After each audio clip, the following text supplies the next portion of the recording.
That's right. Thank you. Yeah, that's pretty because you go on. Yeah. Thanks, man. You did. If your garage may come down, but I'll send it back up. That's cool. No problem. All right. I was going to close it anyway. All right.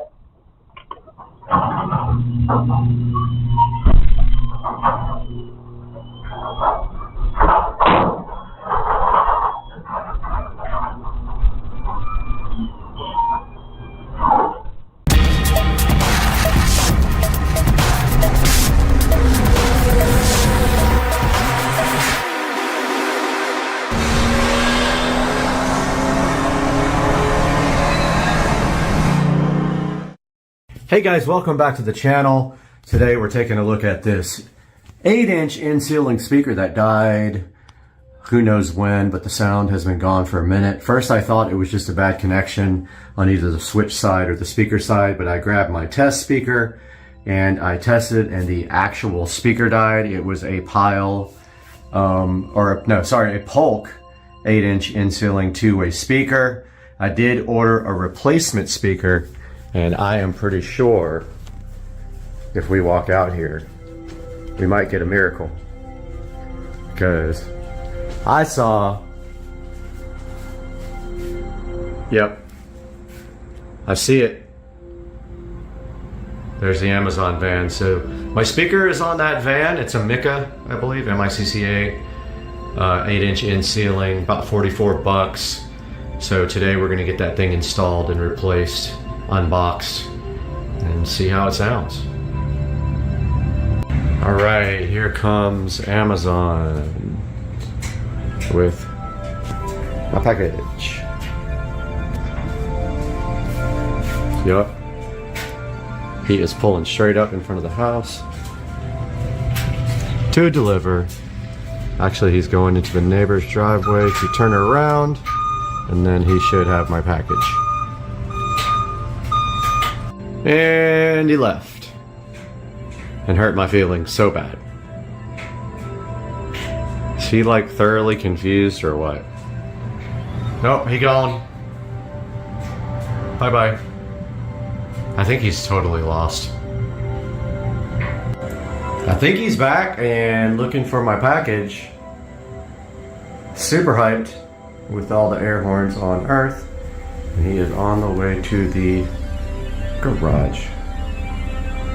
I don't want him to see me because they'll think I'm weird. We have the Micca M8C in-ceiling speaker here to open up. This is replacing a Polk audio in-ceiling speaker. Wanted to try a new brand. Probably a little more expensive than the Polks, which is probably a good thing. Of course, the more money you spend on a speaker, the better that's going to sound in your home, and the more power handling usually they will handle. So if we take a look here at the box, we can see the Micca M8C two-way in-ceiling speaker. Tells you what's in it. It's got the speaker, a painting template, and installation instructions. And on top, they've got a new product seal to keep you honest. So we're going to go ahead and open this guy up and then install it. And this is replacing a Polk audio speaker that failed after a certain amount of time. Now, to be fair, this is in the bathroom.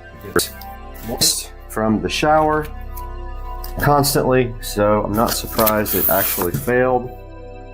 And looking inside of the box with the Micca M8C, we have a nice little instruction manual here for you guys. And kind of explaining how to mounting of the speaker, mounting it and painting it.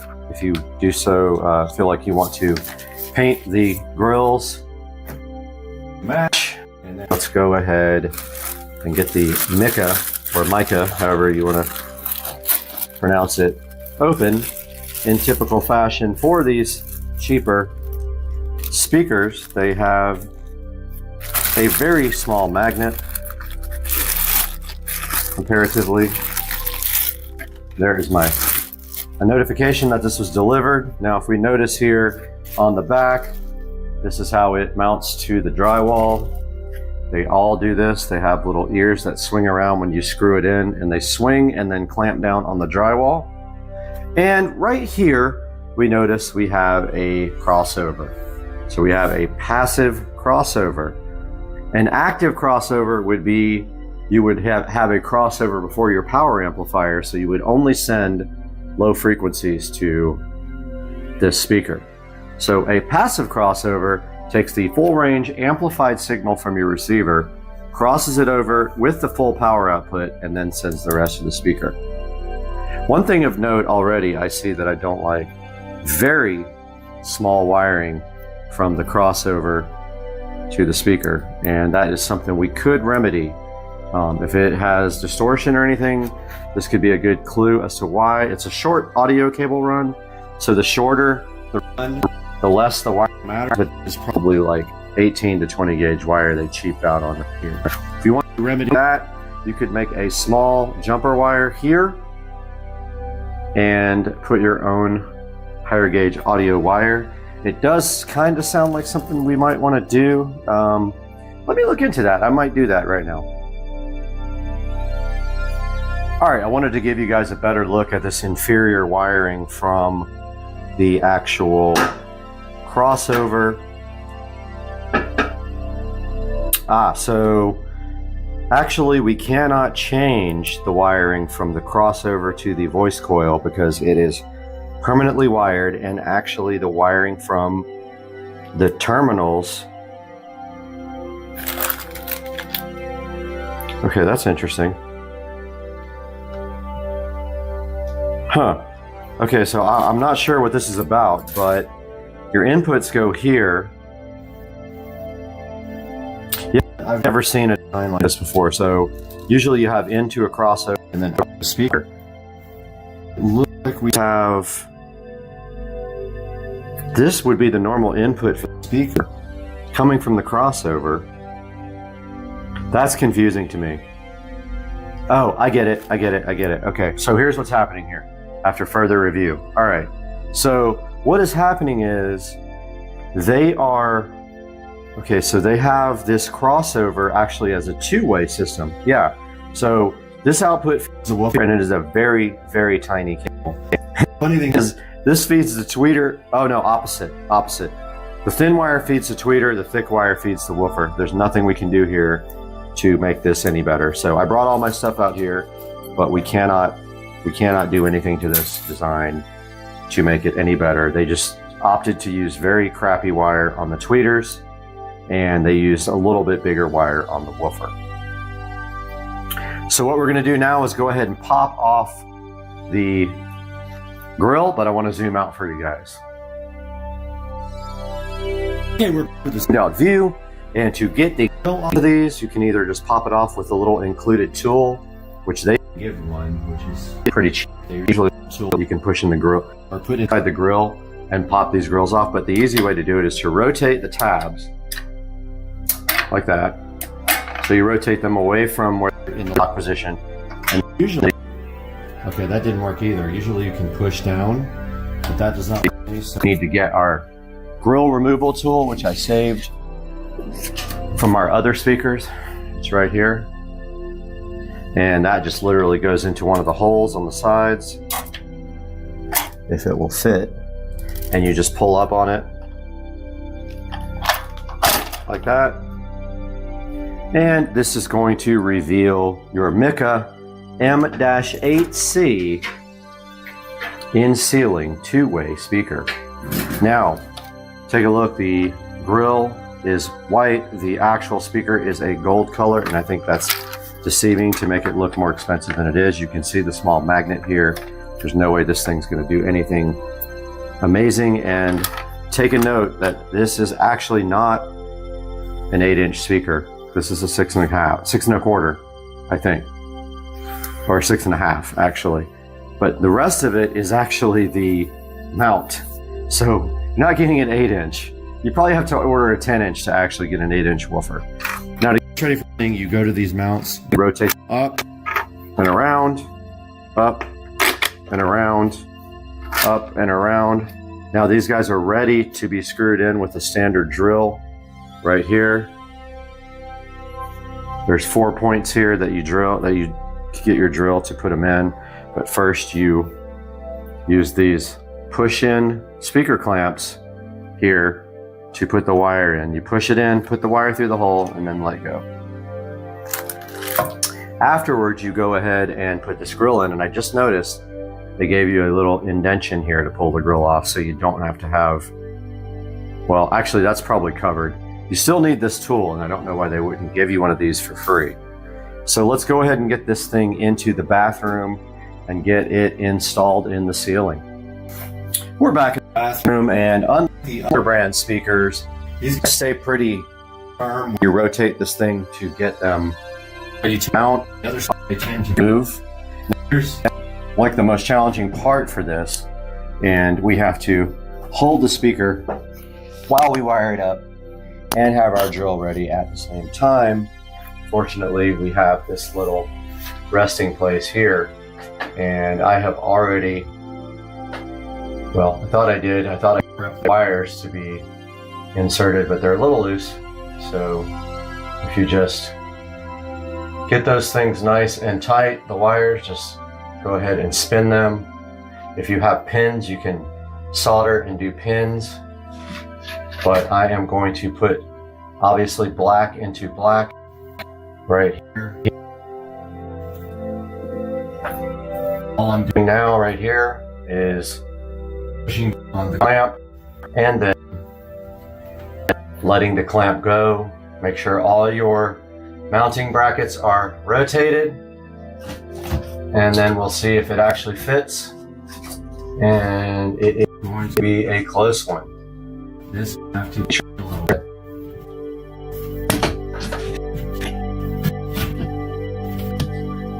This does not fit, unfortunately. Great.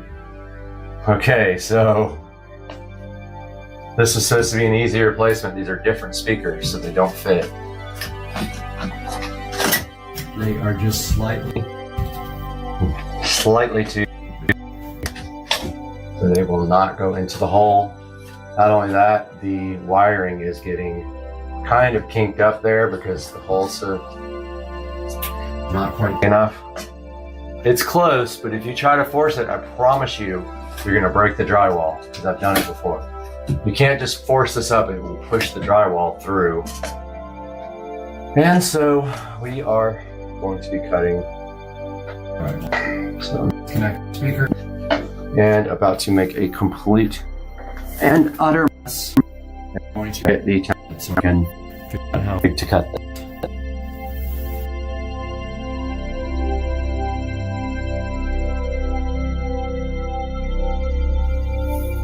Okay, we went ahead and got our template, our drywall knife. I hate that we have to do this, but hey, it is what it is, as they say, which is the dumbest statement ever, but that's what they say. And this hole is too small, and that's what she said. So we know we're in the middle, we don't. Honestly, all we need to do is just take off a little bit from this. Since we can't center this guy and keep it centered, we're just going to take off. Looks like it's about literally just 1/4 of an inch all the way around. It's going to be really messy. It's going to make a lot of dust, and I don't want to be underneath it when it does. But I'm going to start cutting this. That's already going in my mouth.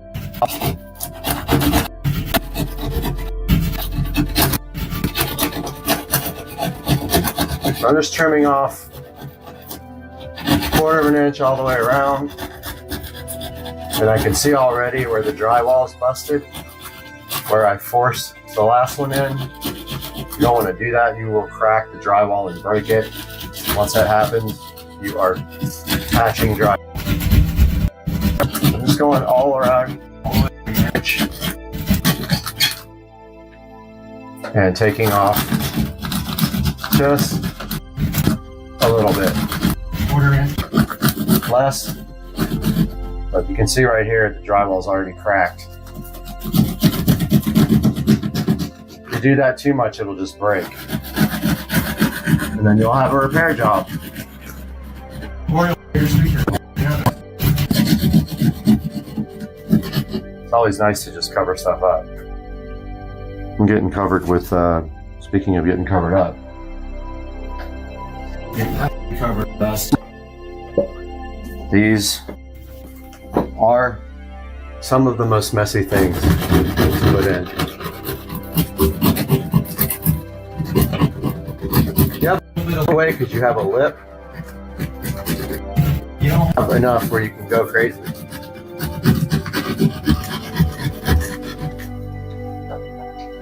So, take off a little bit. Remember to keep your knife straight. I make that mistake all the time. And your knife has to be up and down or you're actually cutting an angle into the drywall.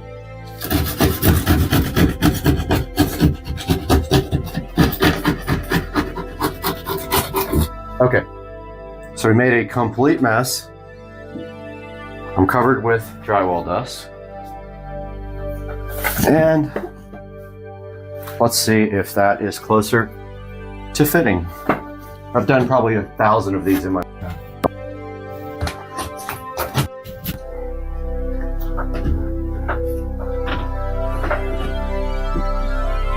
Okay. We're still not there. Looks like it's still not quite there.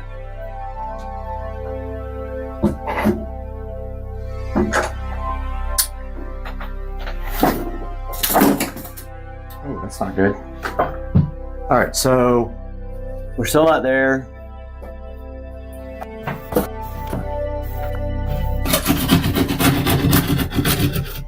Take a little bit more off. Now that paint and drywall is coming off.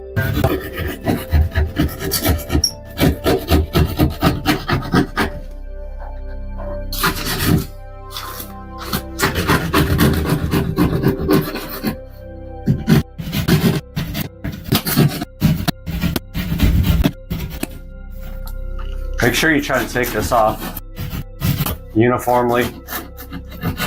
Again, keep your drywall soft, level, meaning don't tilt it to the left or to the right.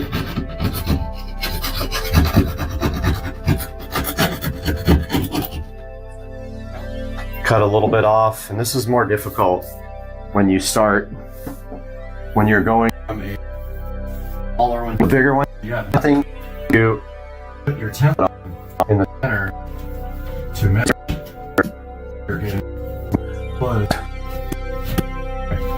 that will work. That'll work. Still a tight squeeze, but I'll go ahead and call that a success. And find my wiring. Black is on the left.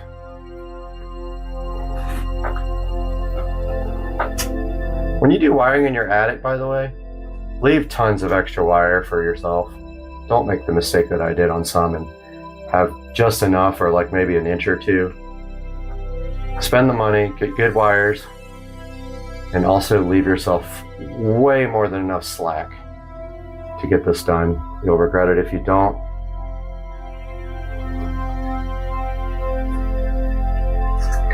We have that ready to go.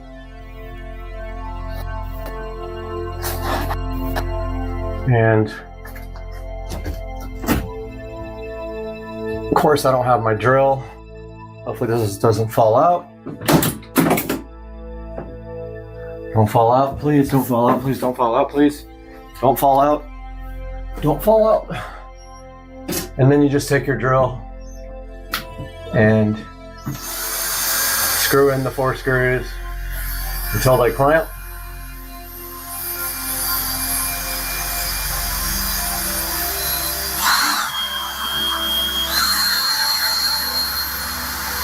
Or don't clamp, like that one. Let's see if these clamp. Okay, so this clamp didn't work at all.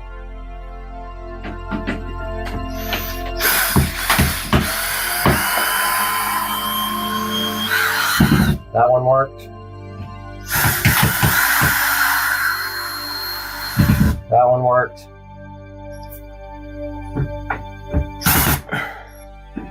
That one worked. And that one finally kicked in. So there is our speaker installed. And then we take our cover plate, or speaker grill, try to call it a cover plate. Sometimes these are a bit hard to get in. Sometimes I have to bend them. But the key is getting them even on all sides. And I've fought with these for 20 minutes sometimes because of just this. It doesn't quite fit. And then you have to bend. Make sure it's like even on all sides. Oh man, my arm is burning so bad. You might have to bend the grill to get it in.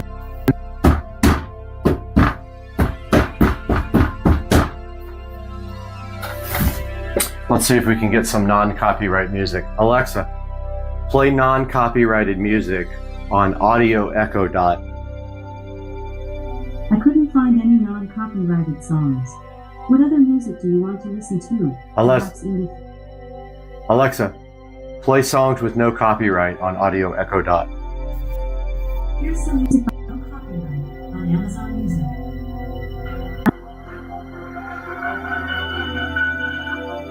Alexa, raise the volume on Audio Echo Dot. Okay, it's on. Play. Alexa, raise the volume on Audio Echo Dot. Fit and finish is really good, as you can see. And I'll let you guys up here. That's what it looks like. I'm gonna go ahead and stop and zoom out. All right, we're back playing hopefully non-copyrighted music. Got good bass, good treble, good frequency response. Fit and finish is really good. You can actually see the gold through. I don't mind that. I kind of think it's cool. This one is black.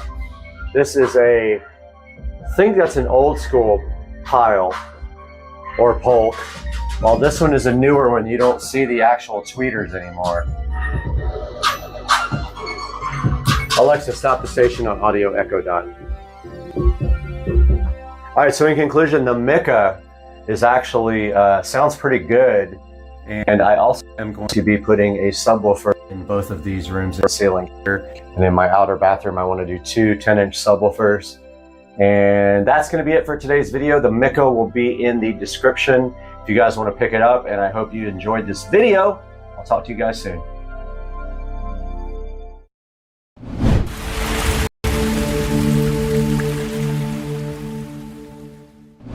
Guys, welcome back to the channel. It is Monday, and today we have something special. An upgrade to the editing rig. Studio A is getting an upgrade today. I did not realize that I could have went up in processor speed from what I have. I thought the motherboard was too old to do anything with, but actually this is an AM4 Ryzen 9 5950X, and that is going, there it is right there. That is going into the editing rig today, along with some Cryonaut liquid metal grease here, thermal grease. We're gonna get that out of the box and get it installed today on Supercar Street Racing. Hang out with us.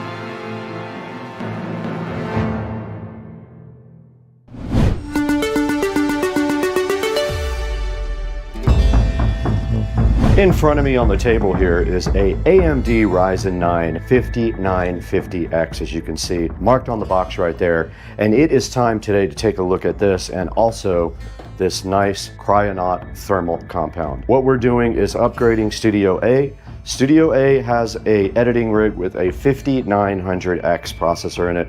This will be a significant upgrade to the 5900X because it has more cores and it is way faster.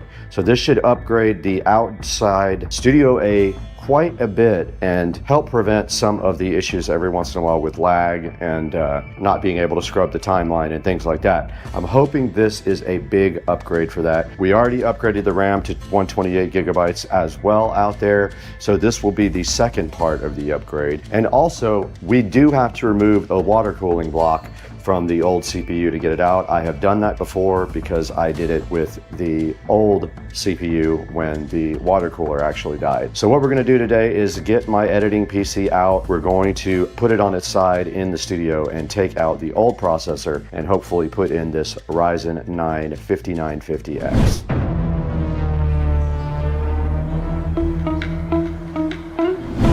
Okay, we did do a project over the weekend with a golf cart battery, so I have all my tools here that actually need to go back outside, and I will need to get a screwdriver, a regular screwdriver, for taking out the water block.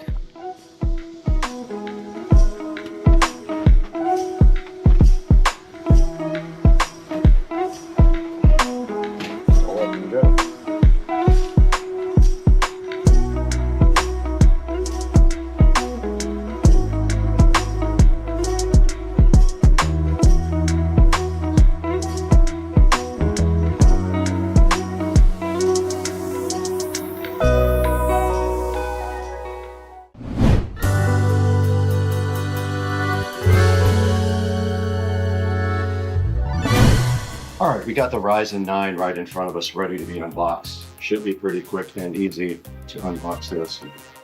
There's the actual processor.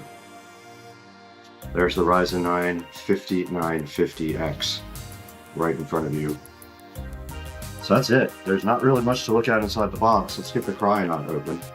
There's a tube of cryonaut thermal grease, and it has a verification code as well to let you know that it is 100% real. And a little paddle. It says to put a little drop 3x3 on this processor and spread it evenly. So let's just apply it with a little bit of pressure and evenly. So that's what we will do. We have to go disassemble the PC outside though. Let's get outside and get this thing installed.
And we're booting up to Windows.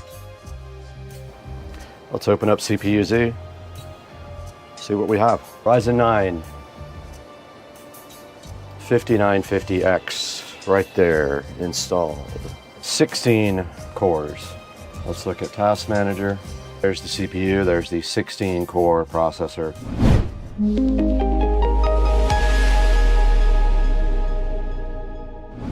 Hey guys, we're back in Studio B now. We spent some time in Studio A upgrading the editing PC out there. That PC originally started with a Ryzen 9 5900X. I wanted a little bit more power out there, and I did find out that I could upgrade my CPU to what's on the screen here. This is the Ryzen 9 5950X. This is the fastest AM4 processor available. You can throw this in any motherboard that supports AM4. AM4 is a DDR4 specification motherboard, so you have to use DDR4 RAM with it. And you can see right here, it does have a 16 core architecture, and it does have 32 total threads. Its maximum boost clock is 4.9 gigahertz, and it's based at about 3.4 gigahertz. It has 64 megabytes of cache. Its TDP is 105 watts total. It is unlocked, so you can overclock it. It uses the AM4 socket, and of course it supports Windows and RHEL and Ubuntu. It does not have any graphics built in, so you will have to have a graphics card if you go ahead and get this. And right here on Amazon, you can see that it is $308 right now. If you're looking for it, 308 bucks is about what I paid for it as well, and it was shipped the very next day. Now, I did do some testing on this in DaVinci Resolve Studio, and it is quite a bit faster than my old CPU. And I know a lot of the stuff is graphics card intense, but a lot of the speed change stuff in DaVinci Resolve uses all of your CPU power available, and I do a lot of speed changes in my editing, so it really helped in that area as well. Even the general performance of the actual PC itself was noticeably faster with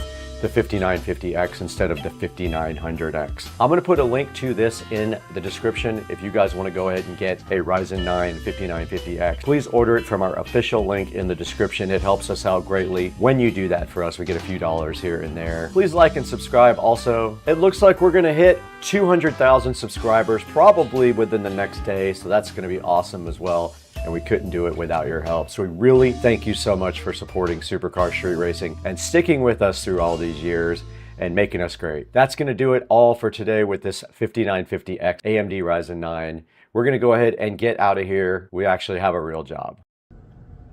Got my hair cut off. Toasty! For the channel. Let's do this.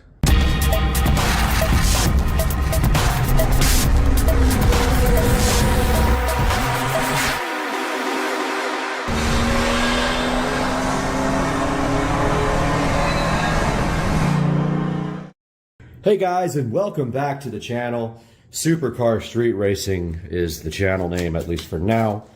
We are contemplating a name change, but at this point, you are watching Supercar Street Racing, another unboxing, and we have the DWIN Wills low voltage transformer, the SKU number HOSL04C2, and what we have here is a 200 watt power supply for landscape lighting or anything else that you might need that needs to use 12 volts on the output side. Now this guy does have an app, although it's rudimentary and looks like it was designed by a 2-year-old and has not improved very much. It does have an app that works with Android and also Apple, as you can see here, and you can scan to get this app. You can scan this code, this whatever it is, QR code. And let's take a look at what's inside the box here, freshly opened. We have a owner's manual here, and inside of this owner's manual, it explains to you how to get the app up and going, and it explains the setup. We've already gone through this on another device, but we likely will do it today again. And this is just basically how it works to do the timer, the setup, and get the app going. So we'll put a link in the description to this smart Wi-Fi landscape timer, but let's break this guy open and see what we have in the box. So it's packaged very nicely, very secure. Got the styrofoam packing in it. Make sure you don't break your glass table like I almost did here. And then inside here we have our landscape timer. Let's get this guy unboxed. Comes with some drywall inserts or whatever you're going to be screwing it to, and 2 screws. Ours is going up against a tree, out of sight, facing the pond so nobody else can see it. And my only worry right now is right here right now is that this cord is not long enough.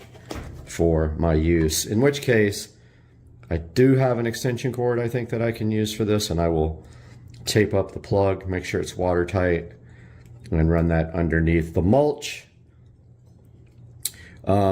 Probably not long enough is what I can see right now, because this is going up against a tree.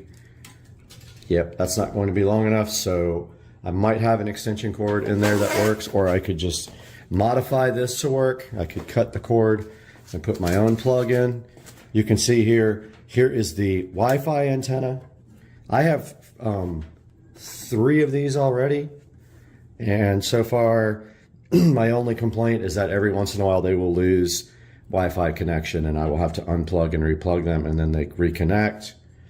If you look on the bottom here, we've got 2 places to put a wire to run to our low voltage lighting, and we have a little clamp here which is kind of big. I don't know if it's actually, it can't be, it might be for this wire. I didn't use it for that last time, but it's probably for all the wires. If you unscrew this, you can place your power wire like this as well, and everything can go straight down nice and clean. On the front here, we see our power indicator, our power light, meaning that not that the actual device is powered on, but that the lights that it is powering are switched on. And you have your Wi-Fi indicator, and when this guy turns on, this thing will actually blink very fast before it connects to the Wi-Fi signal. It's got a warning on the side, which hopefully I can get off because it's super ugly. And yeah, I'm just going to go ahead and take. So it wants to be at least 1 feet above the ground. That is my plan. And the satisfying removal of this ugly sticker, because this will be out in the yard. And honestly, if we wanted to, we could take a little time and paint this guy brown to match the landscape, and maybe just leave this part maxed up. Would probably look better since it's going to be on a tree. I'm thinking about doing that real quick. However, I don't want to spray this Wi-Fi antenna and affect the range, so it might look weird with everything else painted brown. But as you can see here, we have our Dwin low voltage landscape timer, and in all reality, we probably can just set it up inside the house and then get the Wi-Fi all set up and then bring it outside. And I think that's what we're going to attempt to do now. Okay, we are back with the Dwin 200 watt landscape lighting transformer, and they have changed everything about the way these devices work now, because they used to use EcoPlugs as their app. Now they are using their own app, and also it appears that these guys have Bluetooth capability as well for the setup. And I just realized all this after trying to use EcoPlugs with it. So what we are doing now is we have the new app here, Dwin, as you can see here. And we will start over on the instructions, and you guys will not see me fumbling around for an hour trying to get this working and not being successful. So let's open this Dwin app and follow the new instructions, because like I said, it was not apparent that they had changed, and I should have read the instructions. So we got the Dwin app opening here, and now I have already signed up for an account with Dwin, and most likely we will have to enable the skill as well to get this working. So it says to, let's see. Okay, so download the app. We did that already. We signed up. And now it says turn on Bluetooth on the smartphone. It is. Click the plus. It's okay, let's see. All right, it says to click the plus here. We got the Wi-Fi low voltage transformer. All right. It says power off the device, and after 10 seconds, power it on again. So here we go. We got the power plug pulled here on the Dwin. We're waiting 10 seconds here. And then it's going to want us to hold the reset button down for 5 seconds. Now I have a pen, but to protect the button from getting ink on it, 1, 2, 3, 4, 5. Solid light.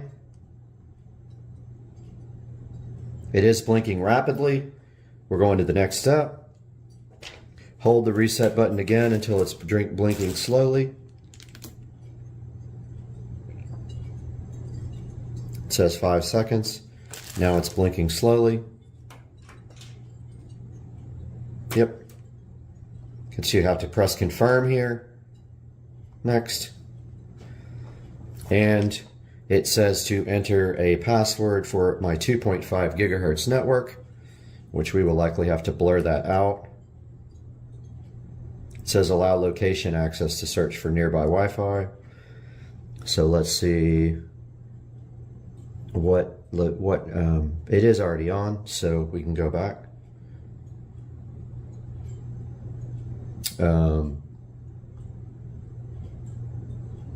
Or it says you enter your Wi-Fi name or allow location access. Settings, let's see. App level permissions. We already have this on, so I don't know why it's asking for me to enable it again. Let's see, Dwayne Wills. On, okay. I was able to turn it on in the location settings. Let's see if that worked. Start over. Go through all this. Okay, so we need our 2.4 gigahertz network connection. So we're going to go here and switch to that. And the one that we are going to use is closer to where it's going to be outside.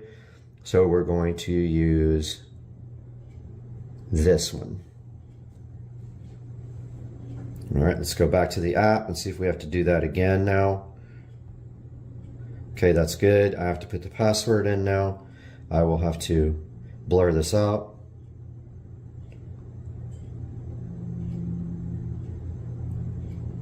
Okay, password is in. Connect your mobile phone to the device's hotspot. So we're looking for the Smart Life hotspot. Let's see. I'm actually following the instructions here, so I'm going through these. Okay, we're at that point. All right, so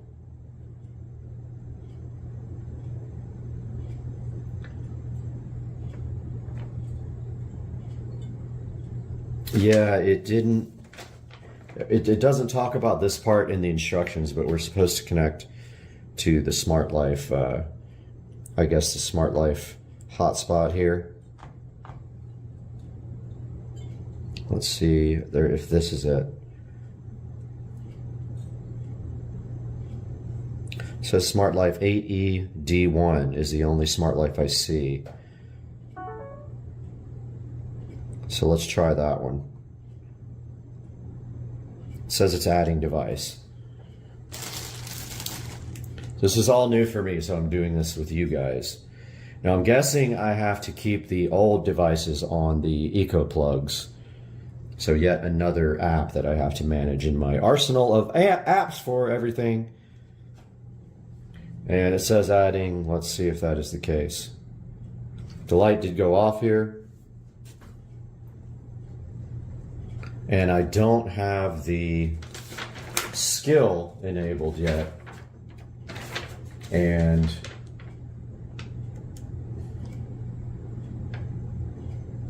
yeah, you have to download the skill.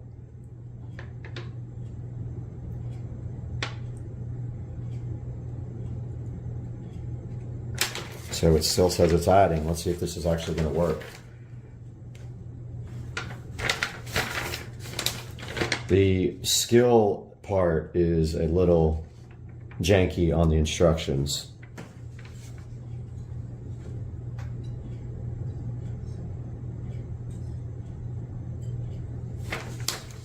Still says it's adding. That's interesting. It's taking a really long time. We might have to try it again.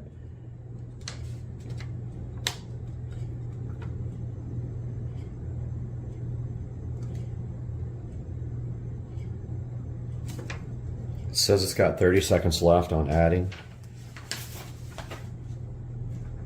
If this doesn't work, I might have to try it on the phone.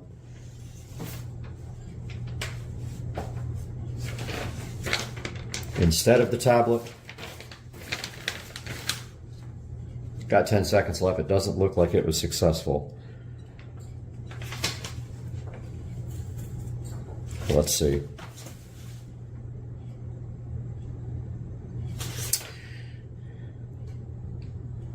Check your demerit points. Okay, guys, so that did not work. I am going to go through the process again using my phone, and I'll be back. Okay, guys, I went through the whole procedure again on the Dwinwills app on the phone, and basically here is how you do it. You will go through the instructions on the actual app to add the device. It will flash rapidly when you hold down reset, then it will flash slowly. Once that is able to be flashing slowly, then you connect to the hotspot on this device, which says Smart Life. After you do that, you put in your Wi-Fi password name and make sure you're on a 2.4 gigahertz network. And then here you can see we have added it. Now, it does not really explain adding the skill, but there is a skill in Alexa called Dwinwills. And the actual instructions here make no sense. It says, let's see, work with Alexa. Option 1, app to app. OEM app redirects to Alexa to bind.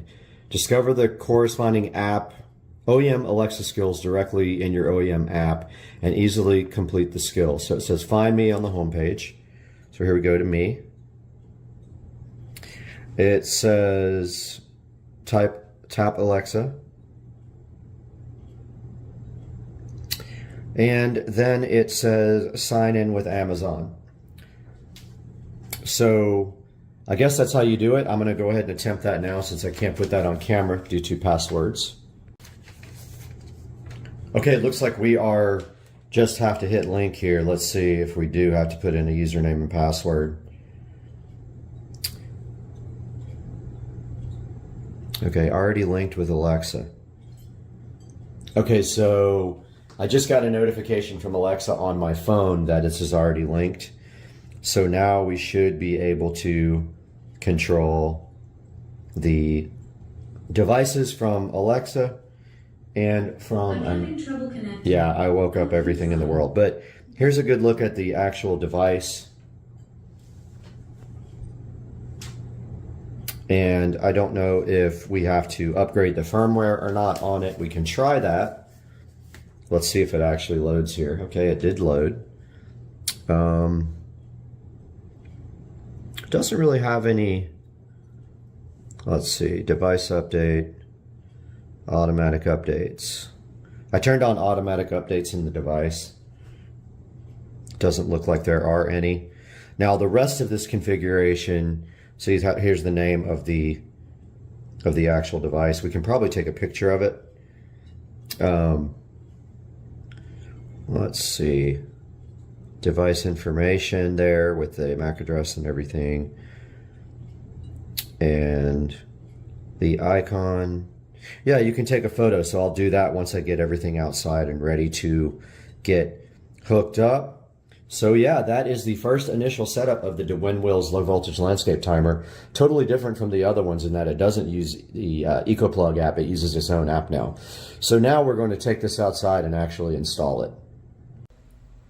All right, guys, we're out here in the garage now, and what we're going to do is prep this timer for installation outside by getting the wiring ready. And here is our low voltage landscape wiring. It's pretty heavy gauge. It's designed for outdoor use. Nothing will last in the Florida outdoor. However, this stuff might. Now, what we are going to be doing out here is we are going to be putting these spade connectors on the end.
Okay, after further review, my plan will no longer work because the tree is not flat and also it's not going to look that great. So I have a different plan that moves the whole thing kind of away from the tree now. So what I'm doing is right here, right now, I am building a base to lay on the ground.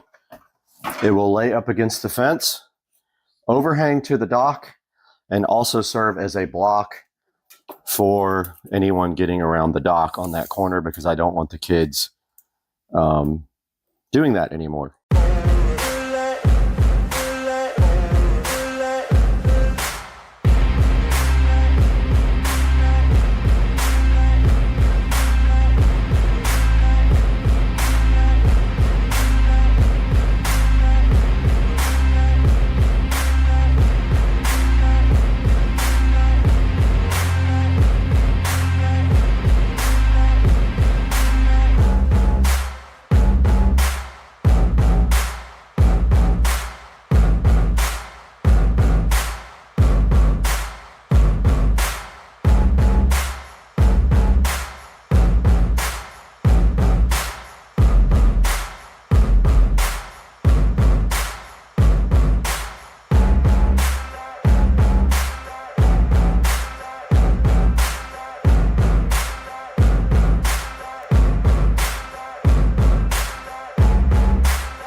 All right, we were successfully able to get all the nails out of our board.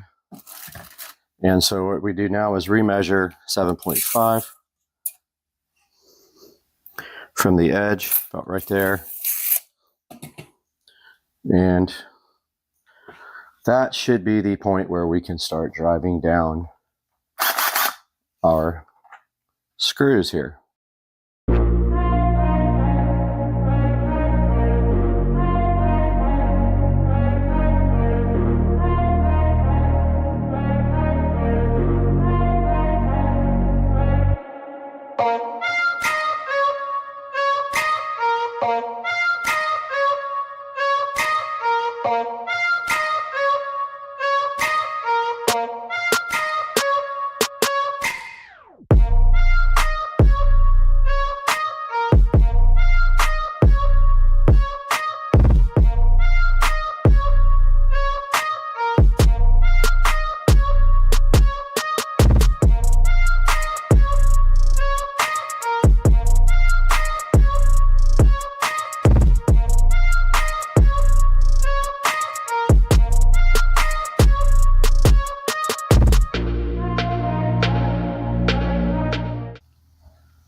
All right, ready to put a coat on this guy.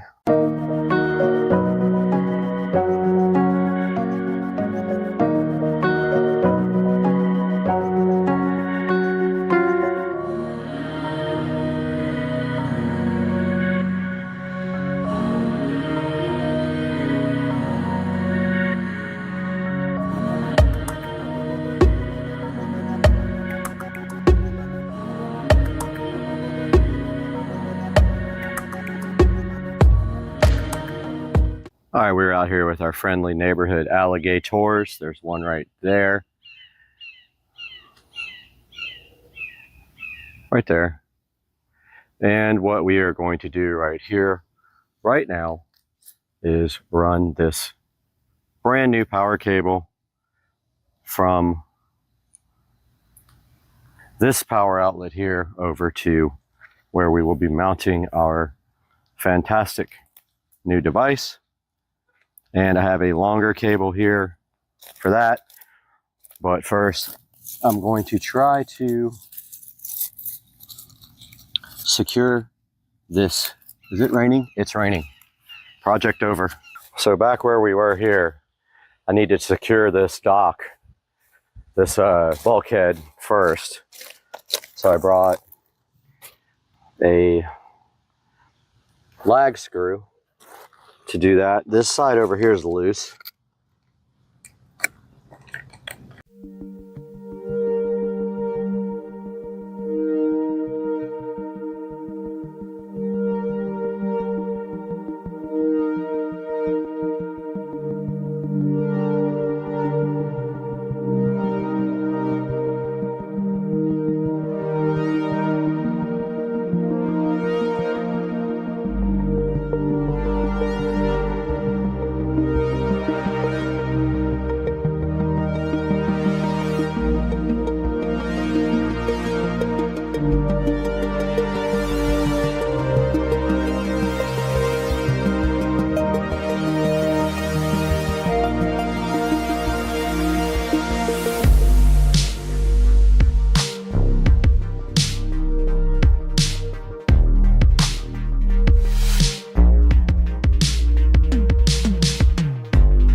I got the timer here, and we are going to mount the mounting screws onto our new mount.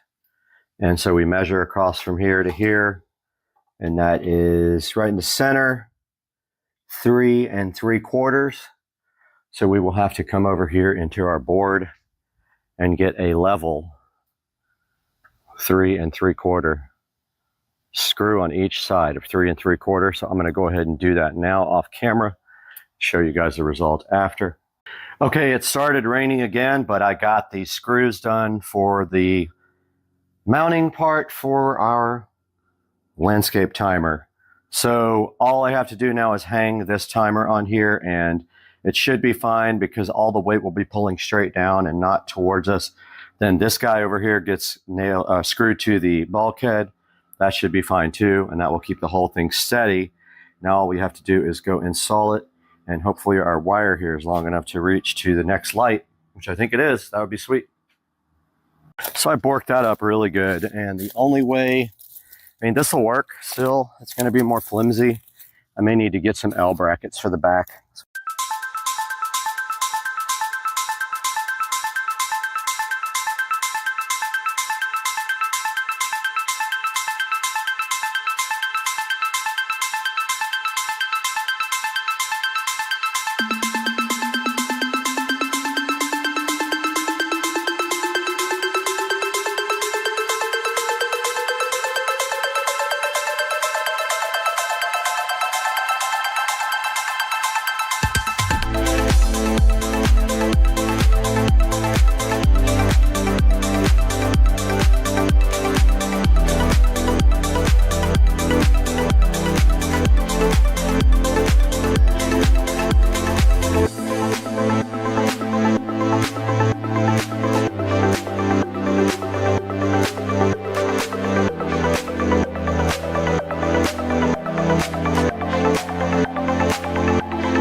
So I've been suffering for long enough without a drill. That's on my list for this week.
Okay, here we have our finished mount. It's not ideal. It may be changed in the future, but what this does here is allows us to increase the voltage because the voltage drop was so high over the long run of wire that the lights were very dim on this side of the yard. So this adds another 200 watts.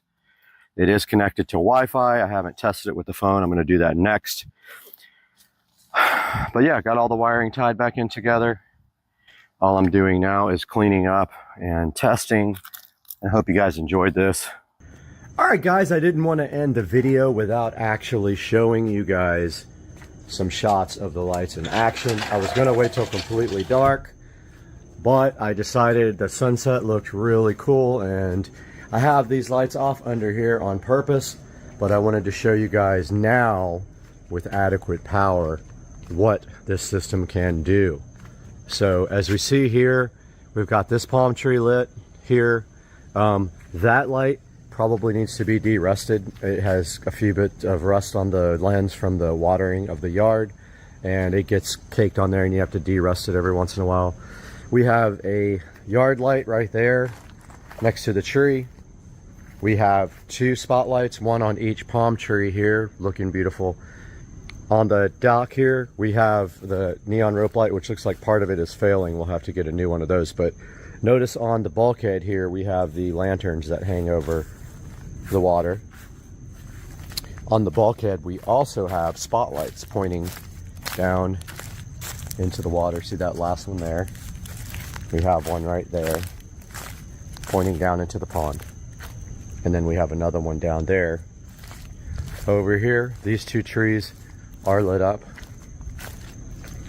by spotlights. There's one there. There's one there. I had to repair the wiring on both of them. It was oxidized. We have a spotlight lighting up this beautiful tree here. Awesome looking tree. Of course, the fence lights are AC voltage. They're not tied to this system. We have a light here in the fish pond, lighting up the pond. And we have one more light here in the Zen Eye garden. So that is our lighting upgrade. Once we added the second power supply over there, it instantly picked up, I'd say, double the lumens that it had before. It just, the issue being the runs for wiring are way too long, and the wiring is not large enough to handle that long of a run and not drop. There's too much resistance on the wire. So adding a second timer over there in the corner, which I'll show you now, has really picked up the brightness back here. You know, we probably have a total of what, 30 lights back here.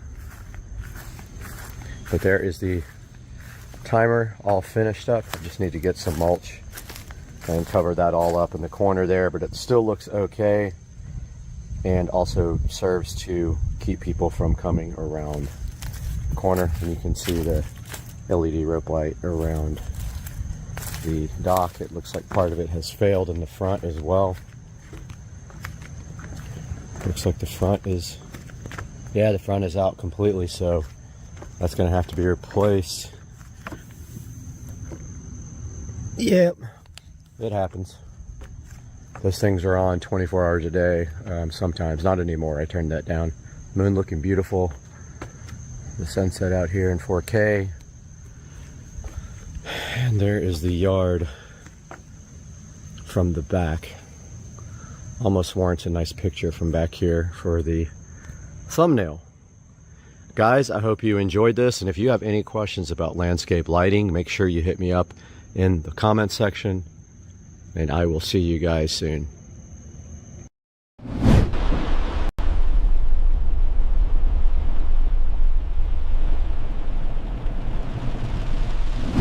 What's up, everyone, and welcome back to Supercar Street Racing, where we push tech and machines to the edge. And today we're taking a first look at the Alcatel WP100 Titan. This thing is an absolute beast. It's got a rugged build and a 22,000 milliamp hour battery. It's also got a cool camera setup that punches way above its weight. I'm just giving you a little bit of a taste of this now, because in the full video coming up, we're gonna stress it, we're gonna test it, and see if it actually lives up to that Titan name. Now let's get into it.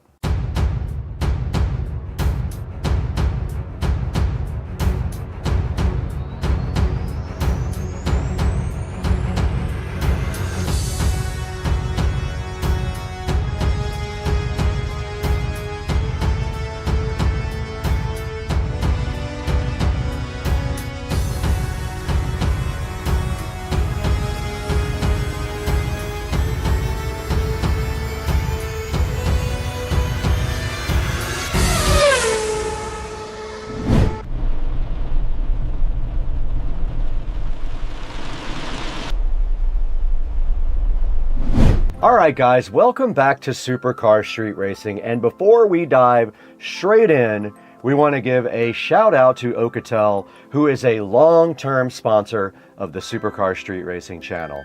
And they just dropped one of their craziest rugged phones directly on this channel, the WP100 Titan. Now let's break down what makes this thing such a monster. Now first up, let's talk about the battery in this thing. That is the largest battery ever created for a smartphone. Now what this means for us is when we're out there on those long days shooting on the road, like Las Vegas CES on January 6th through the 8th, we'll be there. We're gonna have the WP100 Titan with us. We won't have to worry about charging the phone for days. It's gonna be so nice to have that available. Now you would think with a phone with a battery this big, it would take forever to fill up, but this guy works very quickly and can fill up in a fraction of the time.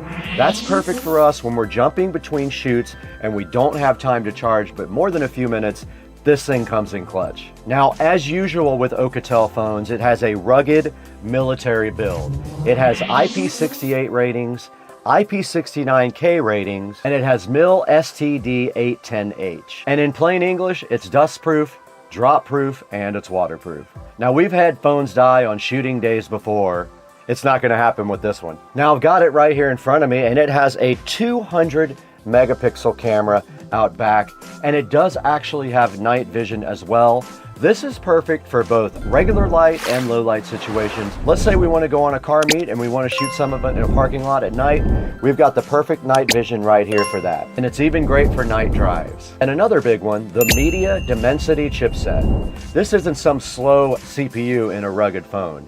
Apps load fast, 4K playback is silky smooth, and even gaming won't choke you out on the WP100 Titan. And now let's talk a little bit about the display. This thing has a 6.78 FHD screen with a fast refresh rate. It's big, bright, and smooth. It's great for navigating, watching back footage, all when we're out scouting new production locations. Now, something that I really like that Alcatel added to the phone is the dual frequency GPS and the expanded navigation suite. Let's say we're out in the middle of nowhere filming off-road shots or scouting new routes. This phone actually locks onto satellites faster and stays accurate even in wooded areas or around tall buildings. And it's one of those features you don't usually appreciate until you've been lost with no signal, which has definitely happened on this channel. Also, speaking of being out there, this thing also supports reverse charging. This thing isn't just for charging itself. This thing can top off cameras, mics, drone batteries, even another phone if somebody on the team needs charging. Plug it in right there and they can get a charge from you. So it basically doubles as a power bank for those days when you need it. Now let's talk a little bit about the durability. You can actually feel it when you pick it up, but this thing has an aluminum frame. It has shock absorbing corners right here, and it does have Gorilla Glass right out front. What that means is you can drop it, scrape it, slam it in a car door, whatever you want to try. This thing should be up for the task. It is definitely a beast. And trust me, with all the stuff we carry around this house, inevitably some things manage to hit the ground on a regular basis. And it's got this customizable side key right here, and you can actually program that to do anything you want. One thing that I like to do with mine is program it for the camera, so that if I need the camera really quickly, all I gotta do is press this one button. Now the audio on this is surprisingly good as well. So that means when you're checking clips, watching playback, or just using these guys as a mini TV between breaks, it's actually enjoyable instead of sounding like a tin can. It's also hooked up connectivity-wise. It uses Wi-Fi 6, NFC, Bluetooth, and it also supports global bands. So whether you're here in the States or out of the country, this thing has you covered. It does have a slot for an SD card, so you can go ahead and expand it to your needs. Now this feels like it was built with creators and explorers in mind. So coming up next, we're gonna go ahead and unbox this thing officially for you. We're gonna throw it outside to the Supercar Street Racing Garage Studio, where we're gonna unbox this thing and show you what's inside.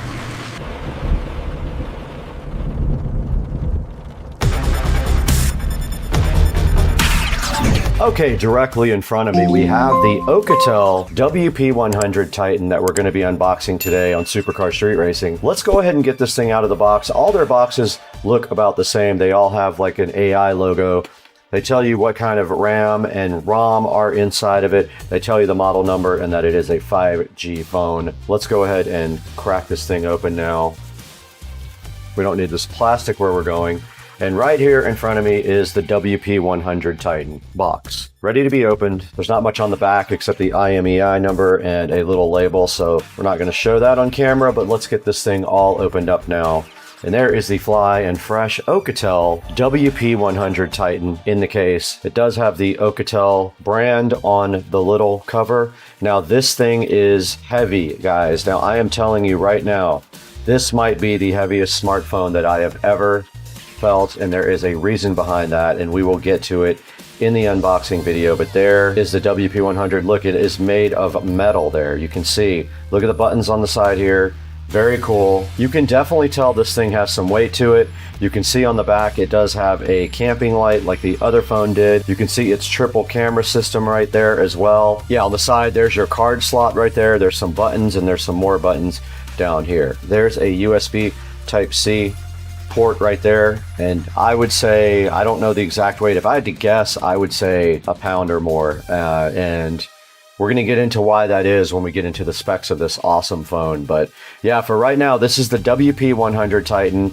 And what else is inside the box is a user manual, and there is a charger down at the bottom here. There's a warranty certificate. There's a USB Type-C. And yes, they do actually give you a charger brick, which Samsung is not doing anymore. So that is it for the WP100 Titan. Let's get that thing back in the plastic now. It's very heavy and very solid. What a phone. This thing looks like it could last through a war.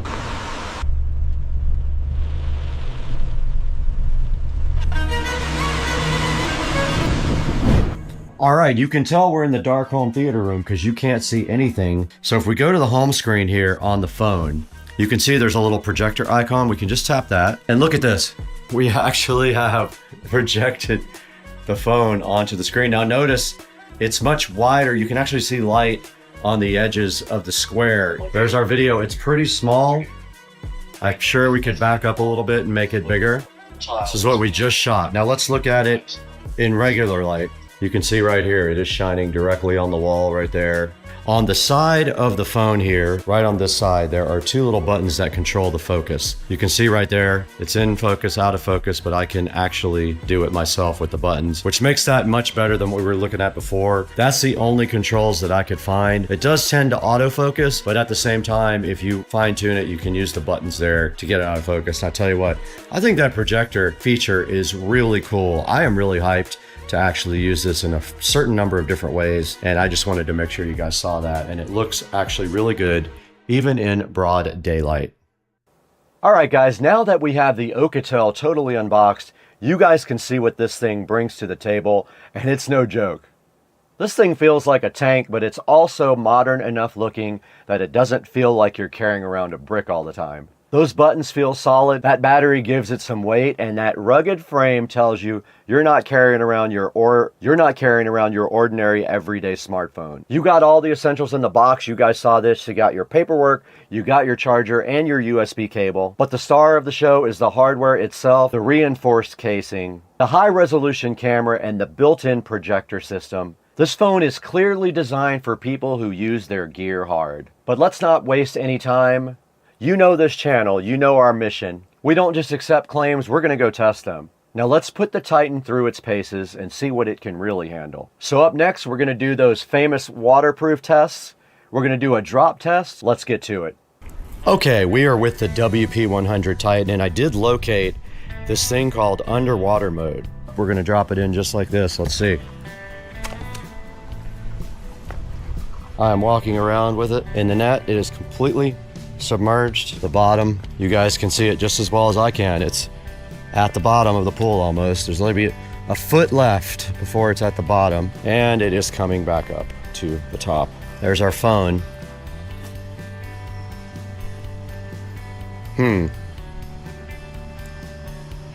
I don't know when it stopped recording. It is recording still. It's recording. All right, great.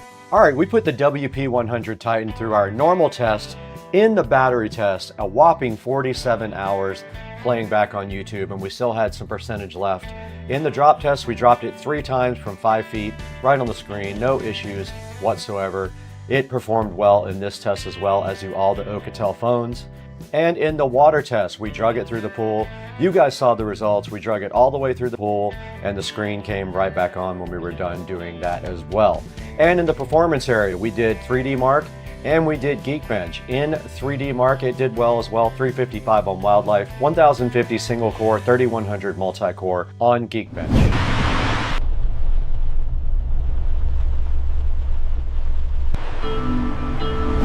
All right, guys, we're back here in Studio B, and that's going to wrap up the Alcatel WP100 Titan review. This thing is an absolute beast. It is very heavy because it has a 33,000 milliamp hour battery. It has a projector, which is very cool, 1200 lumen camping light, and it does pretty much everything. Has a very nice camera, very detailed, great color. Loved all the pictures and photographs from the camera as well. You're going to see some of that at the end of the video here. But that's going to do it. Go ahead and order your WP100 Titan from the link in the description. And thank you, Alcatel, for being a long-term sponsor. We got to get out of here, though. We got 1,000 other phones to review right now. All right, we're out here taking video now on the WP100 Titan. We got it set for 4K, 30 frames per second. This is the compound here, and you can see the alligator right there chilling, so fresh and so fly. And I just wanted to get you guys an idea of what the video quality was like. But yes, there is the alligator right there. There is the compound. There's some green grass for you guys. There is the pool, should be looking nice and blue. There is the pool tile. And then of course, we want to go ahead and look at some red colors. There's some nice reds and purples for you, and another look at the compound on the WP100. Let's get some pictures as well.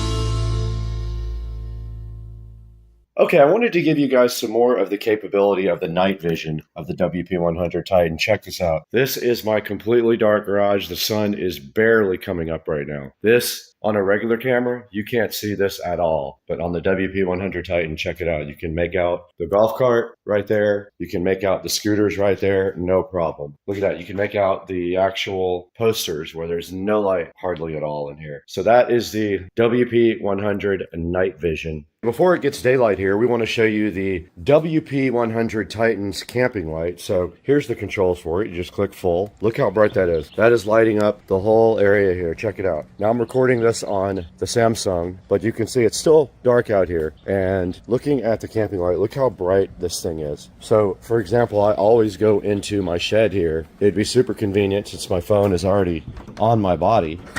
If I had this camping light, look at this.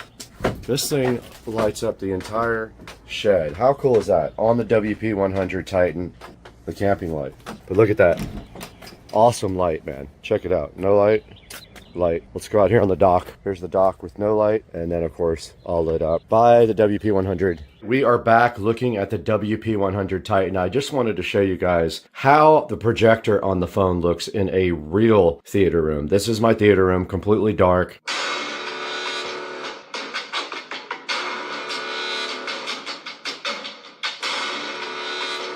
Okay, that was my channel on the WP100 Titan and projected up onto the home theater screen.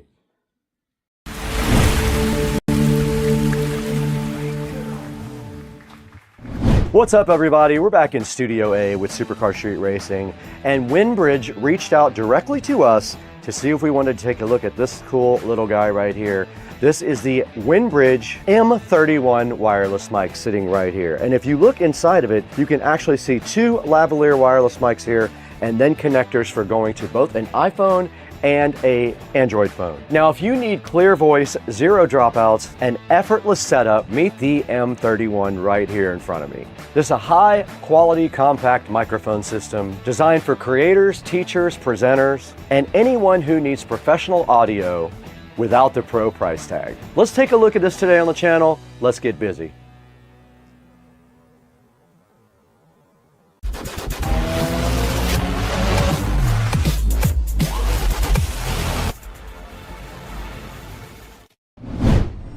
I think we have the mics covered.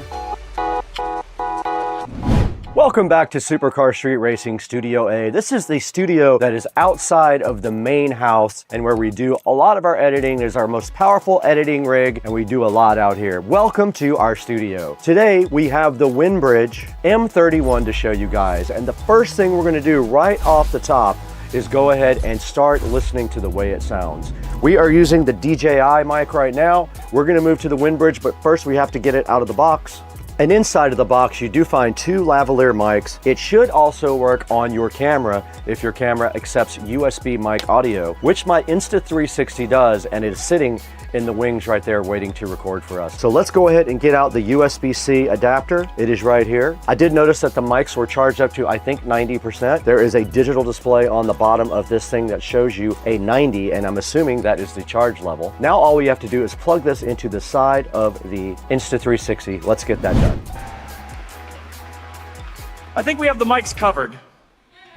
So we got the M31 microphone successfully mated to the Insta360 X5. We cannot use it with our big camera. We cannot use it with our Canon R5C. That does not accept a USB Type-C microphone input. Only the small mini jack will it allow you to put in there. So we're back in Studio A now. We want to talk a little bit about the features of the transmitter and the receiver. They're both very lightweight, sleek designs, and they can fit directly on your phone with no problem whatsoever, and they're very light. They're both matte black. They look pretty cool. I will show close-ups of them right now. Now they're designed for convenience, no battery packs, no wires, nothing like that. And we're using it right now. You just plug it in, pair them up, and they're ready to record.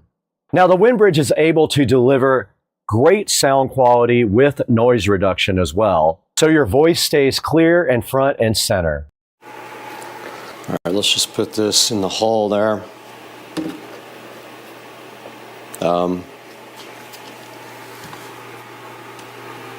Oh.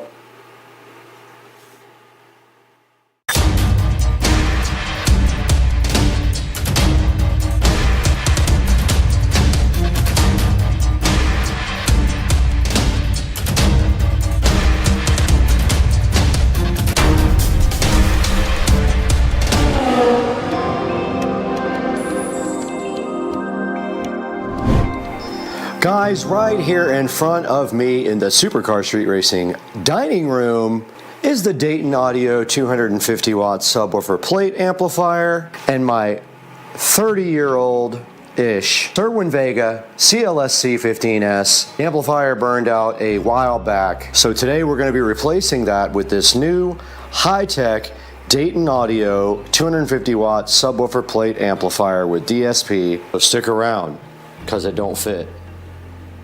Alright, I have already unboxed the Dayton Audio plate amplifier just to see what I was looking at, and inside of the box here you can see that it comes with a power cord. I already had one so I didn't use this, but I'm going to save it because it's my last one. It has a USB Type A plug to connect to the amplifier. It has a nice please visit our website for software and manual. And then right here and right now it has a innovative design catalog, not a manual.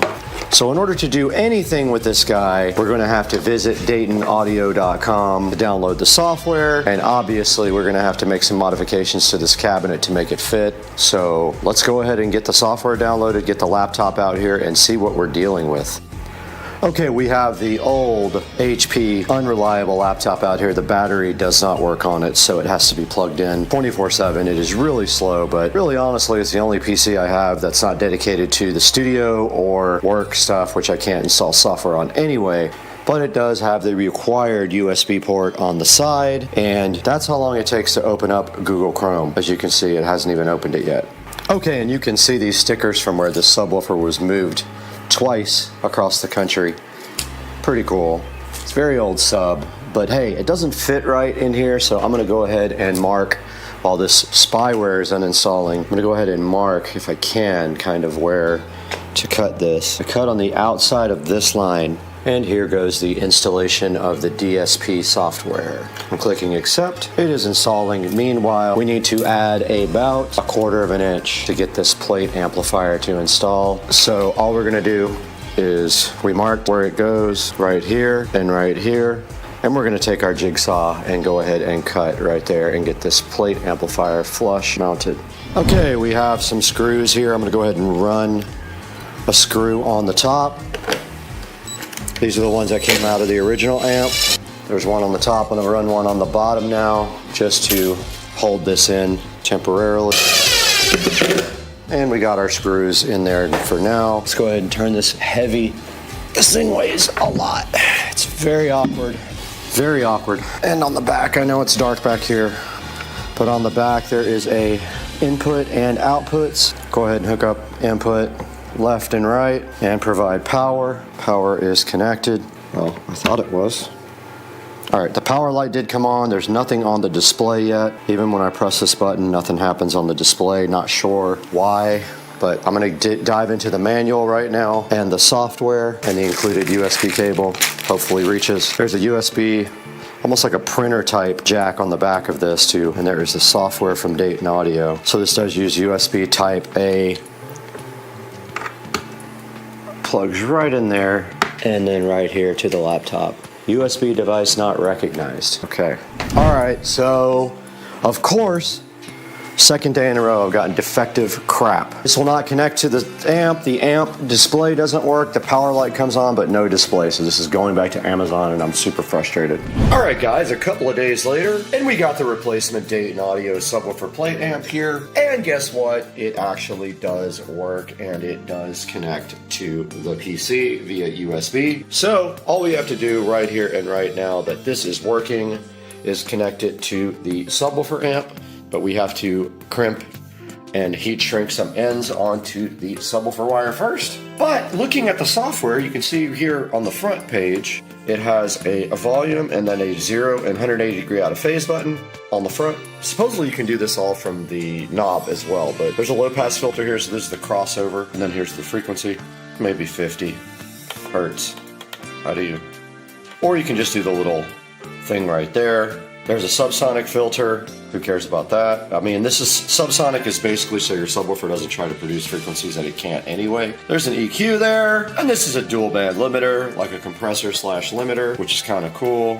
And it's got a high pass filter out because it does have RCA jacks that go out right there. So yeah, guys, and then it has a input and output meter here, right on that side.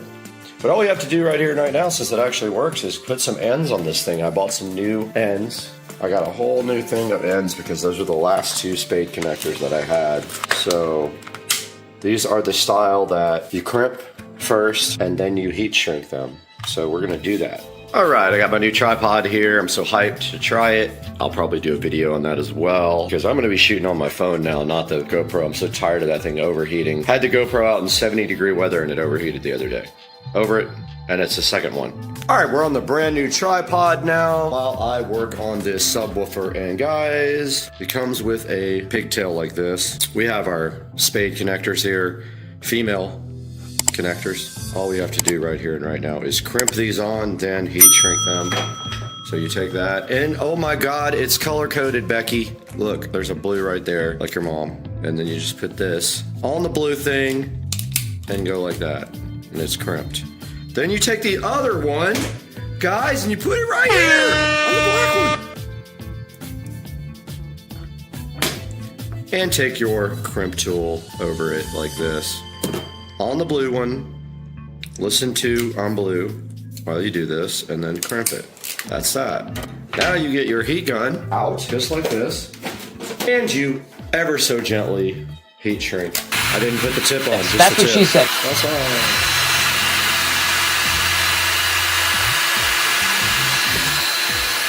That is that. That's how you do that, dude. Dude, check it out, bro.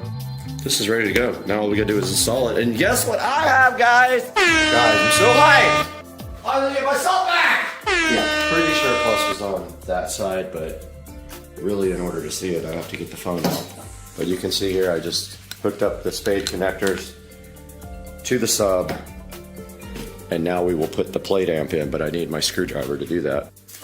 Okay guys, I don't know why I'm up at 2 a.m. on a Monday morning, but I am. And since that is the case, and this is connected, and it is the right polarity, we're gonna go ahead and install it. Now if you remember, because this was 5 seconds ago for you, we did cut this to make this work. And I had already screwed in one of them, dog. Oh, that was sick. Did you see that? Sick. The magnet caught it. Not the Magna Carta, the Magna Carta. All right, before we put all the other screws in, we are gonna go ahead and test this. I do have a power light and I put it on auto. It's on normal input level, not high level. We're not using the high level. All right, I'm gonna go ahead and connect the laptop. Okay, I hear bass. This thing is hitting hard. Guys, I wish you could actually hear what this is like. I love this 30 hertz EQ. Let's try it. Cerwin Vega is back in action. And if you can see the screen right here, we do have a input and output meter here.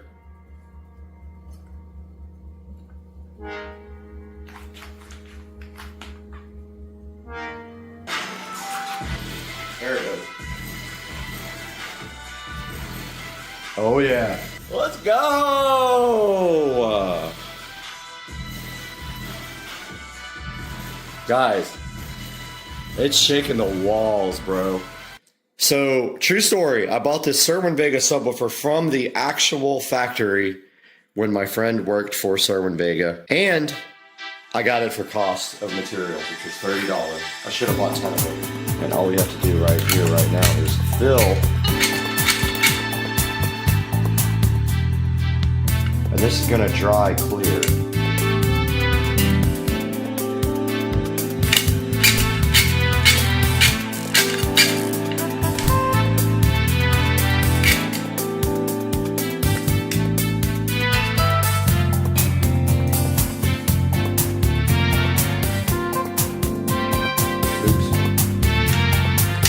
Top. Wow, looks so good. Look at that.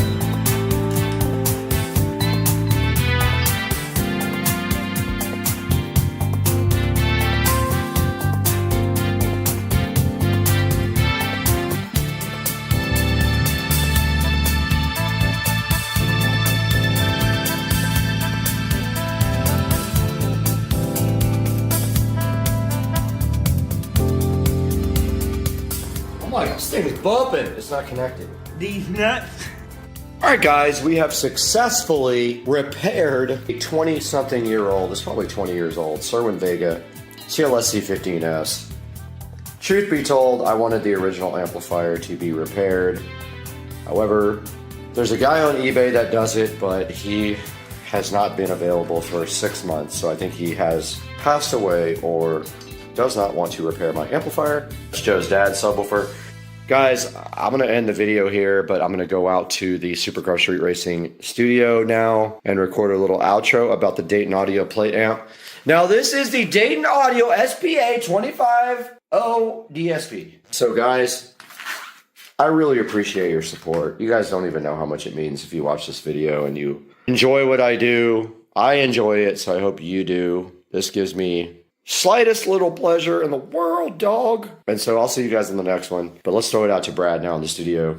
Take a look at this Dayton Audio subwoofer plate amp online and see how you can get your own Dayton Audio 250 watt subwoofer plate amp with DSP. Peace out, guys. Back in effect in the Supercar Street Racing 4K production studio, and I am Brad. And guys, today we have a repair of my old Cerwin Vega CLSC15S. Now, this subwoofer was bought brand new from Cerwin Vega, right from the factory for cost of materials, $30. I know it's hard to believe, but yeah, my best friend worked as a customer service manager for Cerwin Vega. So we were in California and we got to go right to the factory and buy all kinds of Cerwin Vega stuff for cost of materials. And now the Cerwin Vega subwoofer amplifier has died, and it's very hard to find somewhere to replace it or repair it. The one guy on eBay that repairs it has been gone for months. I don't ever think he's coming back.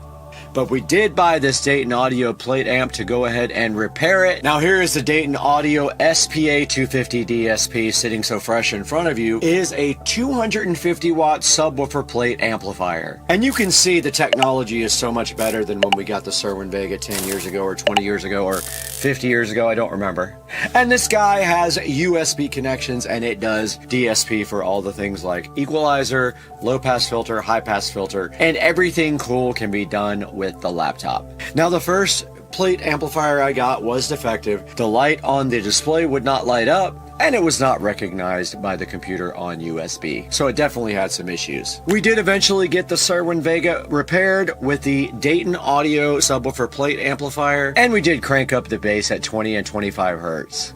And now let's take a look at this online. It has 4.3 stars out of 23 reviews. And you can see right here and right now that it didn't actually fit my subwoofer enclosure. I had to jigsaw out part of it, and then I went ahead and put some silicone sealer clear around where the part where it was just a little bit too small.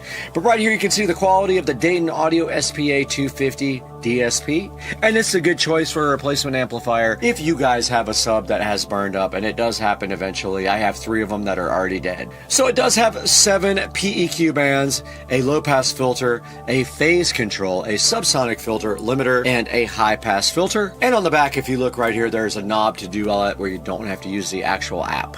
And it's a Class D amplifier and has balanced and unbalanced line level inputs and outputs. So go ahead and get over to my Amazon link, click through my link to buy this or anything else you need, and it helps the channel out greatly, gives us a few dollars, and shows your support for supercar street racing.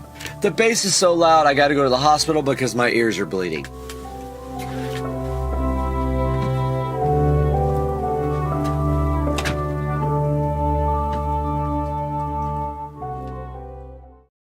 What is the deal with all the frogs out here? They're insane. Why? Is it so loud? Guys, the frogs. What is happening? Over here we have more tree lighting. Both of these palm trees are lit up.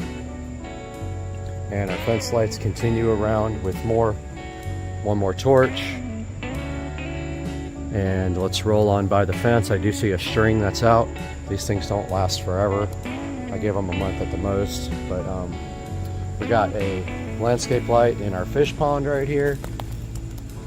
I bought a whole new batch of these in case I ever want to upgrade the ones in the yard. And I also swapped out the LED lights with much stronger ones. Looks like that string is out. And then I wanted to show you guys the shed lighting that I designed. So this is all 110 volt lighting, and these are actually powered from the switch inside of the shed, and it is a smart dimmer. So this is the new lean-to, and if we walk by we see that it is lit here, here, here, and then we also see our string lights lighting up, and there's our garage. But as you can see, the lighting looks pretty good. Walking around back here again, I'll take you guys on another lap. So as we're walking by the house, we have our single light here in our little Zen garden. We have our patio, and then our fence lighting, our landscape lighting. We have our torch as I cap this guy, which is not working. We have our pool light with our raft that I should have gotten rid of for the shoot. We have our beautiful light, which is going to get capped. And we have landscapes lights there. They're lighting trees. There, a lantern. They're lighting trees. Our dock lanterns. Sorry, our bulkhead lanterns. This beautiful torch here, which is going to get capped off. And then our fence lights and more landscape lights here and here. And one more of our refurbished beautiful torches lighting up our patio there ever so gently as we cap off this guy. So that is a overview of the lighting at night. And of course you can see the fan going, keeping us cool at night. The Govee RGB LED light here. I have another one for here, but for now I have the disco ball, which no longer moves, but I like the pattern that it puts out on the patio. And we have supercar street racing here. And there's our... Check out this dude. He's pink. Dude, what are you doing being all pink in my backyard? I just don't understand what happened to you. Guys, inside this mystery box right here is something special for the channel. And you can see right here, you don't have any idea what it is, but I do. And right here, this thing is requesting it to be opened. So, I mean, we have to at least do what it says and open this package right now and see what kind of cool things might be inside to benefit the channel. This guy, what is he doing? Let's get this thing unboxed, take a look at it. It might be something cool. What are you waiting for? Let's open it.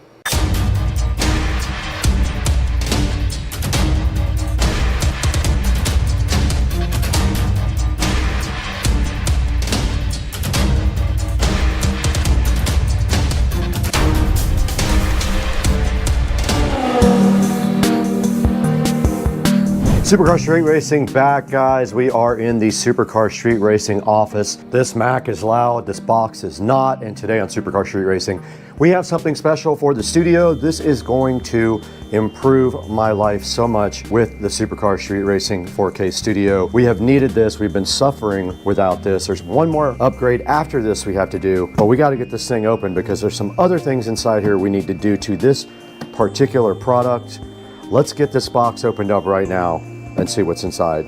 All right, we got this box in front of us right now, ready to be opened up so freshly. Let's go ahead and get inside this thing and see what is happening here.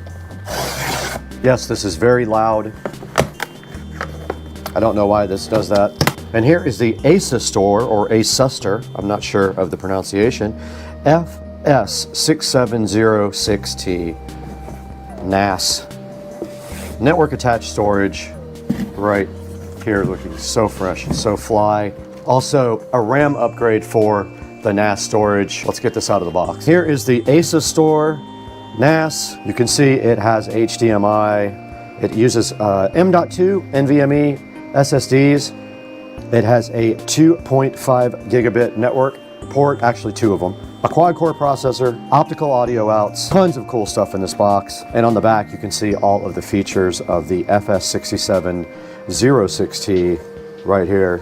Enthusiast grade network attached storage with cloud security. It's got apps. It does a lot of cool stuff.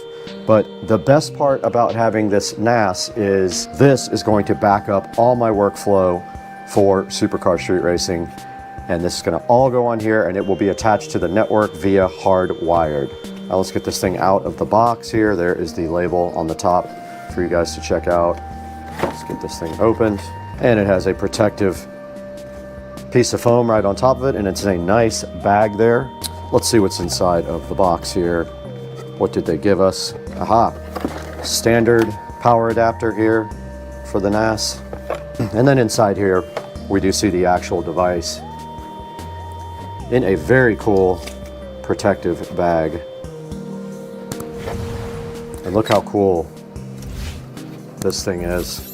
Guys, you can see on the back there is a USB 3.0 for putting a USB drive, assumably, or a hard drive into it to serve it. You've got your HDMI ports suspiciously upside down, two 2.5 gig Ethernet ports, USB 2.0 ports, and your SPDIF, so you can do optical audio out to a receiver. Then on the front, that peel sat.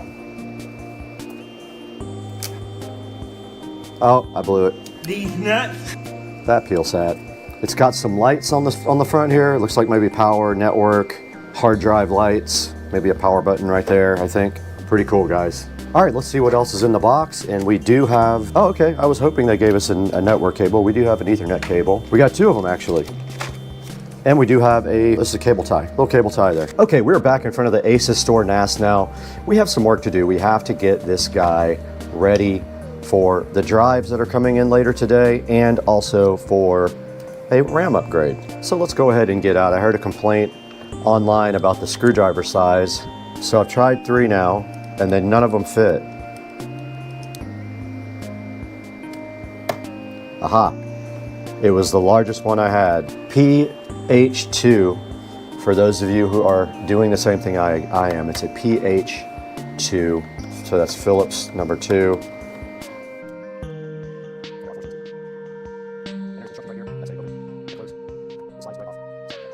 The RAM appears to be under here. Oh, there it is. The top just slides right off. Okay. Ah, I got the wrong memory. These nuts. It's SODIMMs. Dang it. Got him!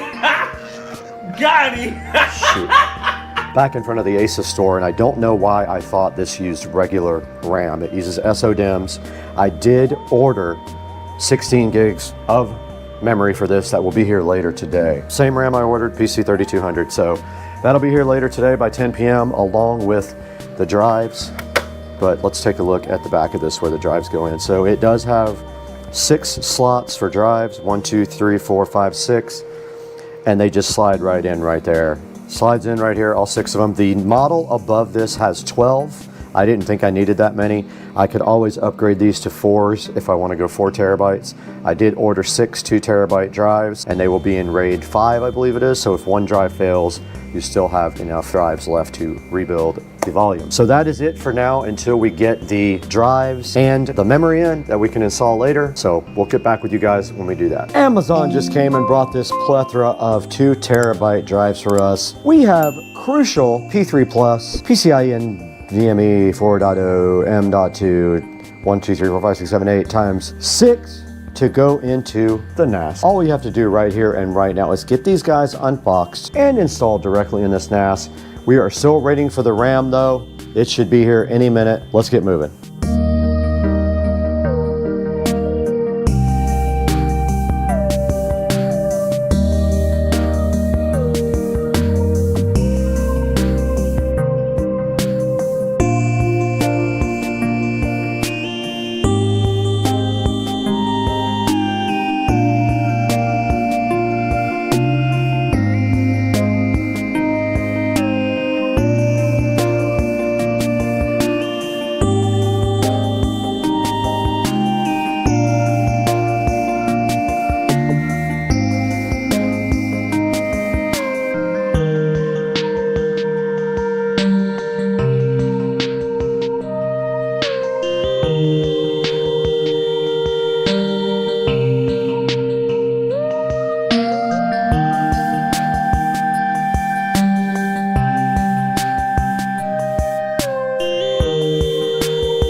SSDs are installed, so now we were able to initialize the console. Let's get this thing hooked up and get it going.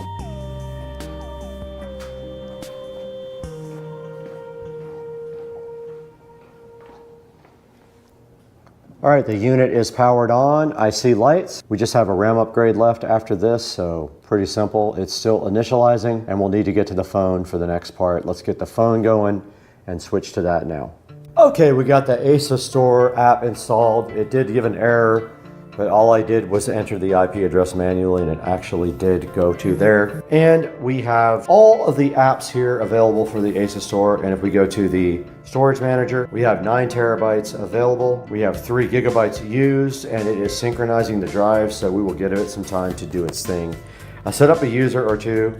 There's some apps we can install. Look at all this good stuff, guys. All this. And services, we can do, we already have SMB on. We have already checked that and it does work. We have a web center and system info. There's all our information for our drive and stuff. Processor, memory, system temp's good. And yeah, guys, next thing we have to do is copy some data to this. All right, got to create a new account. All right, guys, we're back in the studio with our new ASUS Store NAS. And we have the page called up here. And you can see that right here and right now we have all the apps available here, the file explorer, everything else to do all the settings on the NAS. But what I want to do real quick is go ahead and back up my editing stuff. So if we want to get to the NAS, we got to do 2 backslashes, 192.168.0.210. And it wants my credentials. I'm going to pull those over here. You guys can't see this. And here we have our folders on our brand new NAS. We're going to do editing old NAS. Let's go ahead and drag it and see how long it takes. Now this is coming from a really slow device to a really fast device. So let's see. All right, so that's about as fast as the old device is capable of going. And that says 6 hours. All right, so we're getting about 90 megabytes per second, 110, 112. And I want to see how much, that's actually really fast. 18% memory, 10% CPU, and it's copying at 110 megs per second over a gigabit Ethernet link. So I think I just backed up everything. I just backed up my whole graphics and sound folder in about a couple minutes. Yeah, it's steady about 113 megabytes per second compared to the old NAS was about 30 megabytes per second maximum. So this is four times as fast. Now the rest of this is going to go while I leave the house. And this is a good amount of space that's got to be moved over. So I'm cutting and pasting all these from the old NAS. These are all my renders that I saved. I didn't save everything, I wish I would have, but that's going to take 7 hours at this rate. This old NAS is very slow. All right, we're back in the studio again, and we have some editing footage to do some editing with, and you can see it right here on the screen. Now what you're looking at now is there is a USB 3.0 slot on the front of the NAS. I have the micro SD card plugged into an adapter, and it's plugged right into the front of the NAS, and you're seeing that right here. All this is GoPro footage. Now at the same time, we're copying from the old NAS, which is right here, to the new NAS, and it is limited by the speed of the old NAS read speed, which is 39 megabytes per second. So now we're going to try copying all this footage to the local drive while we're going to actually copy this to the NAS drive so that we can try to edit off of it. We'll see. So let's select it all. Whoops, one more. We're going to cut from the USB drive. We're going to go to the editing drive. We're going to make a folder on the NAS, raw footage, and we'll paste it right here. Let's see how long this takes. So that's getting 94 megabytes per second from USB 3, dropping down to 88, while the other one is writing at 40 plus megabytes. So that is definitely as fast as the computer copies it from the USB stick. So no speed slowdown going from USB 3 on the front of the NAS to inside of the NAS on the actual NAS drives. And now if we pop our activity monitor up, we have 20% CPU, and we are using all of the memory, but we ordered 16 gigs of RAM, and it will be here today. I'm just waiting for it to get here to pop it in. But meanwhile, this is going at 90 megabytes per second, and the old NAS, my Book Live Western Digital, is copying all its backup files. So all the renders that I ever did are coming off of the old MyBook Live and going over to the new ASUS store with 12 terabytes. And if we look right here at the drive, you can individually select each drive here and see which one you want to look at activity wise. But here is the usage. We have used, now remember it's RAID 5, so it's going to use one whole drive for RAID, so that if it fails, it has a one drive tolerance and we won't lose any data. So we only have 9 terabytes after we have a 6 by 2 terabyte array here. We lose 3 terabytes for RAID, so we have 9 terabytes total. We've used 650 gigabytes already, and we're still copying. So here's the homepage of the ASUS store, and you can see there's a bunch of different things you can do, and you can add apps to the ASUS store as well. Here's our hardware settings. While this stuff is copying, we can take a look at all this stuff. General settings is the ports with auto logout. We're set on DHCP. We can change this to the ASUS store. The status, power, LAN, and drive indicators that are on the front of the actual drive. You can disable all the warning buzzers, which is cool. Got an infrared receiver on it, which is also pretty awesome. And direct routing access to the NAS. There you can factory reset it. This is for transcoding, like if you're using Plex, which I am not. So this thing has an HDMI port in the back. I have not hooked it up to the television yet. So I'm going to try to edit off of the NAS and see if I can. Not that I need to do that. I have enough storage, but it'd be interesting. Alright. Here's DaVinci Resolve, and here's all of our footage right here. And we go in order. Special for playing no problem right off the NAS. 5K 2398. Let's drag the first one. Now, this is directly from the NAS. Guys, inside this mystery box no problem here is something special for the channel. Flawless. No problem at all with the video on. Right here. This thing is requesting it to be open, so I mean, we have to at least do what it says and open this package right. Thing is request.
Okay, we are back in front of the ASUS Store app, and you can see that now if we go to the system information, we have 16 gigs of RAM installed, which should help a lot on the caching.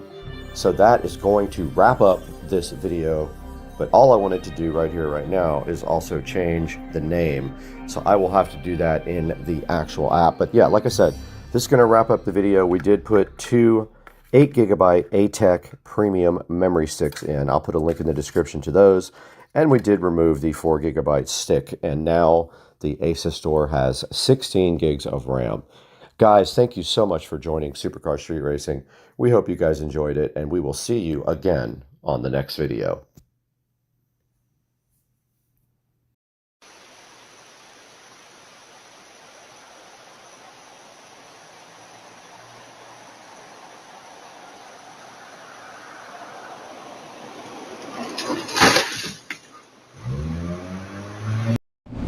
You know, some people say you can have too many tools.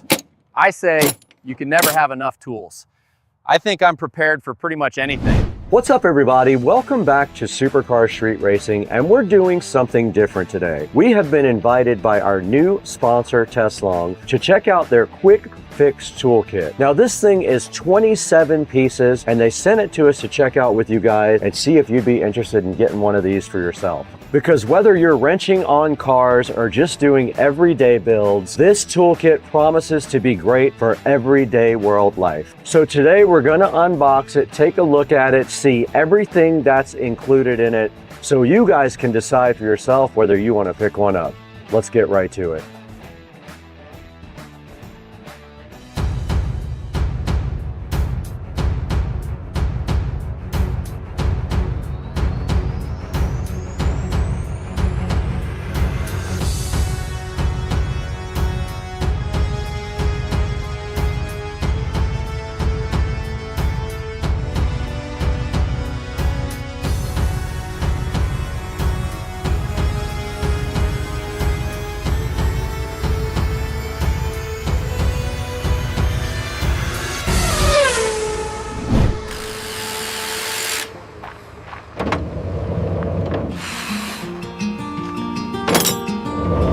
Alright guys, welcome back to the channel and a huge welcome to our new sponsor, Tesslong. They sent us this quick fix toolkit, TS01-P07. Now let's break down what you get in here and why it actually matters. First off, this isn't some cheap toolkit.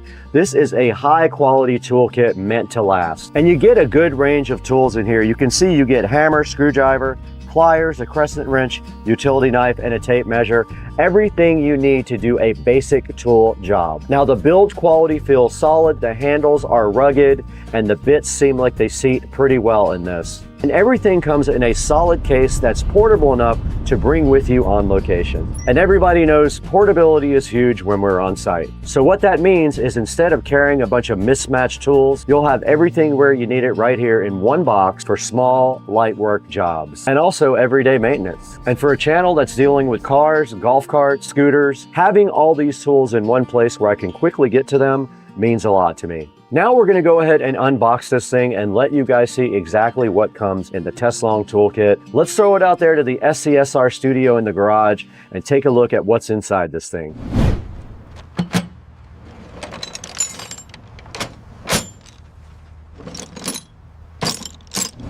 All right, in front of me right here is the Tesslong Quick Fix Toolkit. This is model TS01-P07 that they sent us to take a look at on Supercar Street Racing. You can see on the front of the box, it says it does have 7 tools included, and it is a toolbox for compact portability. I am hyped for this. I really needed something like this. Look on the front, you can see here, it looks like it comes with a hammer and a wrench and a screwdriver at least. Probably more than that. On the side here is the model number again, TS01P07. And then on the back here, it does show you everything that comes in it. It's got a claw hammer, a screwdriver, a multiplier, a crescent wrench, a utility knife, and a tape measure. And it shows you here again, it looks like there's some bit sets as well for your screwdriver. There's a cap for your hammer. There's all kinds of stuff in here. Now it says designed by Tesslong in California, assembled in China. There's a support number and email address are down here. So they have a 1-800 number for you to check out. And then of course the barcode right here on the side. The other side of the box just reflects the same thing, and there's nothing on the bottom of the box. And so back to the front here, we need to get this Tesslong Quick Fix Toolkit unboxed. And to do that, we have the SCSR patented knife ready to go, as dull as it may be.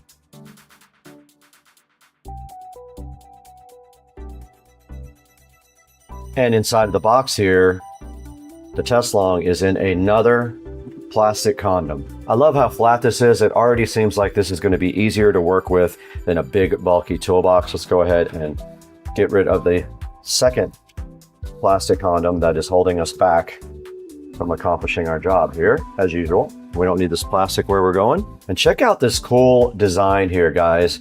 It's very flat, very compact.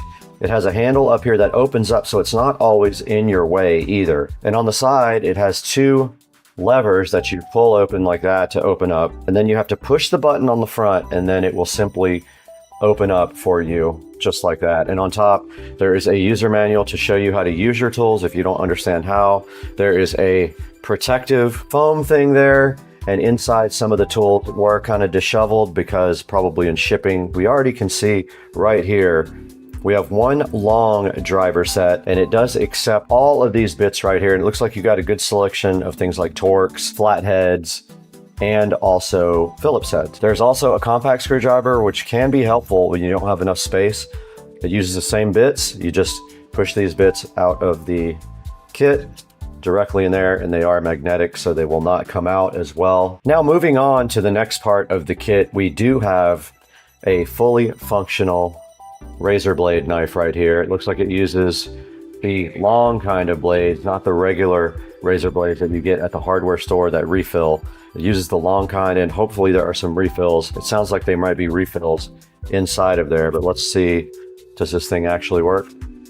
It does. It sliced our Tesslong toolkit manual directly into PCs. Nice utility knife there included with the Tesslong. This is our hammer here. It's got a flathead on that end, and it does have a claw on that end, and it looks like this is the hammer protector. So I'm just going to put it on the hammer and place the hammer so gently right back into its original position. Let's see if it's a hammer. Yep, it's a hammer. Now moving down, we do have a nice adjustable wrench here. You like to call it crescent probably.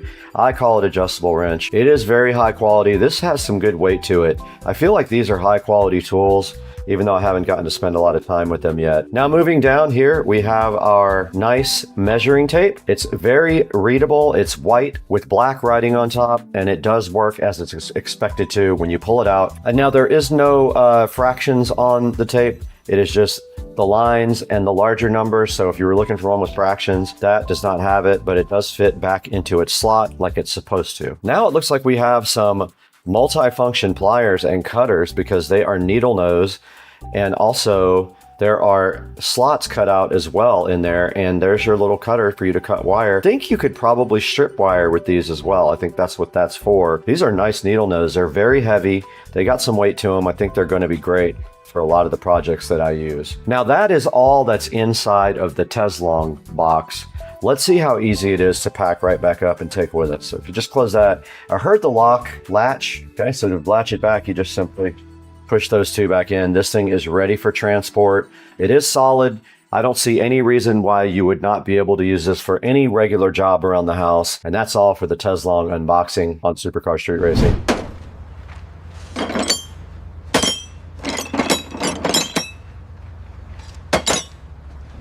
Everything's out of the box now. You can see it all here professionally organized, and the Teslong toolkit gives a vibe of professionalism, not some cheap toolkit made of plastic. The tools are neatly organized, the case is compact, and everything feels secure inside of the case, like it's not going to fall out. Inside of the kit, we have hammers, we have screwdrivers, we have a razor knife, an adjustable wrench, and some nice needle nose pliers with cutters. This thing is so perfect for working on cars too, or golf carts, or scooters, or any power sports you have. Exactly what you need for working in tight spots so you don't go stripping bolts and screws.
You know, some people say you can have too many tools. I say you can never have enough tools. I think I'm prepared for pretty much anything. Enough of that. We want to know if you guys are interested in buying your own toolkit. So in order to do that, we're going to have to throw it inside to Studio B so you can go ahead and see where you can get your own Teslong 27-piece toolkit. Let's throw it inside. Hey, what's going on, everybody? Supercar Street Racing in Studio B, getting ready for CES 2026. We will be there January 6th through the 8th. But right now, our concentration is on the Teslong 27-piece home repair toolkit. This thing was awesome. It looks high quality. I think you should check it out. Go ahead and grab one from the link in the description. You guys, for 252,000 subscribers and my first 1 million view video. We're gonna get out of here right now. We got so many videos to edit, it's hurting my hands.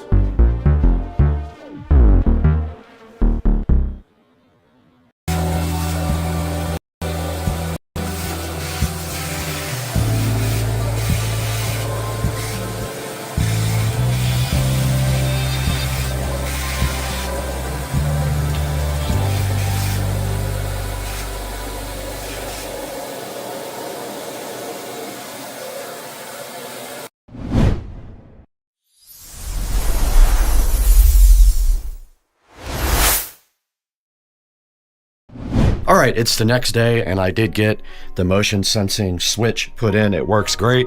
It turns these lights on up here at the top that are in the ceiling.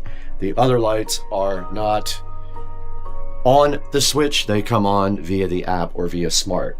I have one more step, and that is I'm going to be using Lumeri's rope light on the top of the closet. So what I want to do right now is simply get this up there and wired in so we can install the rope light. There's only 2 plugs up there, so I'm going to be using this splitter. This is 16 feet, so it's not long enough to go all the way around, but it will go most of the way. So unfortunately, I would need a 30-something foot one. But yeah, I'm going to get up here and install this light as best I can.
Okay, we got our LED rope light installed above the closet and it looks freaking awesome. That's what it looks like with one of the scenes that I could pick. There is nothing up here, but then again, it probably doesn't need anything up there. It came out awesome. I'm very happy with the Lumeri products. I just have to change out all the lights that are put in that are V1s. I have to change out to V2, which is going to involve wiring. Basically, the V2s can do white light and dream light at the same time. The V1s cannot. So I only have 2 in here that can do that. And it does pretty much everything. Has a very nice camera, very detailed, great color. Loved all the pictures and photographs from the camera as well. You're gonna see some of that at the end of the video here. But that's gonna do it. Go ahead and order your WP100 Titan from the link in the description. And thank you, Alcatel, for being a long-term sponsor. We gotta get out of here though. We got 1,000 other phones to review right now. All right, we're out here taking video now on the WP100 Titan.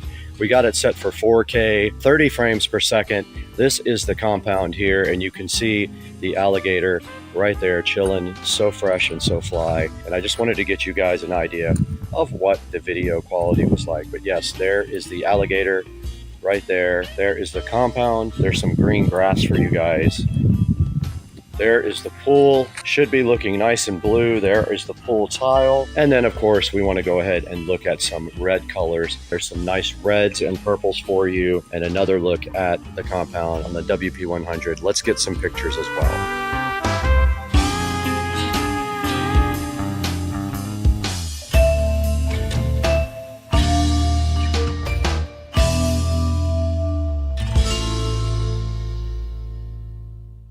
Okay, I wanted to give you guys some more of the capability of the night vision of the WP100 Titan. Check this out. This is my completely dark garage. The sun is barely coming up right now. This, on a regular camera, you can't see this at all. But on the WP100 Titan, check it out. You can make out the golf cart right there. You can make out the scooters right there. No problem. Look at that. You can make out the actual posters where there's no light hardly at all in here. So that is the WP100 night vision. Before it gets daylight here, we want to show you the WP100 Titan's camping light. So here's the controls for it. You just click full. Look how bright that is. That is lighting up the whole area here. Check it out. Now I'm recording this on the Samsung, but you can see it's still dark out here. And looking at the camping light, look how bright this thing is. So for example, I always go into my shed here. It'd be super convenient since my phone is already on my body.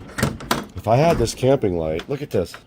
This thing lights up the entire shed. How cool is that? On the WP100 Titan, the camping light. But look at that. Awesome light, man. Check it out. No light. light. Let's go out here on the dock. Here's the dock with no light, and then of course all lit up by the WP100. We are back looking at the WP100 Titan. I just wanted to show you guys how the projector on the phone looks in a real theater room. This is my theater room, completely dark.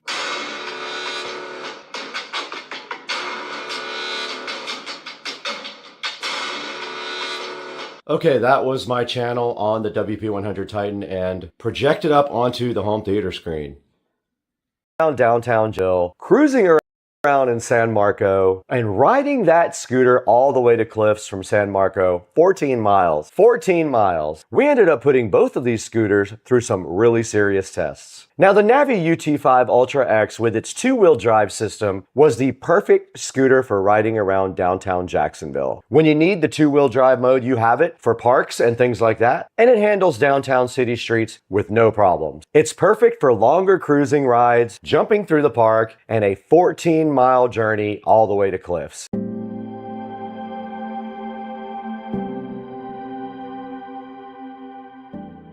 Now, after Joe had fun on the UT5 Ultra X, I decided he couldn't be the only one that got to have a great time. So I decided to go ahead and take the scooter back out again on the road and take it down to the park and put it through its paces.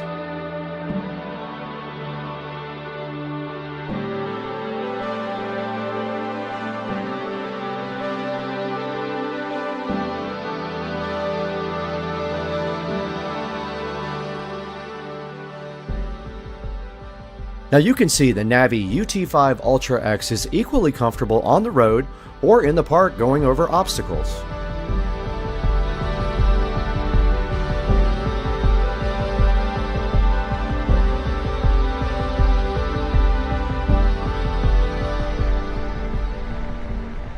Here's the UT5 Ultra X cruising effortlessly down the street at over 35 miles per hour.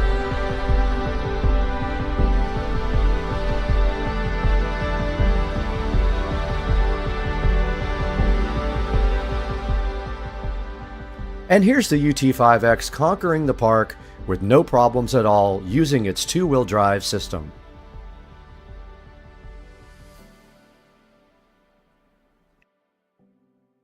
Okay, I wanted to real quickly show you guys the Navi app and all of the things you can do here. Now, obviously, you can upgrade the firmware with the app, but you can also lock the scooter, do things like cruise control adjustment, energy recovery adjustment, your light adjustment, your unit settings, and then when you drill down in even deeper here, you have your anti-slip settings, your hill assist, and everything to do with your driving, like dual motor drive mode, your maximum speed and your startup speed settings, how you deal with low battery, and then the way your lights work more at the bottom. Now, this app is very cool. It lets you adjust almost everything on the scooter remotely, and I love the fact that when we went to a restaurant, we could go ahead and lock the scooter just by sliding the little lock here that says slide to lock scooter. So go ahead and check out Navi on the app as well, and it's very easy to add your scooter and update the firmware and keep everything up to date and safe as possible. Now back to the video. Now, if you enjoy electric scooters, golf carts like this, or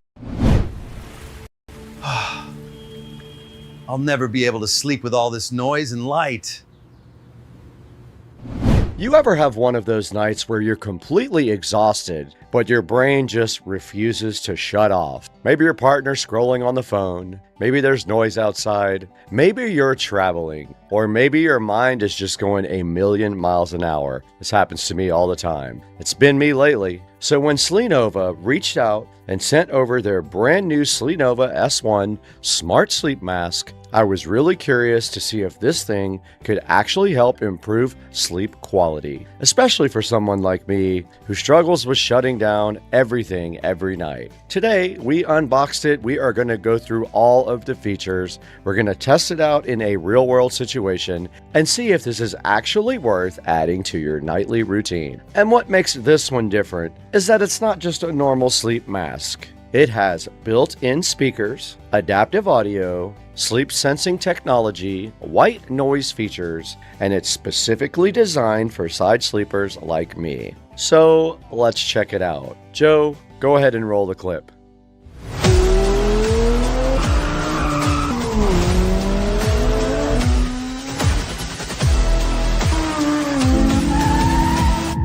Supercar street racing. Drive luxury, live speed. First impressions, the packaging actually feels really premium. Inside the box, you get the Lenovo S1 sleep mask, a charging cable, you get documentation, and setup instructions. Right away, the first thing I noticed is how soft the materials actually are. Now, the inside of it uses brushed lycra material that feels really smooth against your skin, and the outer layer has a soft cotton lycra blend that makes it feel more like a premium wearable than just a regular gadget. Now let's talk about the design, because this is where things get interesting. The Lenovo X1 uses a 3D air eye cup design, which means the mask doesn't press directly against your eyes. And that's important because some sleep masks feel super claustrophobic after a while, especially if you're wearing them all night. This one gives your eyes room to breathe while still creating total darkness. And honestly, the light blocking on this is impressive. Even in a bright room, once this is on, it gets really dark. Another huge feature here is the ultra-thin speaker system. These speakers are specifically designed for side sleepers. If you've ever tried sleeping with earbuds in, you already know how uncomfortable that gets after like 20 minutes. But these are built directly into the mask, and they're thin enough that when you lay on your side, you barely notice them. Now, the real cool thing is that this has a built-in sleep audio system. So technically, you don't even need your phone nearby once everything is properly set up. The mask can play white noise, relaxing soundscapes, binaural beats, sleep audio, and it's all designed to help calm your mind naturally. There's also a companion app that lets you customize everything. You can change sound modes, set alarms, download offline audio, switch between sleep modes, and customize sound preferences. And the controls are intentionally simple. There are physical buttons directly on the mask right here, so you can pause audio, change modes, adjust playback, even in complete darkness. That's actually a really smart design choice, because the last thing you want at night is to start fumbling around with complicated controls. That's just going to wake you up. And battery life is another area where this surprised me. Lenovo claims up to 7 days of use on one single charge, so you're not charging every night like every other gadget. It also includes a smart wake-up alarm, breathable pleated fabric, anti-slip strap design, and a dual-layer nose bridge for better light blocking. And one thing I appreciate is that the materials are washable and recyclable. The fabric sections are detachable, which means cleaning is way easier than most sleep masks.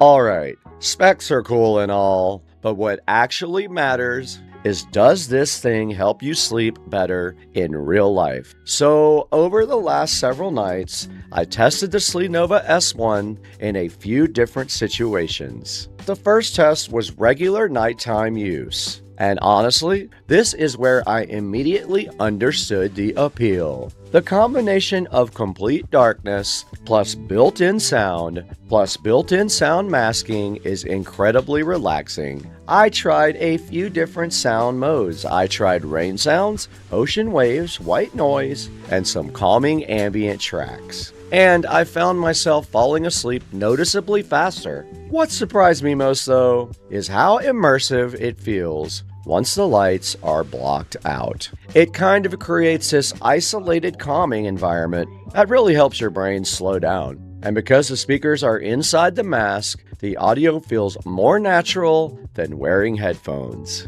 Now, I'm a side sleeper, and this was a big test for me. A lot of sleep products claim to work for side sleepers until you actually try it laying on your side. But the ultra-thin speaker design genuinely makes a difference. I could still feel the speakers slightly depending on pillow position, but compared to earbuds or bulkier masks, this was dramatically more comfortable. And the adjustable strap helped keep everything secure without feeling too tight. I know a thing or two about daytime naps. I just took one, so I tested this. And this might actually be one of my favorite uses for this thing. If you've ever tried napping during the day, you know how hard it can be. I have blackout curtains, but it still gets light in the bedroom, and the sunlight comes right through those windows. This completely solves that problem. The total blackout effect plus the calming audio makes short naps way easier. Honestly, this would be amazing for travelers or parents, possibly shift workers or frequent flyers, or anyone trying to recharge during the day. Now, I haven't taken this on a flight yet, but I can already tell this would be perfect for traveling. In planes, hotels, car rides, airports, that's something where this will really make sense. Instead of carrying headphones and a sleep mask, this combines both into one product. And because these speakers are built right in, there's less stuff moving around while you're trying to sleep. So after using the Slenova S1, here's my honest takeaway. This is not just a gimmicky sleep mask. It actually feels thoughtfully designed around comfort and relaxation. The biggest strengths for me were the total darkness, side sleeper comfort, the built-in sound system, its simplicity right here, and how calming the overall experience felt. I also really liked that it doesn't feel overly techy. A lot of smart wellness products become distracting because they try to do too much. This feels focused on one thing, helping you relax and sleep better. Now, obviously, no product magically fixes sleep overnight, but if your biggest sleep issues are noise, light, overstimulation, maybe travel fatigue, or difficulty winding down like me, I can absolutely see this thing helping you. Overall, I think the Slenova S1 is a really interesting option if you're looking for a more comfortable and more immersive sleep experience. Especially if you travel often, you sleep next to someone, you take naps regularly like me, or you just struggle shutting off your brain at night, also me. And honestly, the built-in audio plus blackout design makes this feel way more premium than a standard sleep mask. And if you want to check it out for yourself, I'm going to put the official product link right down in the description. You can also check out more details directly from Slenova and see the different sound and customization features all for yourself. And if you end up trying it, let me know your experience in the comments. I'm genuinely curious what sound mode you guys would use most. Thanks for watching. I'll see you guys in the next one. Don't forget to check out Second Car Street Racing. And thanks for over 325,000 subscribers. I gotta get out of here. Joe, turn the camera off.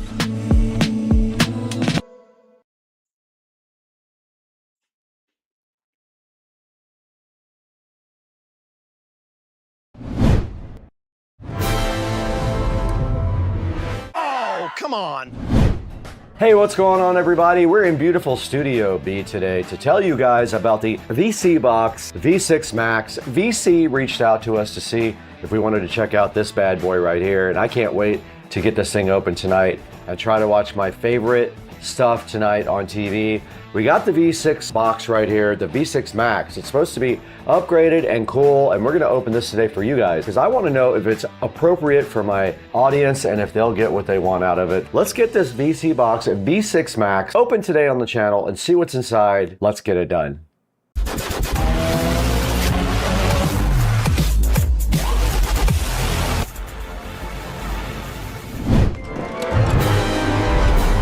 Oh, come on. Supercar Street Racing back once again. We're in beautiful Studio B. We're not always in Studio A. Sometimes we're inside the house, you know, just to get stuff done and everything like that. But we're in Studio B today, which is also my main office. And VC has reached out to us and said, do you want to cooperate on this beautiful V6 Max VC box? They said I can get anything I want on this box for a one-time fee without a subscription? We are gonna have to find out because there's some stuff coming on tonight I really wanna check out. The first thing we have to do though is get this VC box unboxed. And we're now on their product page, and on their product page, you can see the V6 Max. And under the V6 Max right now, you can see it's an 8K Android TV box, and it does have an Amlogic 905 Y4 processor. It says it right here on the screen. Quad-core ARM Cortex A35. It uses a Mali GP31MP2 GPU. It's got 4 gigs of DDR3 DRAM and 64 gigabytes of flash eMCC as well, and it runs Android 14. Now you can see right here, it does use RJ45 for 10100. It does not do gigabit Ethernet on the Ethernet port, remember that. It does have built-in Wi-Fi for 2.4 or 5 gig up to AX, and it does support Bluetooth 5.0. It says it's got RJ45 built in, and it does have a Wi-Fi antenna. It does support HDMI 2.0, meaning you can support 8K60. It's got 2 USB ports on it. It runs on a regular 5 volt, 2 amp power supply, and it just has an LED indicator right on the front. Offers a big range of decoding. You can see there a lot of decoding, multiple format for subtitles, and MPEG and JPEG. And of course, all these other cool features like HTML5, RTSP, HLS. It supports external storage up to 2 terabytes. It can be upgraded over the internet or via the USB stick if you don't have internet available, but you would have to have it to really use this box. And you get a remote control, a manual, a HDMI cable, and a power adapter with your VC box. That actually looks like USB 3.0. So that's your HDMI port. There's an audio video port there, which is a mini. There is a setup guide right here on the website that tells you how to go ahead and set up. Let's go ahead and see what this guy has inside of the box. Let's get this thing unboxed.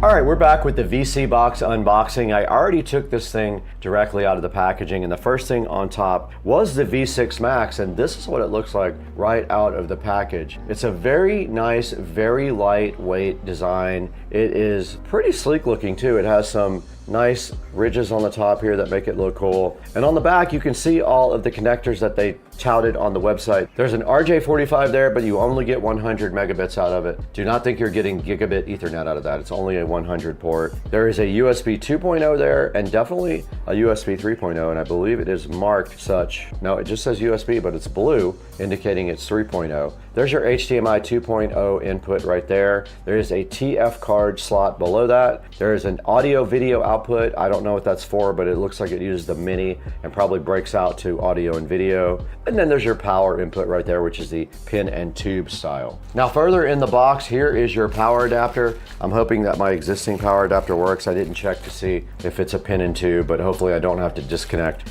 the power adapter that's there to use this one. And then of course you get another free HDMI cable. I'll put that in my sock, or if you want to eat it, I'll give it to you later for dinner. And then we have this remote control. And by the way, this video is also sponsored by EBL. EBL sent us batteries specifically for this VC box remote control. So we're gonna be getting our EBL rechargeable batteries out and go ahead and put them directly into this remote control right here.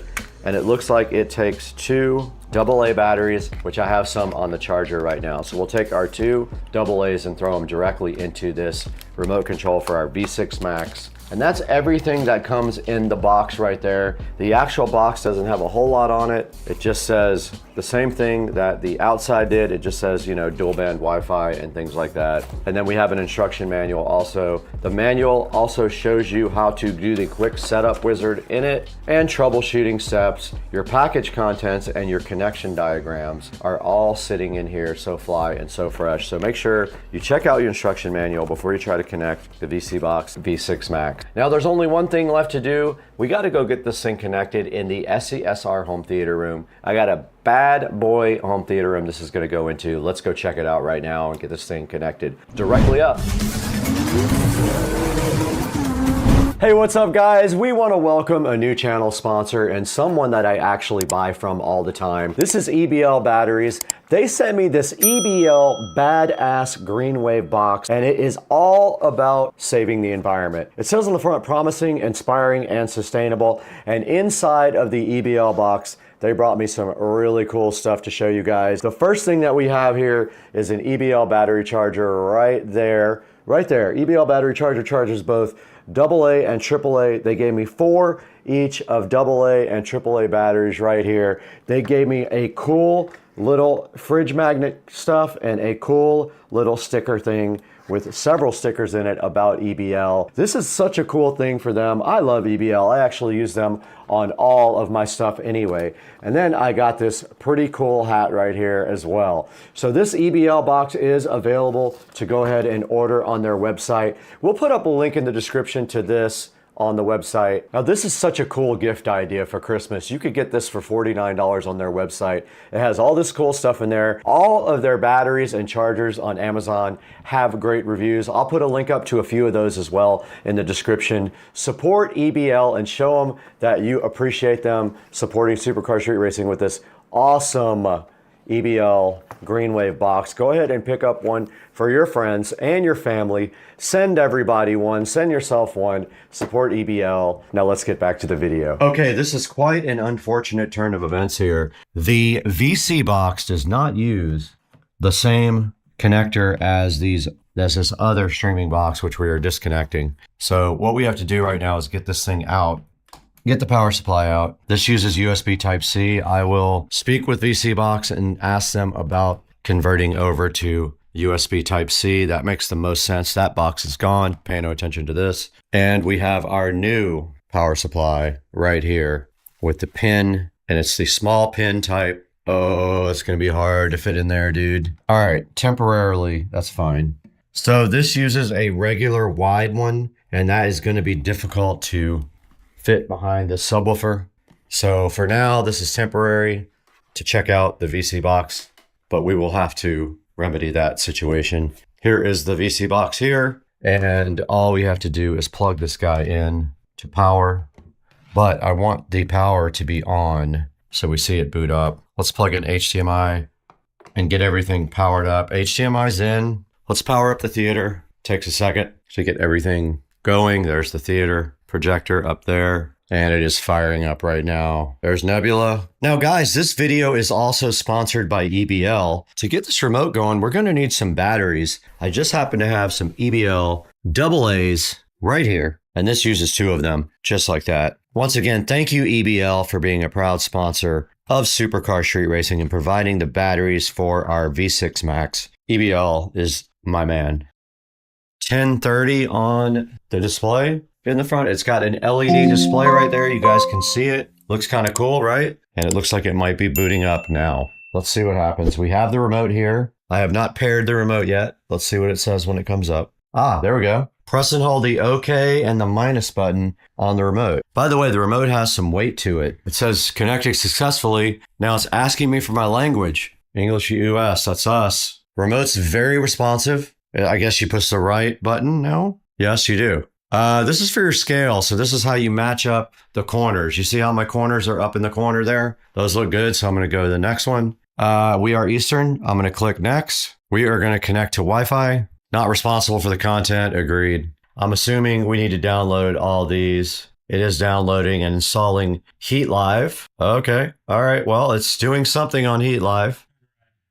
If we click OK, we get a guide. So Heat Live looks like live TV here. There's sports, there's national, local, Paramount, NBA, NFL. There's all kinds of stuff over here. ESPN, all kinds of stuff, all the WNBA stuff. So it looks like Heat Live has all live channels. You can see all the variety over here on the left side. It goes from national, local, sports, Canadian, Latino, UK, 24/7, UHD, 4K, Paramount, Peacock, NFL, NCAA, etc., NHL, all the way down ESPN and everything like that. Let's go back to the home screen now. Let's go ahead and put Heat VOD in. It is installing. It says feel the heat, stay cool. Okay. And it looks like we have the ability to go to movies or TV series here. And if we go to movies, here is examples of what is available. Here's all the newest. And then you can go to genres over here on the left. I love sci-fi. Looks like you've got some sci-fi movies over here like the new Running Man,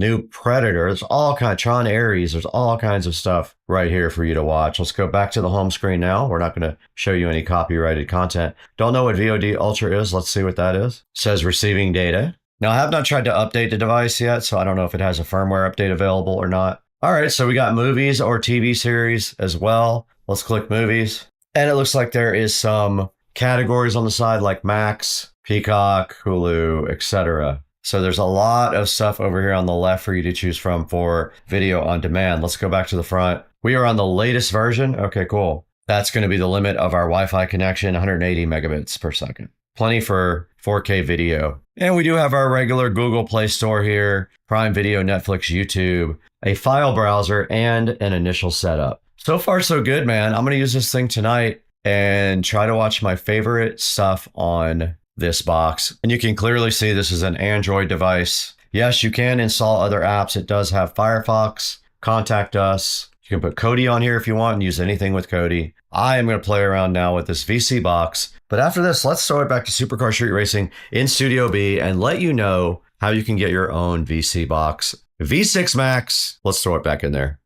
All right, guys, you just saw us hook up the VC box V6 Max and put it to its tests on the home theater room for Supercar Street Racing. I love my home theater room and I watch so much stuff in there. It's going to be very helpful to know if this guy is actually going to replace the other streaming box that is in there right now. I won't mention the name of that. You'll have to watch my other videos. But if you guys think this thing is awesome, there's going to be a link down in the description. It's very important that you click that link when you buy your VC box so that VC knows that you guys support Supercar Street Racing and they'll support us more and bring you awesome stuff just like this. Guys, thanks for watching. I hope you loved the VC box. Go ahead and buy one if you like it. Get rid of your monthly subscriptions. I don't pay that stuff anymore. The only thing I pay for is internet access. Everything else I do not pay for. We got to get out of here right now though. We got to go watch a bunch more movies on our VC box, the V6 Max. Let's get out of here.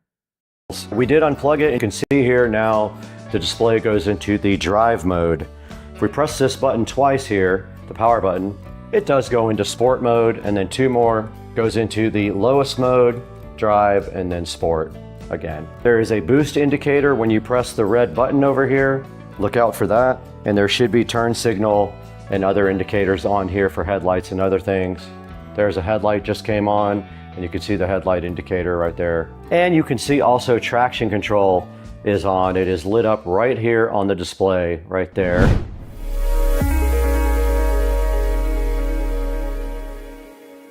You guys just took a look at the controls and the whole scooter here on the Navi XT5 Pro. Now the next thing to do is show you guys how to get your own. Let's throw it into the studio with Brad. We'll show you how to get an XT5 Pro for yourself. Let's do that.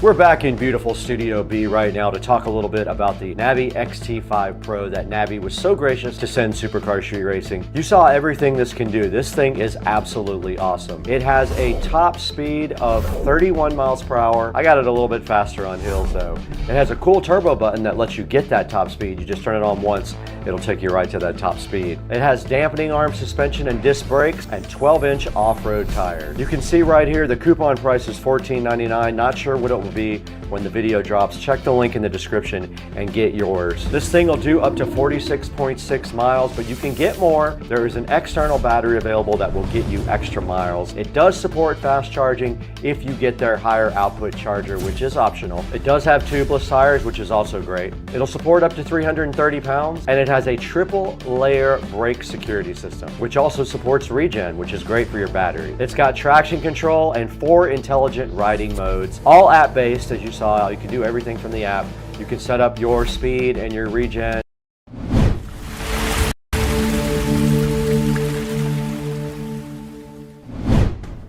Guys, welcome back to sunny Florida. Look behind me here. It is beautiful outside, but those looks are deceiving. It is very cold, 50 degrees in Florida right now. And today we have a tour of my new all-home audio system. The whole home audio covers everything. Hang out with us on Supercar Street Racing.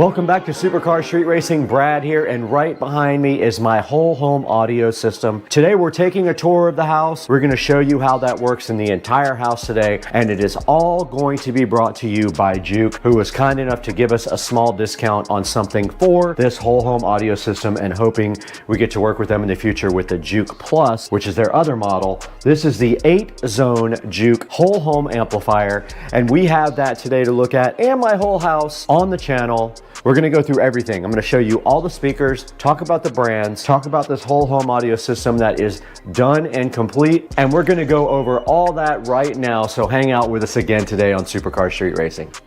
We're back in the Supercar Street Racing Humble compound today, and today's video is sponsored by Juke Audio. I promised them I would talk their brand up today, and we are going to do just that, because I have been enjoying this Juke Audio amplifier that we've had now for a couple of weeks. Now right here in front of me is the Juke 6 and 8. It is their base model. The Juke Plus is a little bit higher model. This thing is awesome though. It has 8 zones. You buy it with 6, you can upgrade it to 8 with just an email and a few dollars. They will upgrade it remotely for you. This has 6 and 8 powered zones depending on how much you spend. It does have 40 watts per speaker per channel. Do not let that confuse you. That is not a small amount of power for these in-home audio speakers. That is plenty of power, at least for what I have, and I'm not running a sub or anything with the power out of the Juke. It is app controlled. It has a smart app we'll be showing you guys a little bit later in the video. Now this thing supports analog inputs, USB input, AirPlay, Spotify Connect, DLNA, and Bluetooth. So that covers pretty much everything you'll need, because you can do almost everything with a tablet nowadays, and you can just Bluetooth right to this guy right here. Now let's go ahead and show you this guy getting unboxed, and then start the tour of our whole home audio system.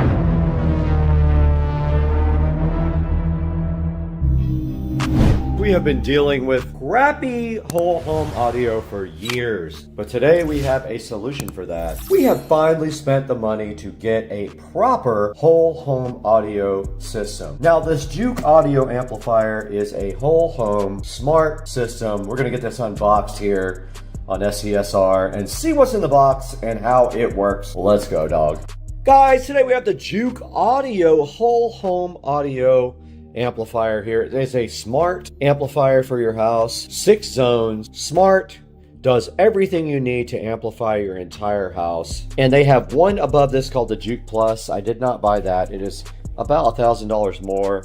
I probably could have just done that for $2,400. I got this for, I think, $1,400. So today we're gonna get this thing unboxed and see what's inside, get it hooked up, get the app going, and see what that's all about, because we are redoing the whole home audio system in the closet, and this is an integral part of redoing everything on Supercar Street Racing. Patented SCSR knife is here opening up the box. We need to get this thing open right now and see what's inside, because I'm hyped, guys. Juke Audio, so made simple right in front of us. The whole home audio amplifier is 6 zones smart, capable amplifier, and inside of the box, with the presentation level being elite, this Juke audio package right here. Don't know what it is, but let's get it out of there. I like it. SCSR knife is patented. Do not try to make one like this, because it actually came from IKEA. Inside of the Juke audio box, looks like some rack mount ears here, which we're not using. These look like rack mounts. A standard, maybe 2 or 3 pin power cable, some breakouts for the speakers, and also a Cat 5 cable, Cat 6 cable, and a Sound Made Simple diagram here. It does do Wi-Fi or Ethernet, and there's a start there. I already got the Juke app downloaded, but that is a good look at what's inside of the box before we get to the meat and potatoes. The Juke is so fly with the charcoal padding inside. Let's get that out. All right, now Juke did say that the optimal connection is Ethernet, which we will be using. There are 4 breakaway boxes in the back here for speakers. Literally nothing on the front here. It just says Juke Audio. No lights or anything. And then also in the back right here, there's 2 USB ports. If you want to do analog audio, you have to connect to these USB ports with an adapter that I will put in the description. It is a USB to audio adapter. I ordered that. It will be here tomorrow. They give you an Ethernet cable right here. We don't need that where we're going. We have an Ethernet cable. We're gonna put this into the SCSR closet, power it up, see if we can update the firmware and all that, and then see if we can interface with this guy, the Juke Audio on Supercar Street Racing. Let's get it into the closet.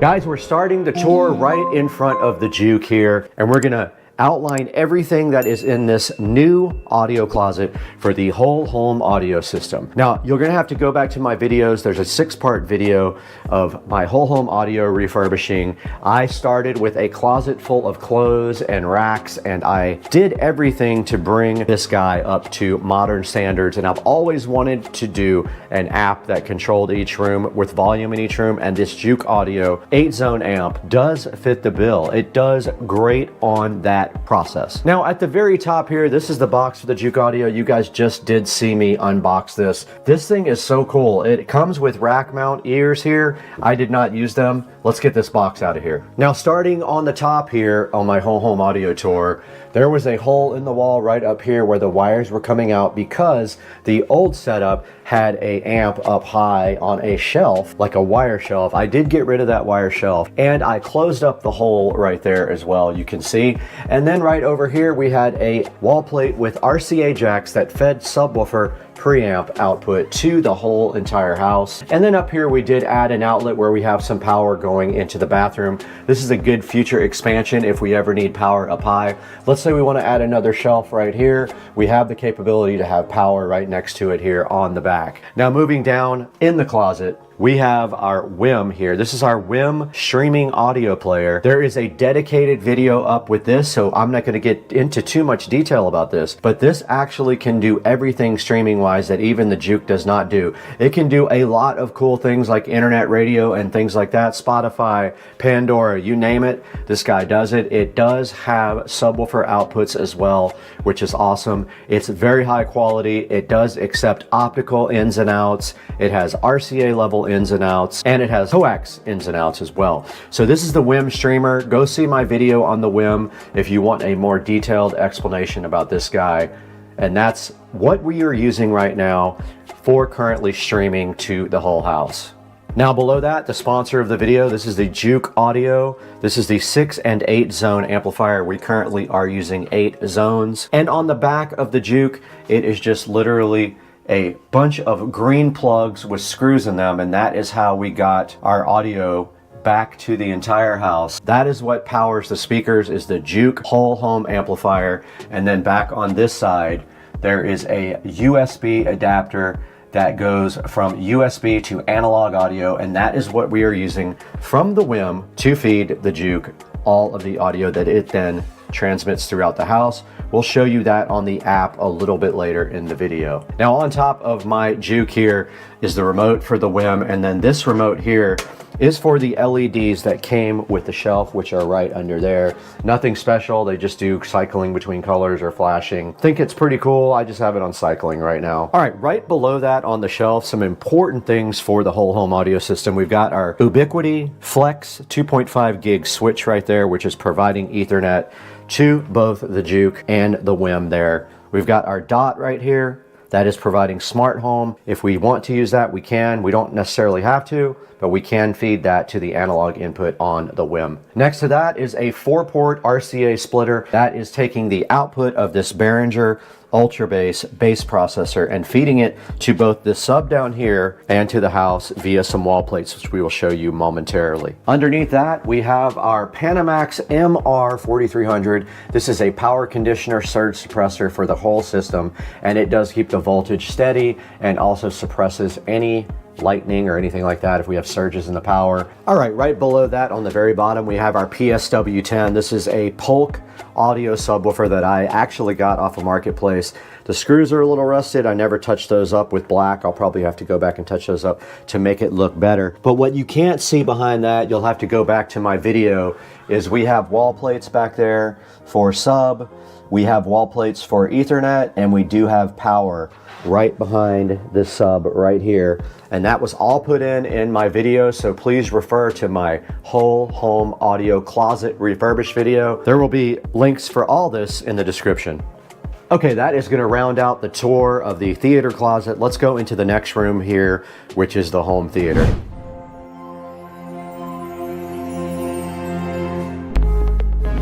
Okay, we are in the SCSR home theater room right now, and there is nothing related to the whole home audio system in here except one thing. There is a wall plate behind the home theater right there that feeds this closet right here. So if we want to, we can feed audio in either direction here, from here to the home theater closet or vice versa, in case we want to feed this audio to the house or the audio in there to in here. Other than that, this room is a 4K home theater system. I built the screen myself. There are videos about that as well. It is using the Cosmos Max 4K laser projector, and it has a Marantz Cinema 50 receiver. Other than that, this has nothing to do with the whole home audio system, so let's go ahead and move on to the next room.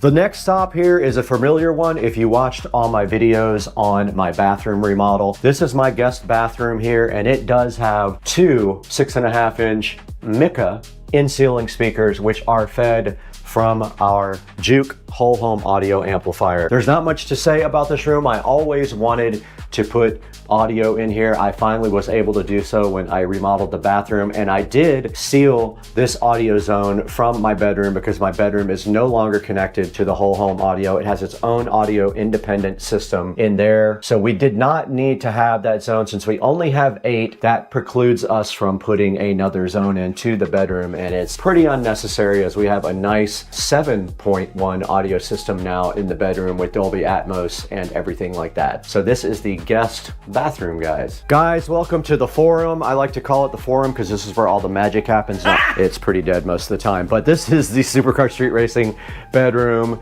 and you can see it is nice and sunny outside. And inside the bedroom, this is not connected to the whole home audio system. It used to have that speaker and that speaker connected. Those are disconnected, except this middle one here is now feeding center channel from our Marantz receiver right here. So we do have front, left, and right. We're using the speakers from the old theater. So we have left, right. These are Atmos. So the left and the right up top are height for Atmos. That's the center. And then we do have our surrounds back there. Nothing else of interest in this room ever happened, so we won't spend too much time on it. There is also a Polk PSW10 there in the corner as well. One of my favorite subs of all time. And in here you also see the Cinema 70S. I do have 2 of these guys, one in the living room and one in here, providing the audio output. And that's going to wrap it up for the bedroom tour.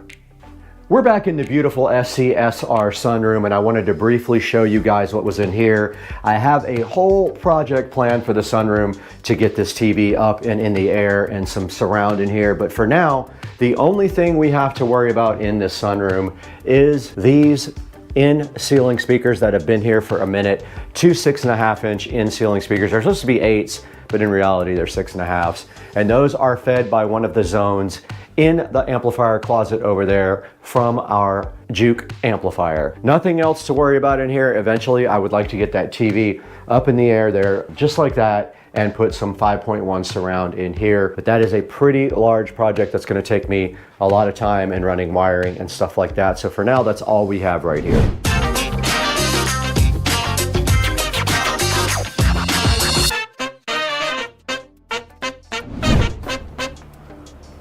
All right, pay no attention to that huge bird over there and this beautiful pool. But out here in the SCSR backyard, we do have 2 nice speakers up here. Those are also Polk Audio, and they are the upgraded ones. I will put the model number right here on the screen for you. We have our 4K TV out here, and we also have these speakers fed by the internal system. This is on its own zone. However, that speaker over there is not working, and I don't know what has happened to our wiring, but it is not getting audio from inside the house. It appears to still be connected, but not 100% sure. I have to get in there and check and see why. Maybe there is a short between that and the Juke or something like that, but this all comes from inside the attic, and I thought it was connected when I checked. I'll have to get up there and try to figure it out sometime. But yeah, this is the outside. I plan on actually putting another amplifier out here, back up here to power these outdoor speakers, because I don't really need to use the indoor stuff. I just want to get audio from this TV onto these speakers, and right now I can't even do that. So that's going to wrap it up from outside in the SCSR backyard. We are in the Supercar Street Racing compound kitchen right now, where you can see we have all these beautiful Samsung appliances just chilling. We have the nice Samsung stove, which we can wake up right here. Yes, it did come on. We have this nice Samsung microwave. We have our Samsung dishwasher and our Samsung internet fridge. Here we are in front of our internet fridge with the Supercar Street Racing channel up, and that is going to go ahead and play right here and be loud.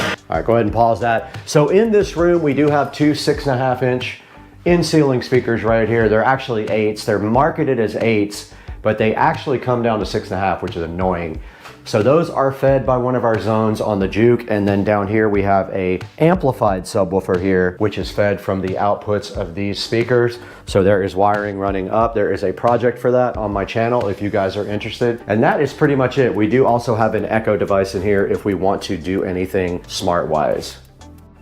Supercar Street Racing living room is looking fresh today, and we are in here with Brad. And in the living room, we have a bunch of speakers in here actually. We have these center ones up here, which are fed by the whole home audio Juke in the closet right there. These other ones in the back are for surround, for the Dolby Atmos system up here, which is not quite Atmos yet, but it will be. We have a Cinema 70S, a center channel, front, left, and right. We are about to add front, left, and right there and move Dolby Atmos up to these height speakers. It has its own Ultra Bass Pro as well, and also our DMark for our fiber and our Eero 7.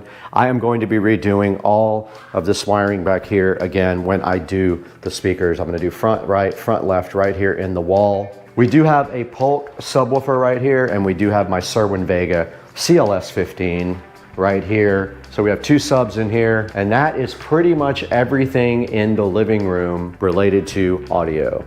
We're back here in the Supercar Street Racing office slash guest bedroom, and in here we have two 6.5, they're really 8s again, in-ceiling speakers being fed by the Juke whole home audio system, and then also we have this nice PSW10, another Polk audio subwoofer, which adds some bass fill to this room. There's not a whole lot to be said about this room, basically the same thing. This is a zone from our whole home audio system right up there in the ceiling. And this room actually sounds pretty good with the sub going, and you would love the way this sounds. And then of course we have Studio B right here for Supercar Street Racing. This is where we edit when we're not out in the studio, and then a beautiful view of cold Florida right outside the window. What a nice view to work with here in the Supercar Street Racing office and guest bedroom. When you're in the office here, you do have a nice bathroom here. This is actually the master bedroom, by the way. And when we walk into this bathroom, you notice immediately we have a 6.5-inch in-ceiling speaker right there, which is also fed a zone from our amplifier in there. And if we walk into the shower stall in here, we also have a 6.5 in here. Now these guys are set up in stereo, so this is left and this is right, or vice versa. I don't know exactly which one, but this gives you nice audio when you are in the shower here and entertains you while you are getting clean. And then in the Supercar Street Racing humble closet in here, we have two 10-inch subwoofers here. We have two subwoofers powered by internal amplifiers, but the wiring comes down from the speakers in here to feed audio to that. I have a project for that on the channel, and it took me about, I don't know, 3 or 4 hours total to do it, but we have our JBL sub here, and then we have our Sony sub here. Both have built-in amplifiers they are using, so they're not getting line in, they're getting speaker level input from the speakers up here. And that wraps up the master bathroom, or the office bathroom.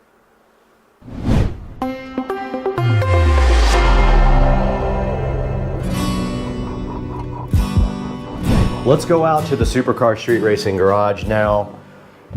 Now out here in the garage is kind of a special case for whole home audio, as these are fed a zone, but it has its own sub and amplifier up here on the top shelf. We have the Onkyo receiver up there, and we have a JBL sub up there feeding these two 8-inch in-ceiling speakers right here. So you can actually use this television here, and we are now powering up the TV. Now we just did power up the TV, and that is feeding the audio up here on the 6.5-inch speakers, and also feeding the sub up there. And you can see we got Supercar Street Racing on TV right here. So you can also feed this and the patio, which is right outside that door we will show you next, with the whole home audio system. So this is on its own zone as well, and allows you to either use this TV here or the interior audio system for feeding the garage of Supercar Street Racing. Now our last step on the tour is actually the patio. We have Polk Audio outdoor speakers fired up by one of the zones. And you can see right here the Polk Audio speakers sitting so fresh above the patio right here. And they provide audio out here if you want to relax, chill, have a glass of wine with the neighbors. You can put the audio on from one of the zones, and that is the same zone as the garage.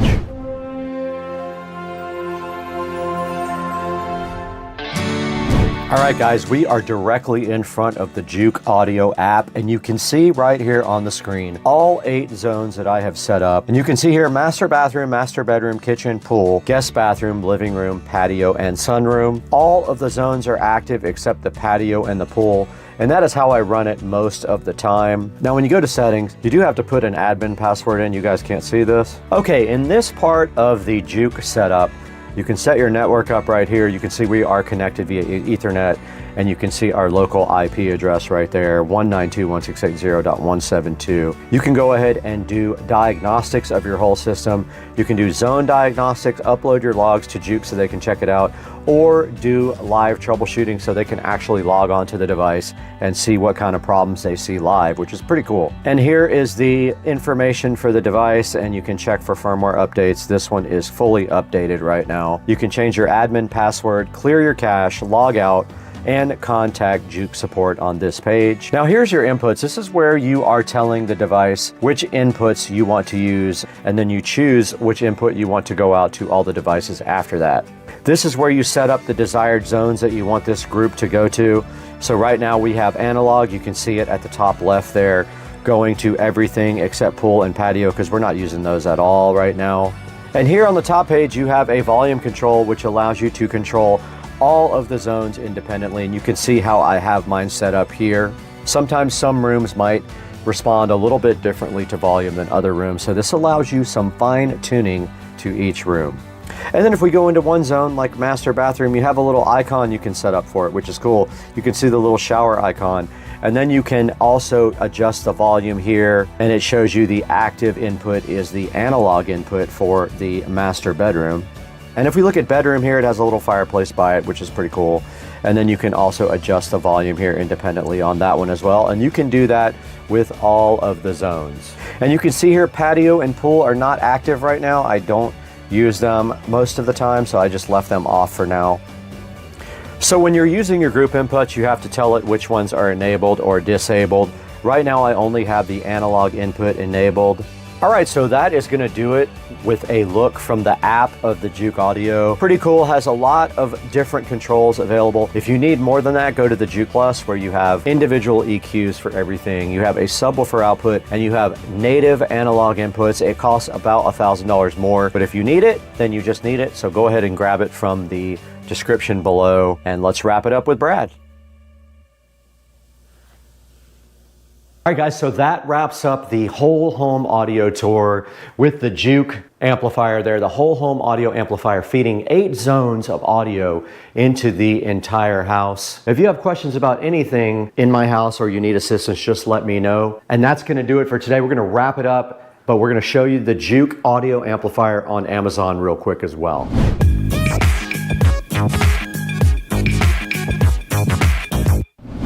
Back in the Supercar Street Racing office, and behind me is Studio B for the SCSR compound. And today we are taking a look at the Juke amplifier online. And right in front of me right here, you can see the Juke amplifier chilling so fresh and fly with a solid 4.4 star review. This guy is $1,499, and I love this thing. It has so many cool features. It is smart. It does smart home. Every separate room has its own volume control, which is awesome. And you can also turn individual rooms off and on as well. And Juke Audio was so kind to work with us on this and gave us a little discount on the upgrade from a 6 to an 8 zone. Now you can get this 6 zone for $14.99, or you can get the 8 zone for $300 more. But if we go to their other amplifier, the Juke Plus, that one costs a little bit more, but it does give you more power. It does have native audio inputs that are analog and a few other things that are more desirable than this. So if you want to spend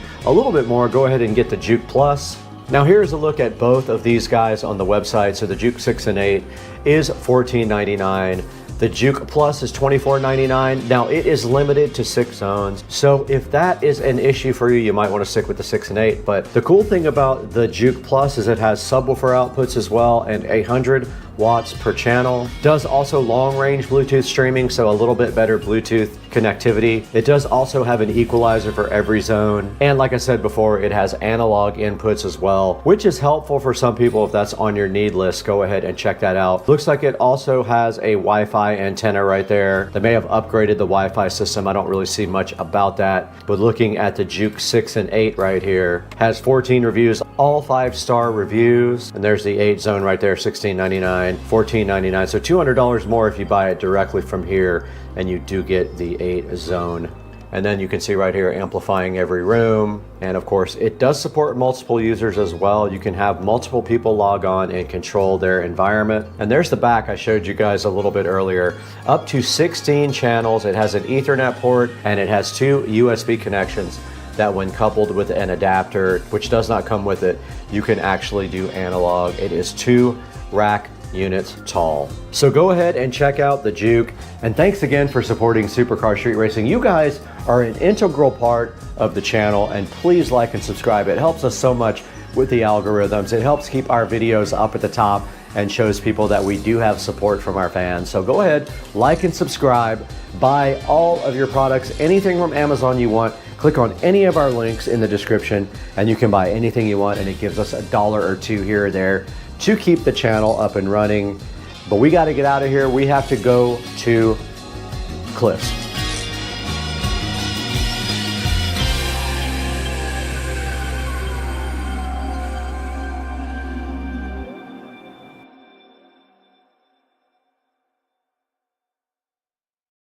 Welcome back to Supercar Street Racing, and today we've got something special. We're coming from the Supercar Street Racing garage out here to bring you more carbon fiber products for the 2023 Tesla Model S, and you can use this on both a Plaid or a regular Model S, and we've got it. It's special and it's right here, and I'm super hyped to share it with you guys today on the channel.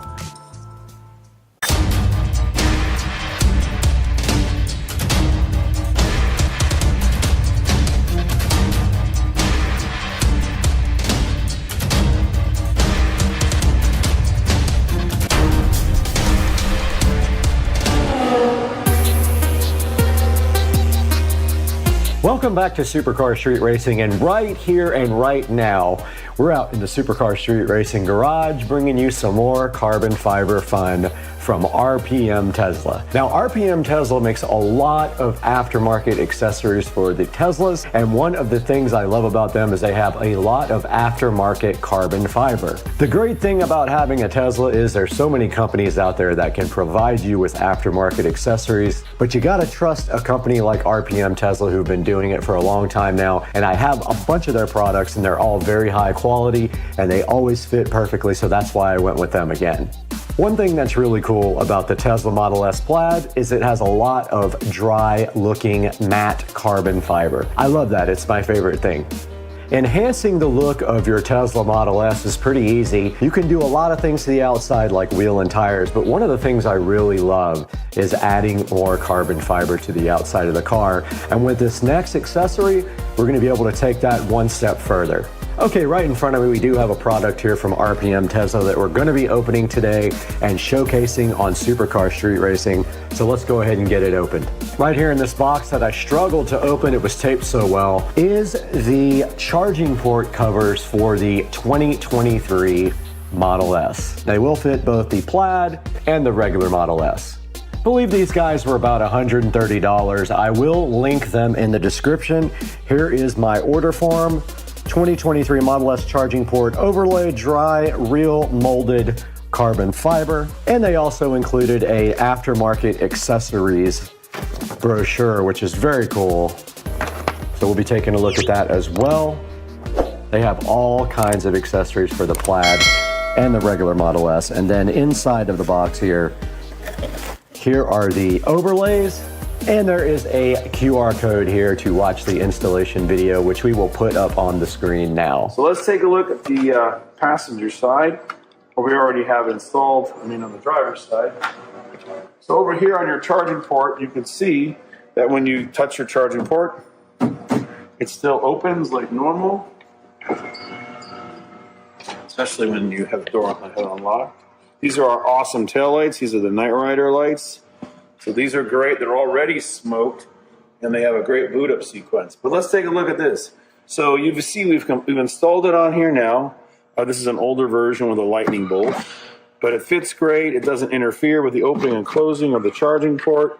It wraps all the way around the edge. And now we're gonna proceed with the installation. Let's go over here. We'll do this real quick. What we need, of course, is a clean vehicle. And when you do the passenger side, you can't open and close it. So we're gonna remove all the tape, but we're gonna clean it first. Now, all of our cars in our showroom have a ceramic coating on them. The ceramic coating needs to be removed, just like wax or anything like that. So we're gonna really clean this until we hear that squeaky clean. All right, so we're done with that. And again, we're not gonna give you adhesive promoter. We don't think it's needed. We also think that adhesive promoter is great on paint, on plastic. It can damage it in the long run. So just make sure you've got it really clean, no oil, no grease on here. Feel it with your finger. It should be rough. It shouldn't be smooth. And if you cleaned it with alcohol and removed everything, it'll look just like that and feel like that. So here's how we install it. I'm going to switch. And again, we're going to hold that same angle. So we got our before photo. Now, you just put it right on like this. Put it right on the top. Look how you can remove it if you don't like where you put it. But hook the back of it over the edge like this and go all the way up to the top.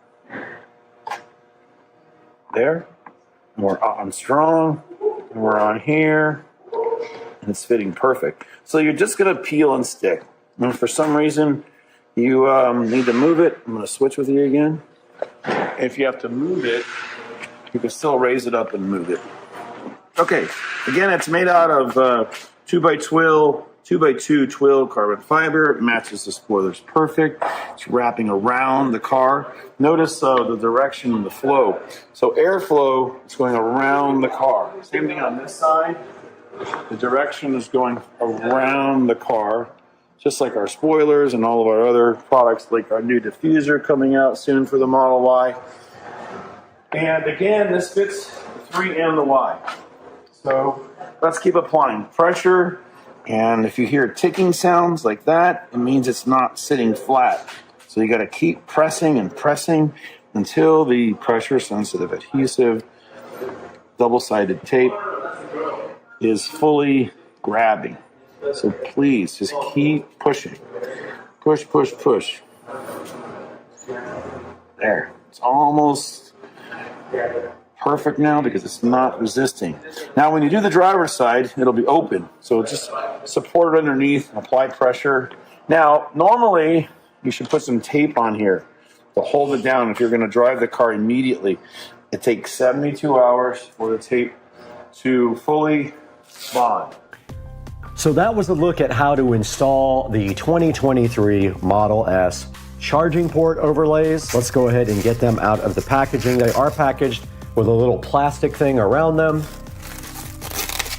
Then there's some protective, like styrofoam-ish light cloth over the charging port overlays. Here's a good look at the Tesla charging port overlays for the Model S, and you can see on the back here, they do have 3M tape all around it, just like they do their other products, and all you have to do is peel off this 3M tape after you wipe down your charging port and stick this directly on, and it should fit perfectly. Now, these did come in a protective styrofoam sealed envelope type thing, which is like a, it's just like a soft styrofoam cloth, and they were protected very well with that, and they came out looking very awesome. Now that we've seen the product and what it's going to do for the car, we're going to go ahead and take a walk around the Model S and check out all the other carbon fiber.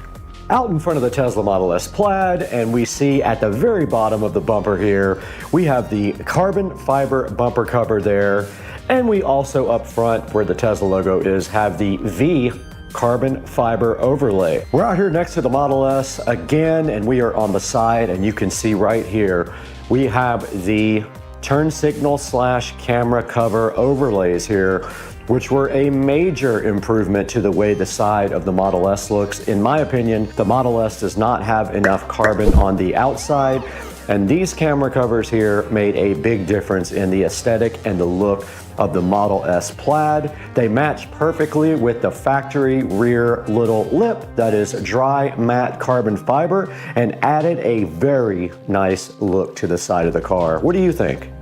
These are the Tesla Model S carbon fiber mirror covers and add a very cool look to the side of the car. It's such a large amount of carbon that it makes the car look better and more expensive, of course, because it is real molded dry matte carbon fiber. It also matches the weave of the factory carbon fiber from Tesla perfectly, which adds a great touch to the car and just overall makes the car seem a lot more sporty, and I love the way it looks on the outside of the mirrors here on the Model S. These are the Tesla Model S door handle covers, and they are also in dry matte carbon fiber, and they are inexpensive, and basically they just press directly on to the outside of the car door handles, and they add yet another nice touch to the side of the car. They really stand out up against the satin wrap here on the 2023 Tesla Model S Plaid. So those are the door handle covers. There will be links to all of this in the description of the video. We're at the back of the Model S, and you can see here the factory rear lip from Tesla is matte look carbon fiber. So all of the other carbon fiber that's been added to the car is specifically matched with this weave of the factory Tesla carbon fiber. So everything looks like it comes from the Tesla factory. Moving inside of the Model S, we have the charging port overlay carbon fiber, which we will put a picture of up on the screen right now, but it sits right there over where you charge your phones, right in the center of the console there, and adds yet another good look to the inside of the car. And it's pretty inexpensive, around $120 or $130, I believe. There will be a link in the description also to the charging port overlay carbon fiber. Okay, we are out here in the back of the Model S Plaid, and we are ready to go ahead and prep to install. So what you need to do first is clean your charging port completely. So we have Windex and we have a soft cloth here, and we're just gonna go ahead and clean this and get this port nice. And the car is dusty, and you can see like a little baby scratch in the wrap there that just became apparent when I wiped it off. And it is now ready for the application of the charging port overlay. Got it! Okay, you are gonna notice here on the back the 3M tape that you peel off. Go ahead and peel all that off. Yeah.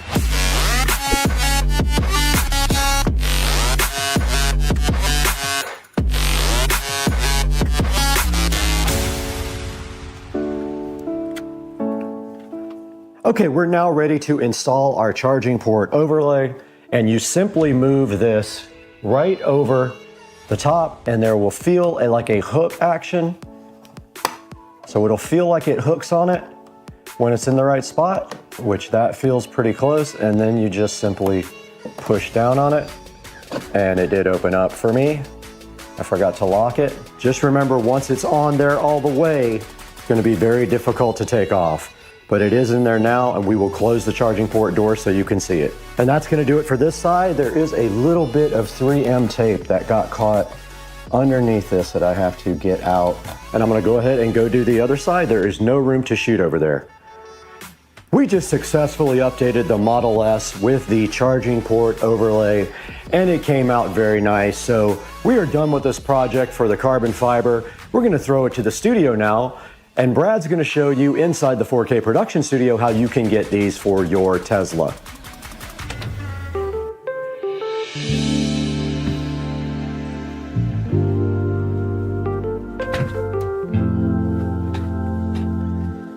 Back in the supercar street racing 4K production studio again with Brad. And today we've got the special carbon fiber for the Model S. Now, right here on the screen, you can see the 2023 Plus Model S charging port overlay sitting, looking so fresh and so fly. You need this for your car. Now, you can pick up your carbon fiber from either one of those companies, except the camera cover can only come from T-Sportline. They don't have the updated version over at RPM Tesla. But you can see here, you can go to the links in the description and you can order your Model S or other Tesla carbon fiber accessories for your car.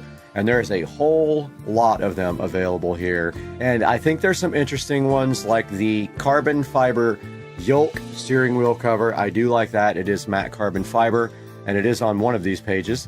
And they also have a few other things that I like the carbon fiber rear splitter. And one day I might get that. It does require some drilling to put on, so I'm not sure if I'm really happy about drilling into my $100,000 plus car. But it still looks cool and enhances the look of the car, so I'm kind of down to try it out.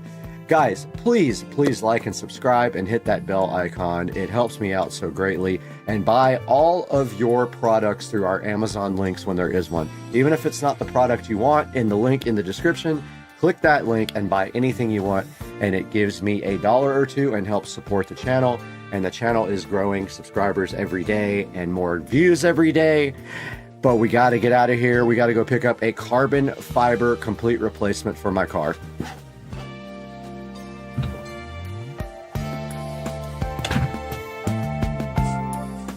Good afternoon, guys. It is Monday. It's Martin Luther King Day, and it's time to reveal the new vehicle. So, might be wondering what I bought. It's a car I've been looking at for years. Finally found the right one with a warranty, and a little clue right there. So let me walk you to the garage.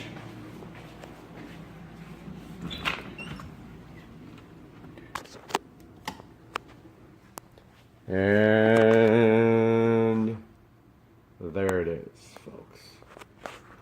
So I bought a 2005 SL65 AMG.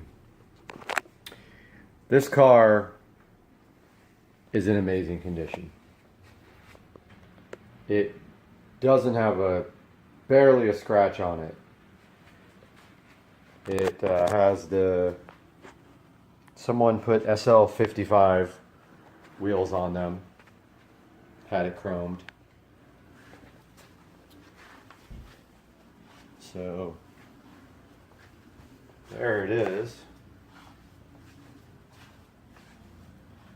The SL65. And the thing is just spotless. Interior, exterior, just in really good condition. 49,000 miles on it when I bought it. Found it up in New Jersey. Drove it back here. Got some big plans for it as far as modifying and more horsepower. So from the factory, these are 604 horsepower. They have twin turbo V12. And not a huge aftermarket community for these things, but there are things available. Already did a mod to it. That will be for another video. So that's going to conclude this one. So there it is.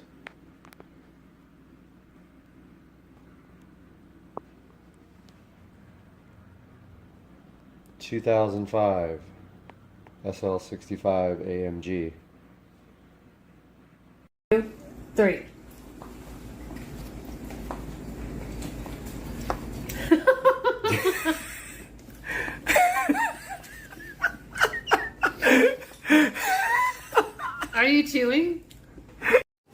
Guys, back in the Supercar Street Racing living room once again. We have this garden edging from Amazon that was not cheap at all. We're going to be using that today, and then if we step outside here in the Supercar Street Racing front yard, we are going to be taking a look at doing this garden and getting it all fixed up. We're going to put the edging in, we're going to put the flowers in that we got here, and then we are going to fill this with the black mulch, and that's all happening today. Let's get started and get to work.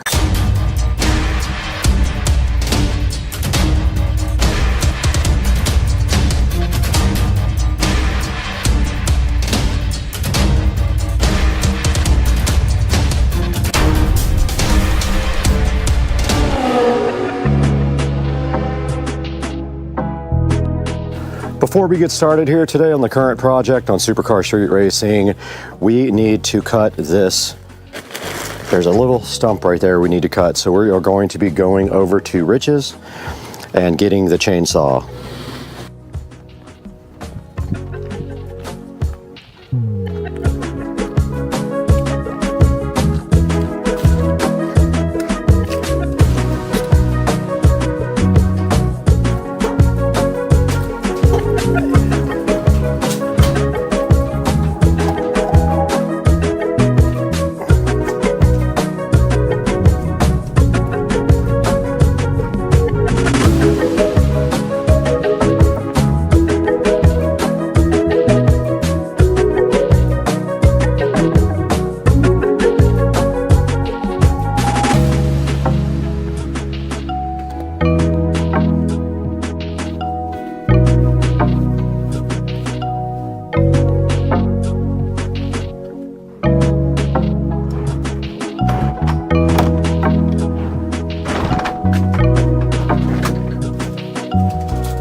All right, we do have one stump right here and one over here that we're just going to be cutting off. That is the next thing on the mission.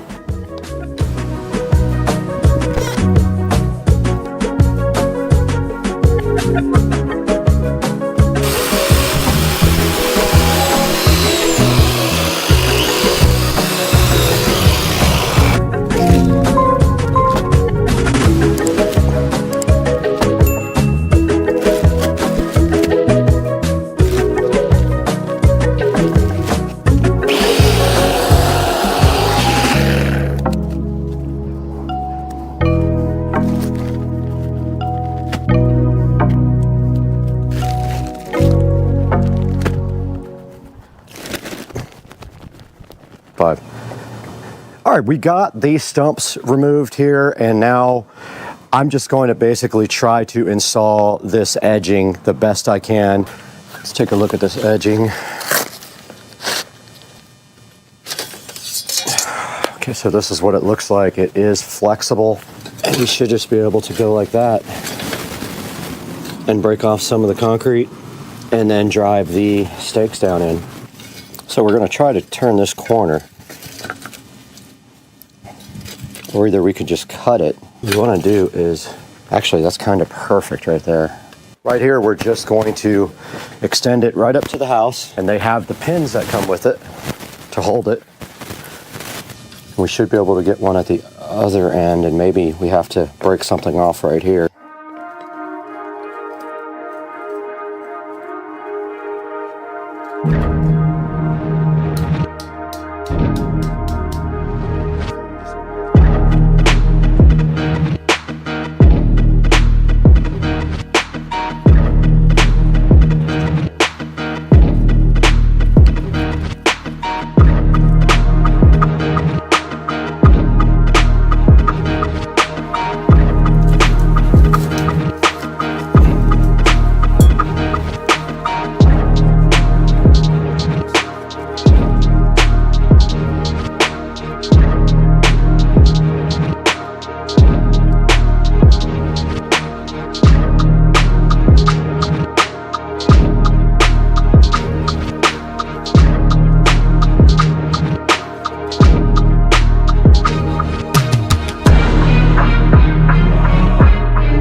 One there, one there. Have to be careful with the wire.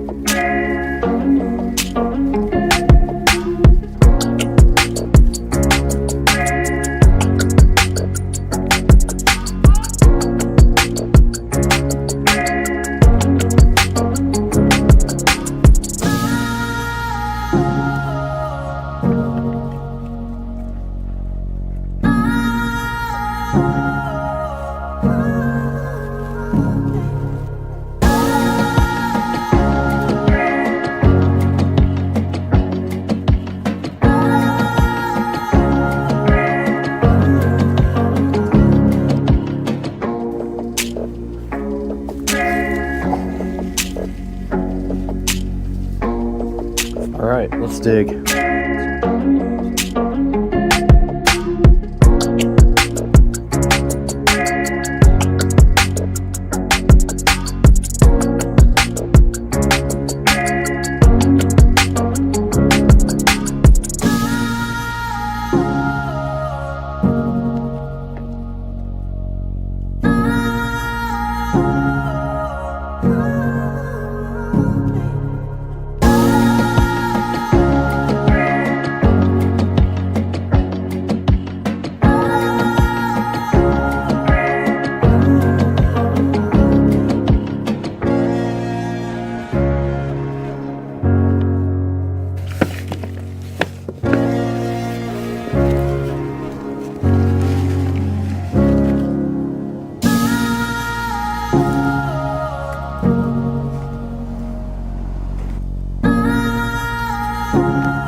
All right, I'm gonna go ahead and put some lights in. I got a splice into this guy here. I'm gonna go ahead and cut it. I'm out of the connectors. I'm gonna have to use wire nuts.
subscribe to my channel.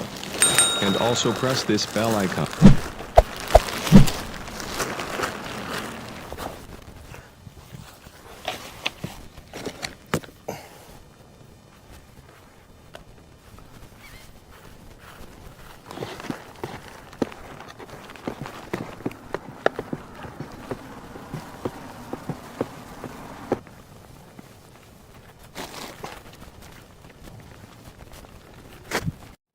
All right, guys, so that is going to wrap up the front garden part. This will be one video. The next video will be the other garden.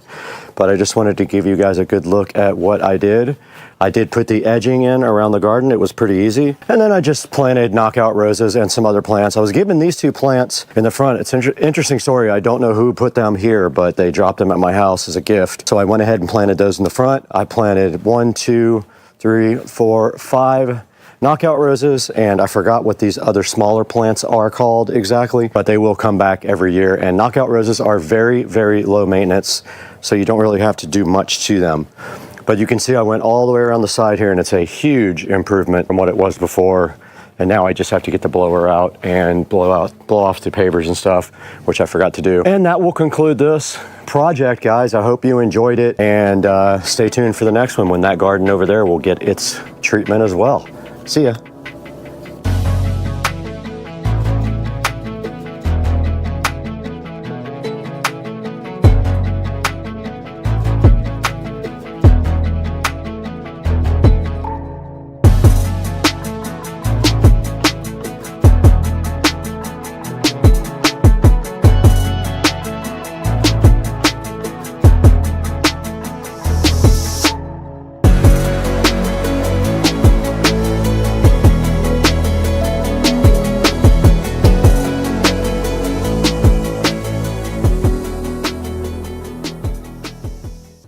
What do we got? Hill satisfaction. Let's go. You do it. It's your radio. PeelSat, let's go. Oh, look how so crispified it is. Oh, hold on. I got a little more.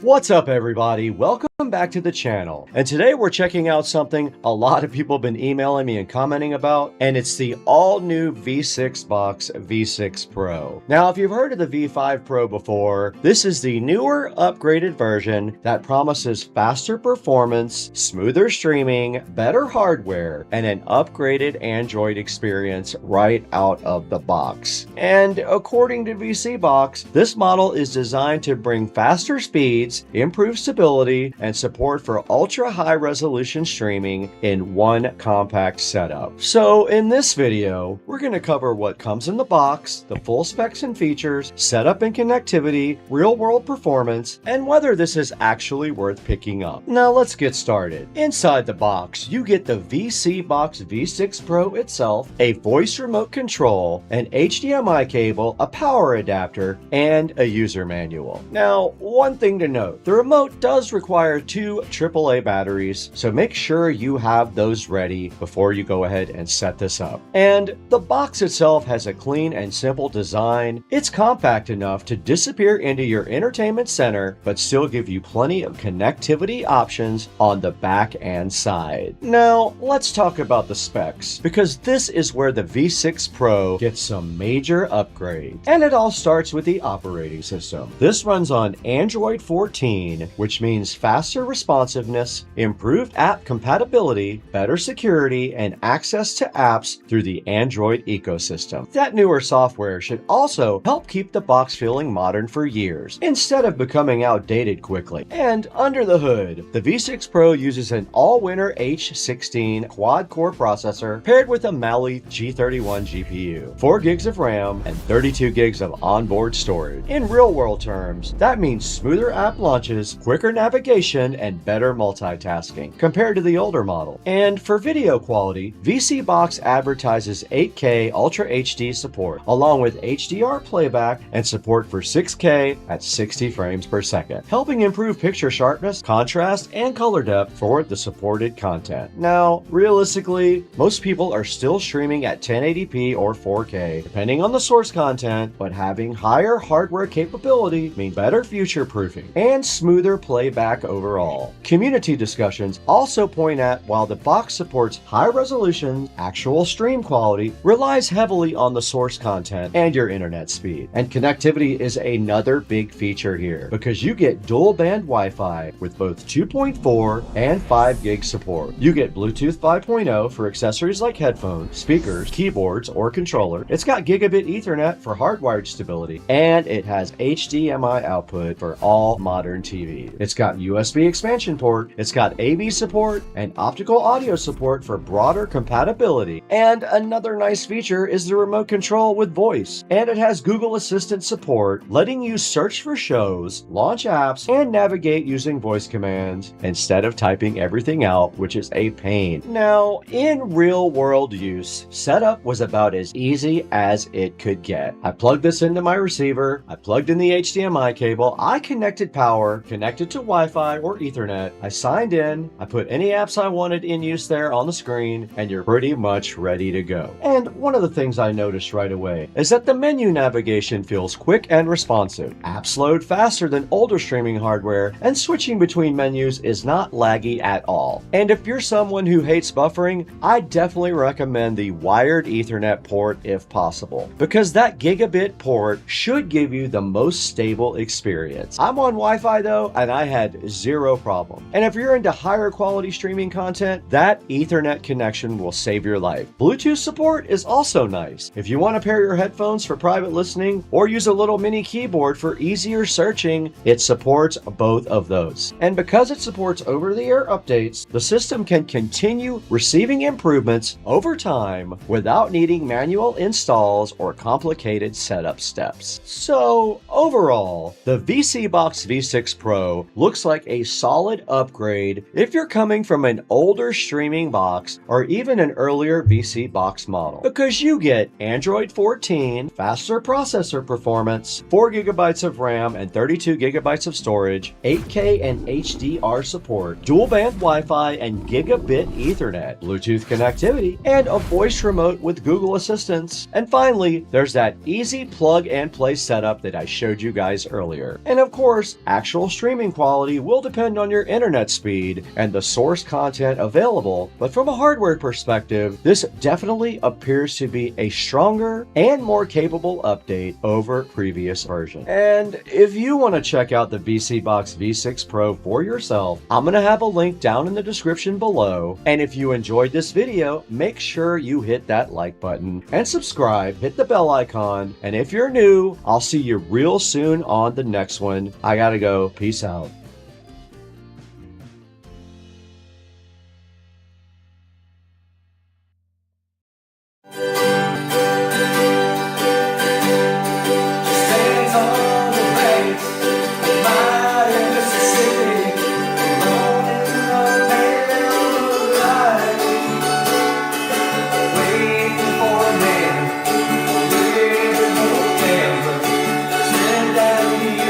Turns to night.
now we got the patio lights on, so the string lights.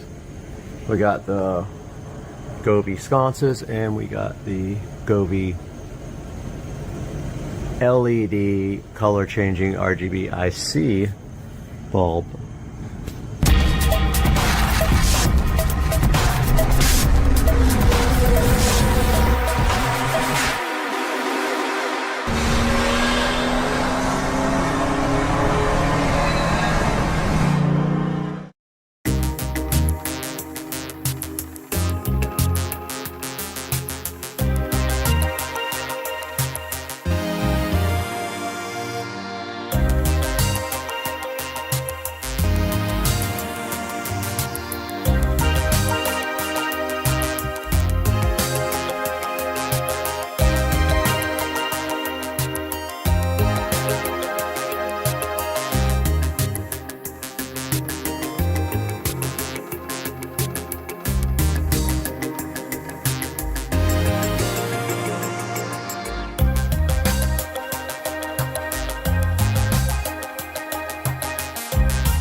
Hey guys, welcome back to the channel. Today we got another exciting product to take a look at, and I really wanted to get this out to you guys because I'm super excited about working again with some Govee products. Today we have the Govee RGB IC multicolor dimmable, and they're just like wall sconces.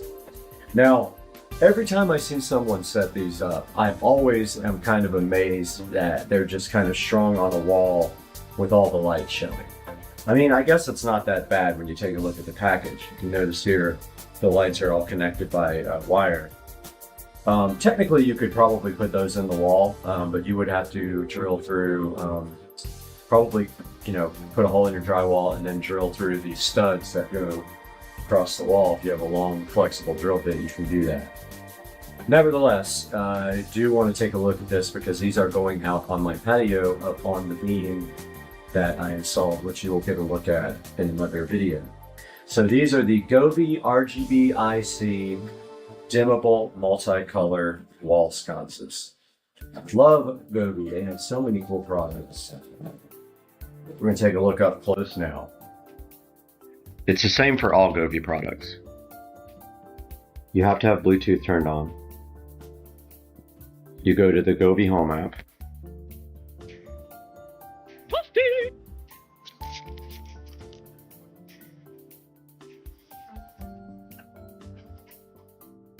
Gotta log in.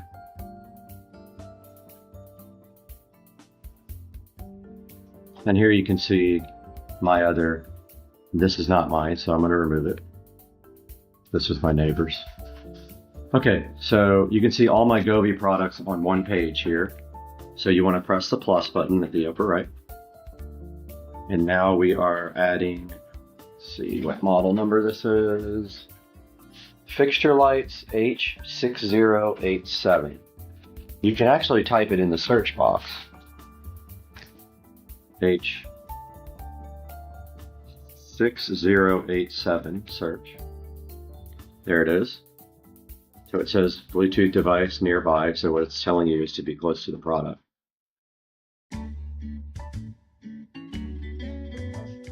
Okay, so it looks like it found it. It's got the serial number. So we click on that. It's connecting. It automatically now it says it's got an upgrade screen. So it asked me if I wanted to upgrade it, but then it actually did not do it. So you have to go into the settings and then the firmware update to accomplish this.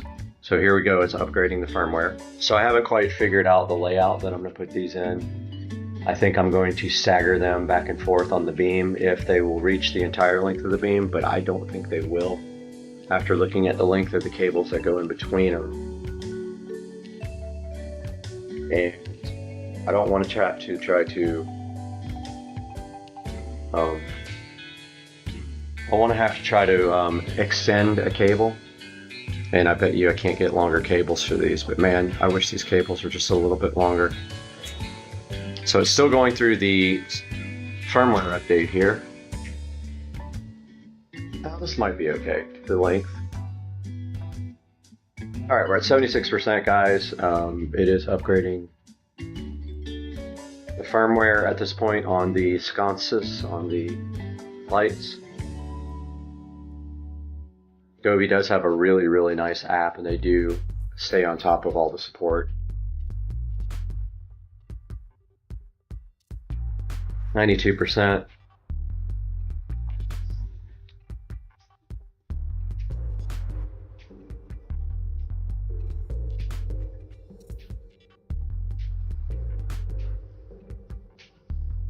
And it looks like it has updated them successfully. So we're going to take a look at how you mount these guys now. Out on the patio now, I'm just taking a look at this light kit and how we are going to lay it out up on the beams up there.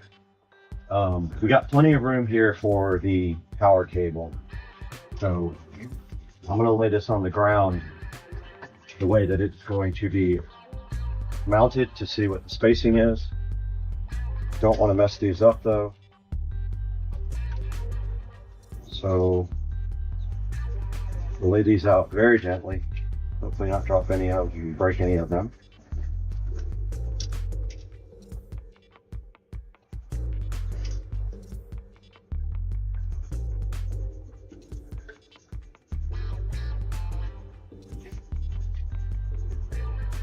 So I'm thinking one on each side to like stagger them out.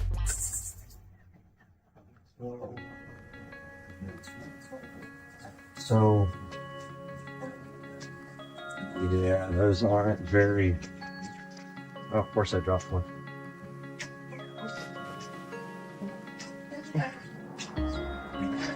Clip came right out. That's not been in all the way. Okay.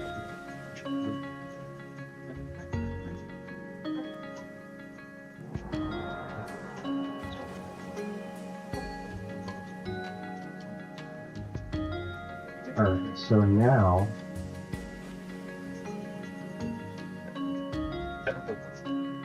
we know how far it's going to work good actually.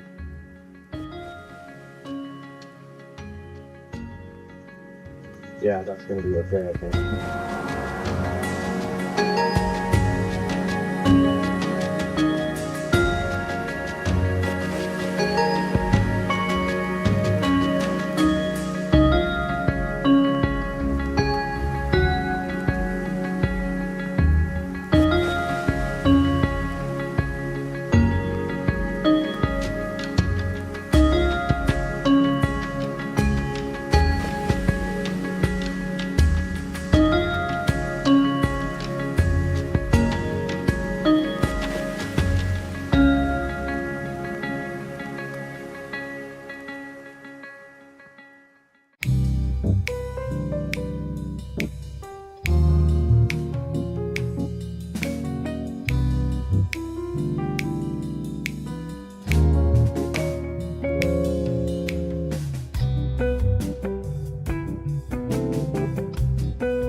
right, guys, check out the Govee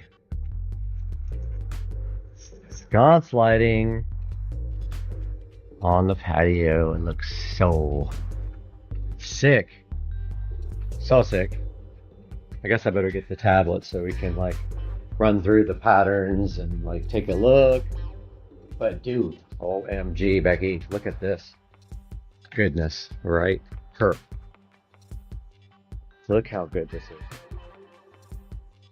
So this is the Govee sconces. Oh, it looks so much better than I thought it would. It just looks so good. So I'm opening up the tablet here so we can run through some of the effects. But please tell me that doesn't look amazing. Alright. I am in. Oh. Yes. Yes.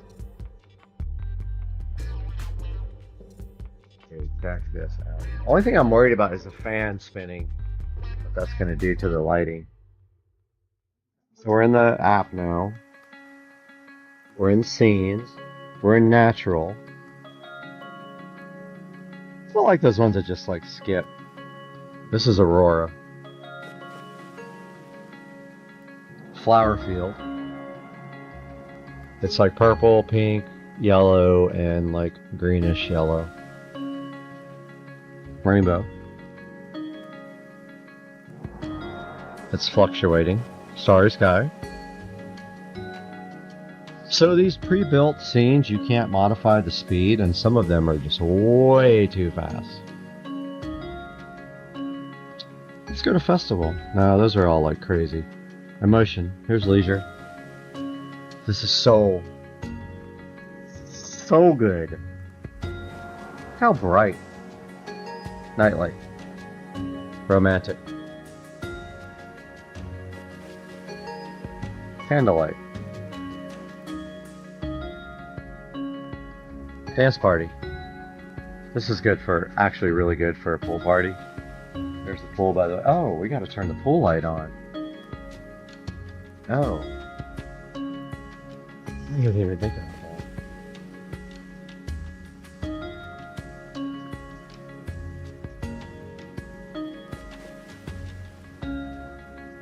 that. Switch off.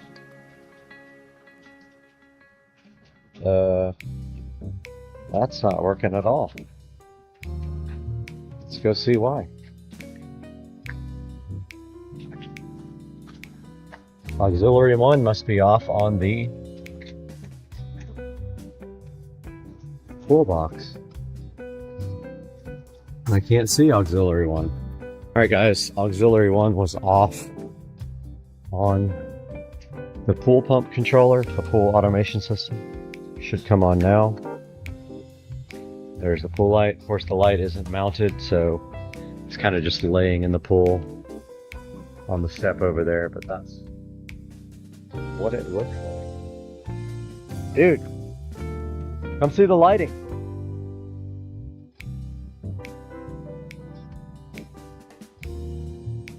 Alright guys, so that's a look at the Govee sconces. And you can see how sick these things. We don't even have this guy on either. Should we turn that guy on? Yeah, we should. Let's turn that guy on.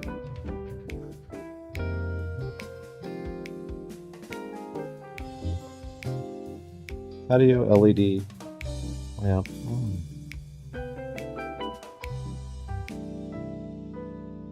Oh, it can't come on because the lights aren't on.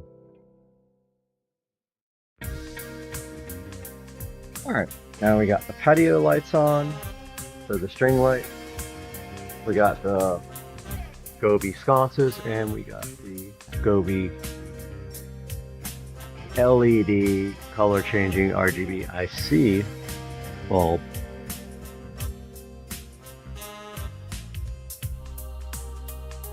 And this dude, I'm putting him on sweet or warm.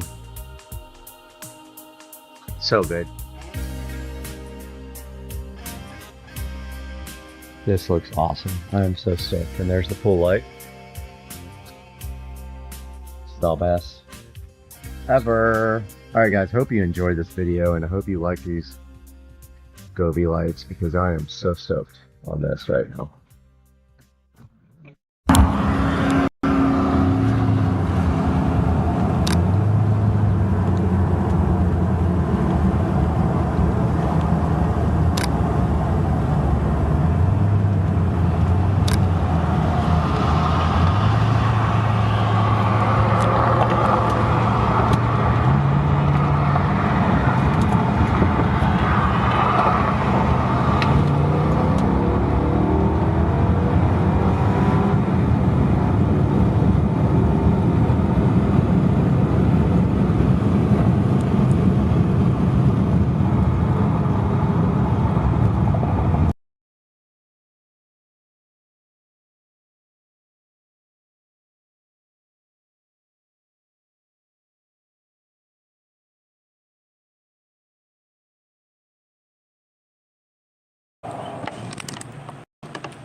Go in the back way to Cliffs. Stay off the main street as much as possible. Even though this thing will go 33 to 35 miles an hour. Can't listen to music because it's copyright and they'll shut my stream down.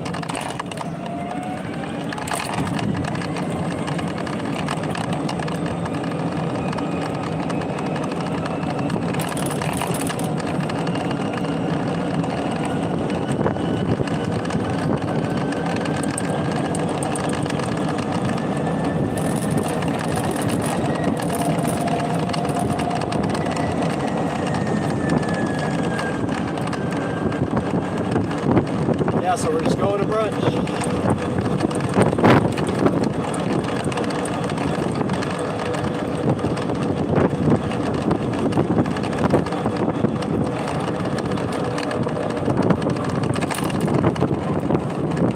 Trying to avoid all the big potholes. Manhole covers.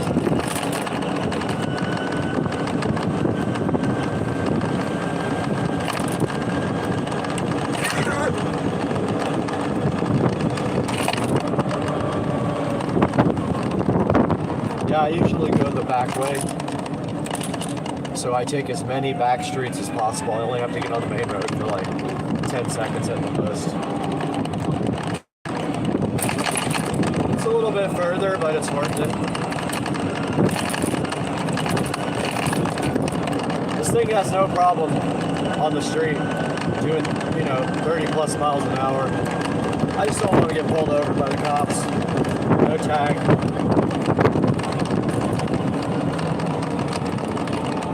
This is the main street we're getting on right now, but only for about 5 seconds. So I just wait till there's nobody coming. And we got traffic right now. So right after this truck, I'm gonna rip it. Alright, we're on Fort Caroline Road now, which is a major street, but we're turning off here in like 2 seconds. Back way. That's as long as we have to be on that street. And then we take the back roads most of the way.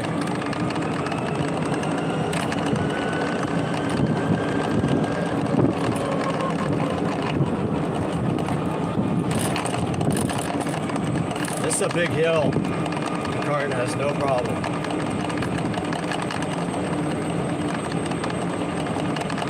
I topped off the charge today, this morning, for about 3 hours.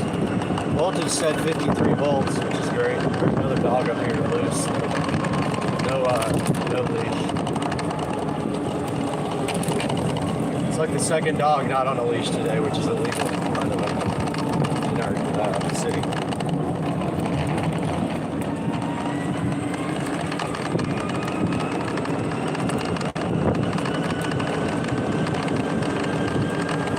So we're coming back up on the main road again, but we just have to cross over it and then head into the Hidden Hills area.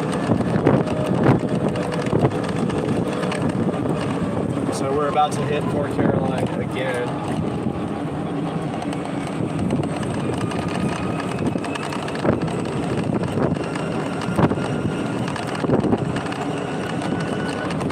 Alright, so we're at Fort Caroline and Harbor Cove. And we have cross traffic a little bit. That's clear now. Now we're in Hidden Hills neighborhood. And I like to go the back way here because there's no speed bumps. There's like 3 on the main road. If we take the back way, we only get 1 total.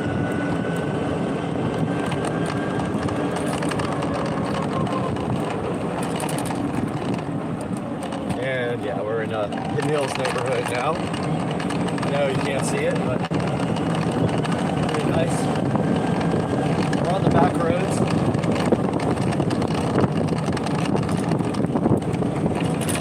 Beautiful day.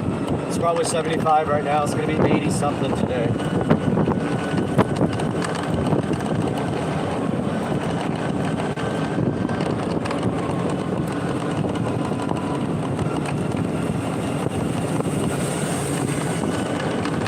We're probably 5 minutes away from Cliffs Bar and Grill Lunch.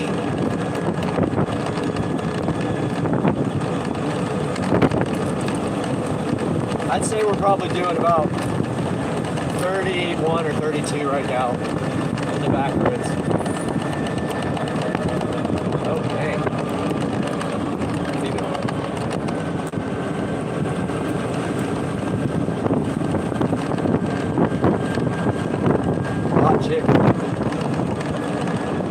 Alright, we're back on the main street. It's not the main street, but it's a bigger street. It's the one with the speed bumps. So we will have to cross 1 speed bump. So we got to go kind of slow over the speed bumps.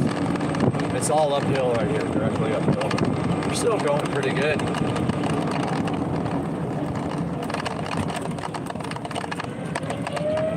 And up here, I'll probably get on the sidewalk rather than take the main street. Even though it's about 20 seconds on the main street, just, why take a chance?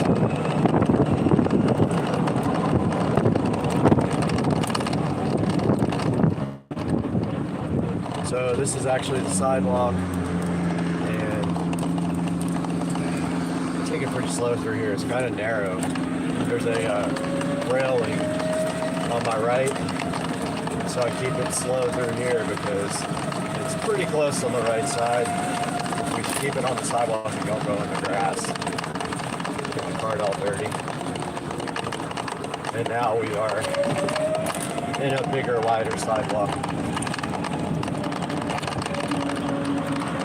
I just take it kind of easy here.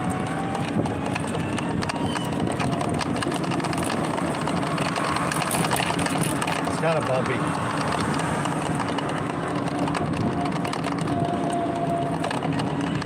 Then up here we'll get back out on the main street just for about 5 seconds.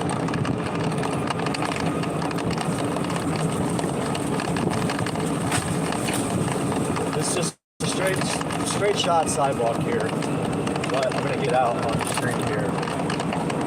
Our park, baseball park, is on the right. There's a lot of games going on the weekends there. And some traffic here I'm going to let go. And now we got a clear shot of the main road. Now we're on the biggest road that we're going to be on the whole time, and we're about to turn off. That's as long as we're on the big road. Pulling in the parking lot now.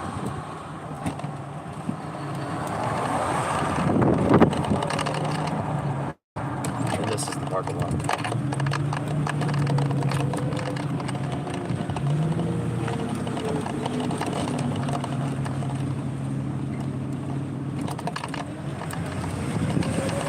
What's up, guys?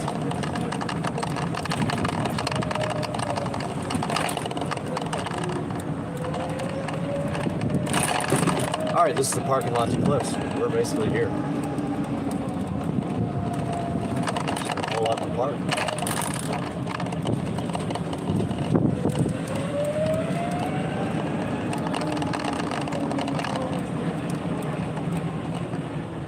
And we are here. We'll see you guys later.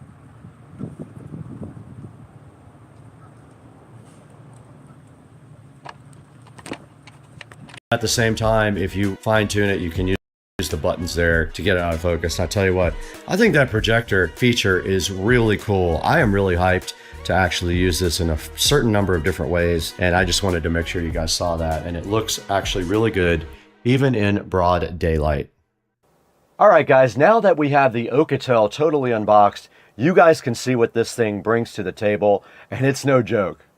This thing feels like a tank, but it's also modern enough looking that it doesn't feel like you're carrying around a brick all the time. Those buttons feel solid, that battery gives it some weight, and that rugged frame tells you you're not carrying around your ordinary everyday smartphone. You got all the essentials in the box. You guys saw this. You got your paperwork, you got your charger, and your USB cable. But the star of the show is the hardware itself, the reinforced casing, the high-resolution camera, and the built-in projector system. This phone is clearly designed for people who use their gear hard. But let's not waste any time. You know this channel, you know our mission. We don't just accept claims, we're gonna go test them. Now let's put the Titan through its paces and see what it can really handle. So up next, we're gonna do those famous waterproof tests. We're gonna do a drop test. Let's get to it. Okay, we are with the WP100 Titan, and I did locate this thing called underwater mode. We're gonna drop it in just like this, let's see. I'm walking around with it in the net. It is completely submerged. The bottom, you guys can see it just as well as I can. It's at the bottom of the pool almost. There's maybe a foot left before it's at the bottom, and it is coming back up to the top. There's our phone. I don't know when it stopped recording. It is recording still. It's recording. All right, great. All right, we put the WP100 Titan through our normal test in the battery test, a whopping 47 hours playing back on YouTube, and we still had some percentage left. In the drop test, we dropped it 3 times from 5 feet, right on the screen, no issues whatsoever. It performed well in this test as well, as do all the Ocatel phones. And in the water test, we drug it through the pool. You guys saw the results. We drug it all the way through the pool, and the screen came right back on when we were done doing that as well. And in the performance area, we did 3D Mark and we did Geekbench. In 3D Mark, it did well as well. 355 on Wildlife, 1050 single core, 3100 multi-core on Geekbench.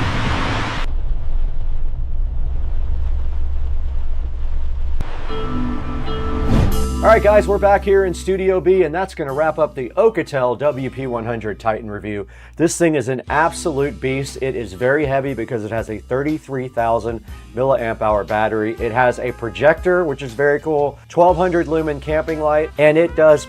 Hey guys, welcome to the channel. Supercar Street Racing here, and we have the funniest named product in the world. It's the 10 LOL voltage meter, 48 volt voltmeter, and also USB quick charger. We are going to be installing it today on the Murdered Out card. Stay tuned.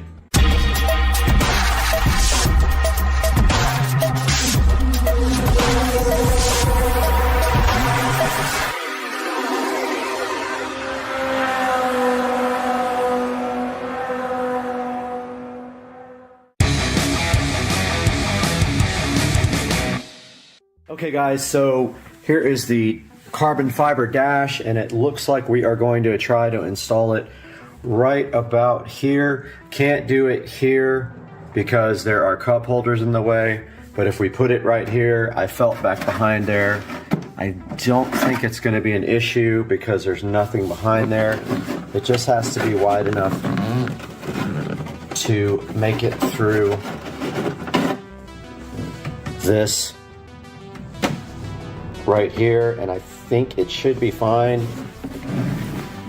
I have my multi-bit ready to cause some damage to the dash, and it is about that wide that we're going to have to drill.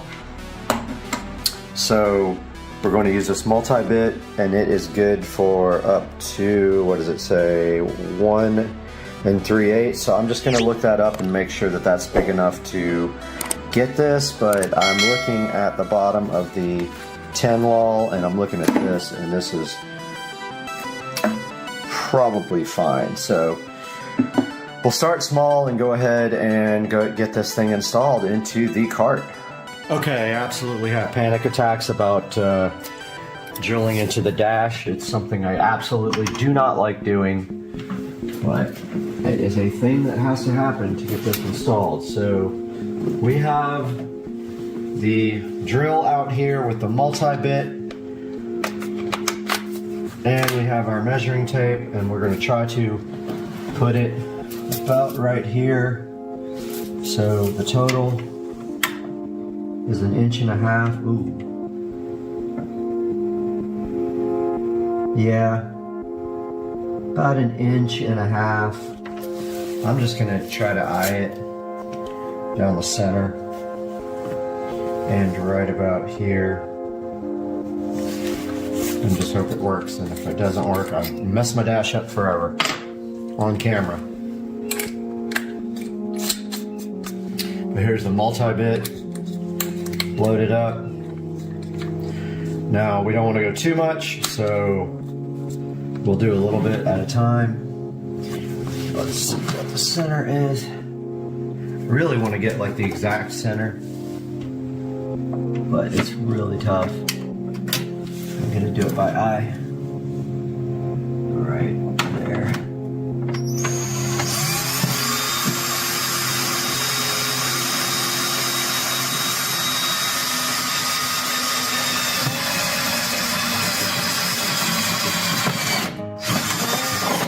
Alright, so nowhere near big enough, we know that. We gotta go quite a bit bigger. Hopefully I didn't go too far up.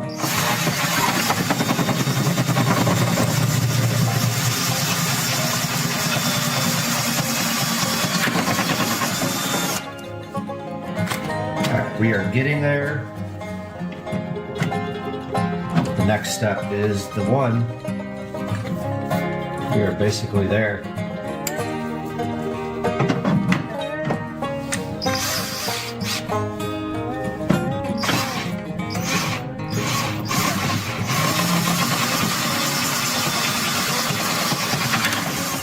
That should be it.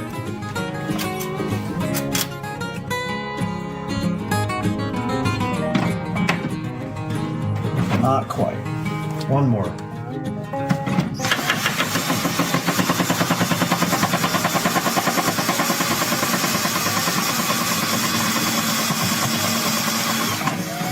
Try it like that.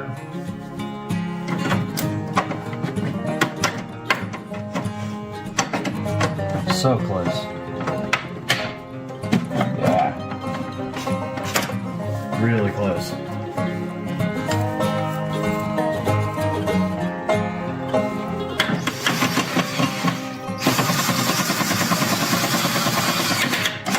That should be it.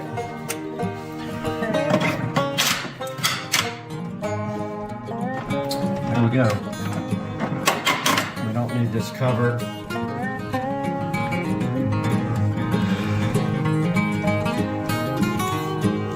It came with a little cover. We don't need that. It's not going to get wet. I'm not going to take this cart out in the rain.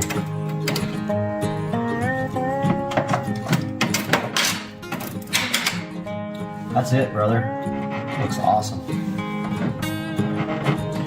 Now all we got to do is wire it up from the back. So I need to get my heat gun out and my soldering stuff. And we have a 48 volt right there. We're going to solder it to. This should be easy peasy. Lemon squeezy.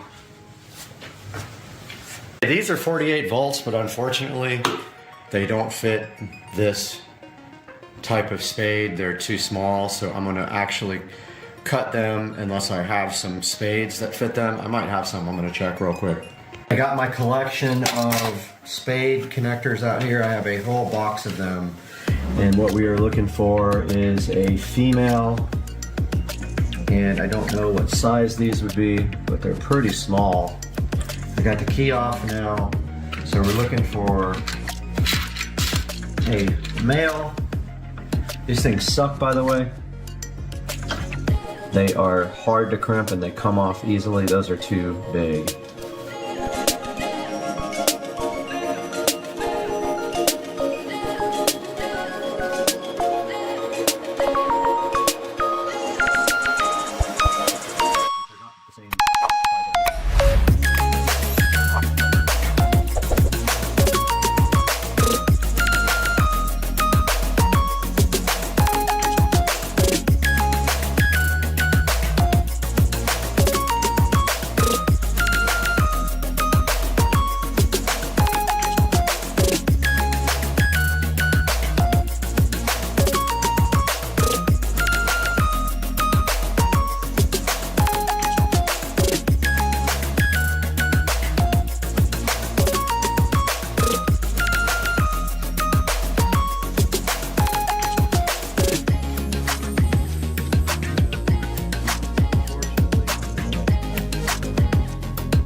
All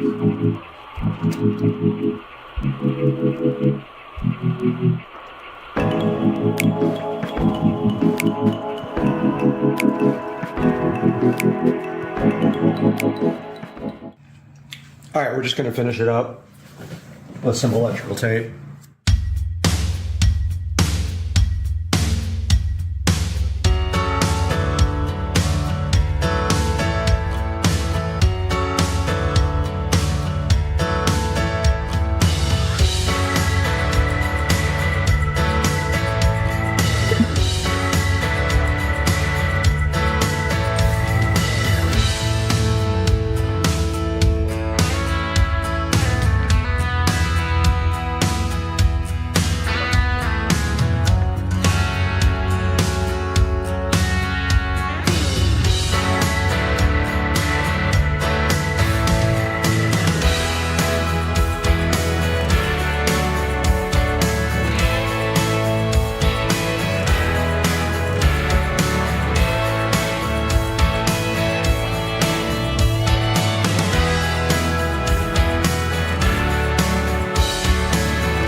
that one. We'll do that next. Okay, so unfortunately it does not fast charge my phone. I thought it would be a fast charger. It is not. It's just showing regular charging. That's a bummer. I thought it said Qualcomm Quick Charge 3.0, but you can see there the installation is clean. It's straight. It still needs to be tightened up some more, or either I'll throw some glue on the back of it, one or the other. But yeah, we got that installed, and now we have a voltage meter and a USB charger in the cart. I hope you guys enjoyed the video. We'll see you guys next time. Guys, today we're going to take a look at what is under these aero covers on the brand new 2023 Tesla Model S Plaid. We're going to do that right here and right now on Supercar Street Racing. Stick around.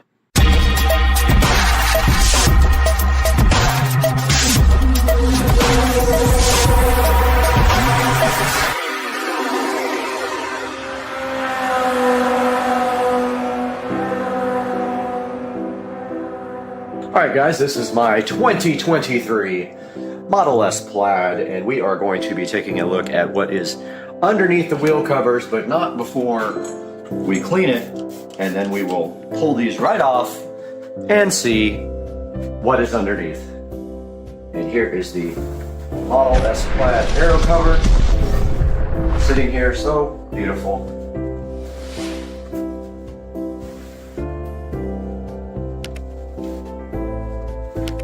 Under this cover.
Oh, so much better.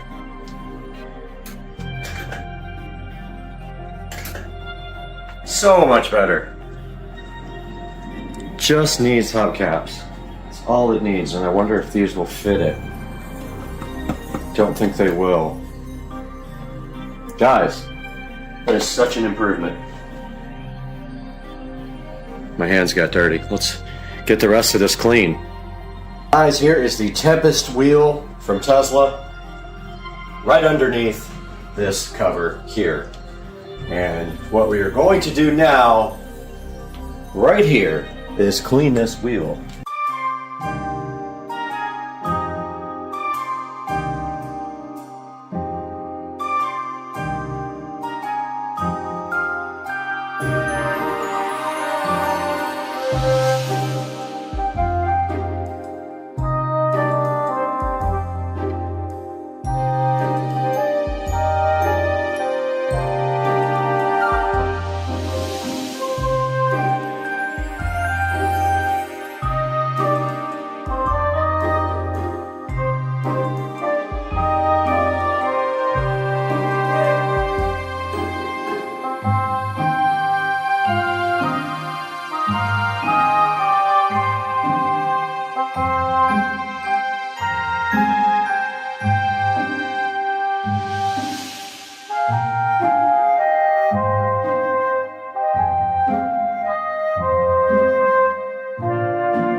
All right, so we have successfully uncovered the mystery of what is behind the aero covers on a 2023 Model S Plaid.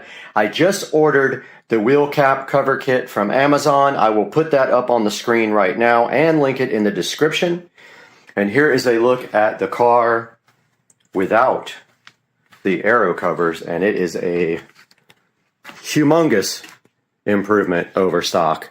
With the aero covers, of course, it looks way better. So I encourage you, if you're not doing long distance on the highway, to take off your aero covers.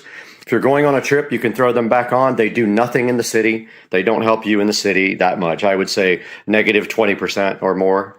But, and I'm making a joke. But yeah, the car looks awesome. I am going to get a picture of this and tease it in the thumbnail. And man, I'm hyped for some better wheels for this car, and that is coming in about 2 months after the car gets the special treatment from All Set Auto.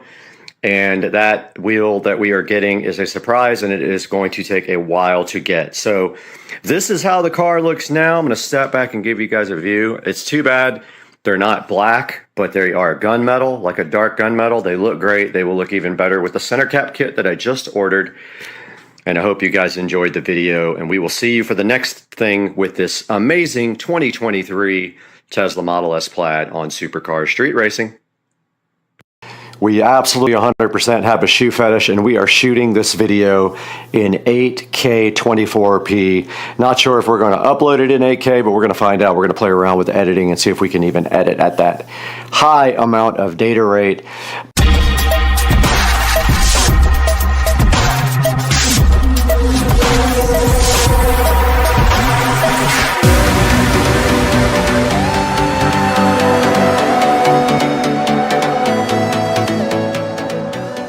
Guys, welcome back to Supercar Street Racing, where today we absolutely 100% have a shoe fetish, and we are shooting this video in 8K 24p. Not sure if we're going to upload it in 8K, but we're going to find out. We're going to play around with editing and see if we can even edit at that high amount of data rate. But today we do have that shoe fetish I was talking about, and I am hyped about getting my brand new On Cloud 5 sneakers here, because On is one of my favorite things to own. They are very high quality shoes, not cheap at all, and I have a ton of them in my closet right now. But today we've got a brand new pair of On Cloud 5s right here in this box for the channel Supercar Street Racing. We have stepped into the Supercar Street Racing amazing closet where we have all of the shoes here. This is my side of my favorite and nicest shoes. It goes from some very nice Huck and some very nice flip-flops here from Cobian. I've got 2 pairs of Cobian here. Very nice flip-flops. And then we move down to my favorite tennis shoes of all time, and we have some On shoes here. We have a set of Rogers here. It says Swiss Engineering on the side. We have a set of Rogers here, a set of Rogers here, a set of Rogers here. We have my Puma sneakers and my Puma Ignite golf shoes. And today we are taking a look at my next set of On shoes that I ordered, and I did finally decide to order some On running shoes, and they are the On Cloud 5s. And I got them on sale, and so we got a fresh brand new pair sitting in the box right over there. For my everyday running, for example on the treadmill, I do have my ASICs here. I will not be using the Cloud 5s to actually exercise. They are going to be just to floss in and walk around in public, and we will add them to this beautiful thing if we can find another place to put them. And let's go outside right here, right now, back to the box with the Cloud, and see what they look like coming right out of the packaging.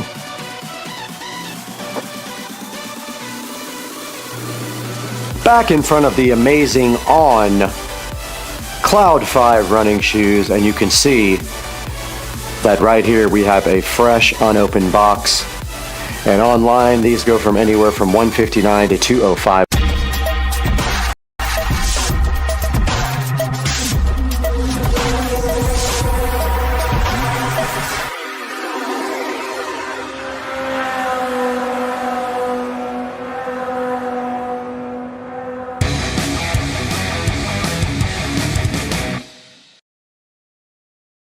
All right, so we got Joe here on the channel again. He's in every video. Oh, look at this. They're definitely turning. No. Okay. All right. So we're gonna roll. There's a truck in this lane, by the way. So whoever gets out first has got to go that way. Yep. All right. So we're gonna go. Speed code 4 versus high test motor versus your controller. Okay. Right? Whatever controller. Yep. All right. So we're gonna do 3. Yep. We'll go on the third honk. Ready? Oh, my horn.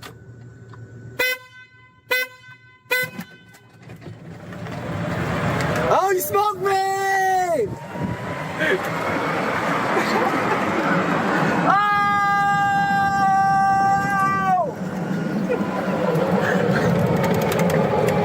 All right, so that was a stock-ish, I think, golf cart. Maybe with a speed program, but Joe's gonna get his golf cart.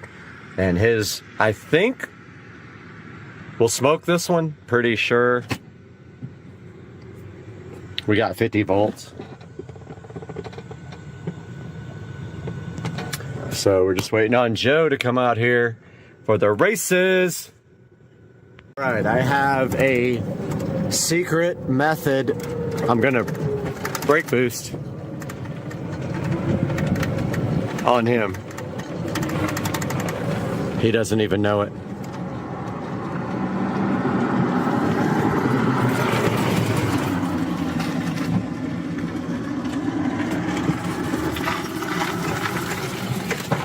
Shit. Stage. Ready? Yep. All right, here we go. Shit, I can't.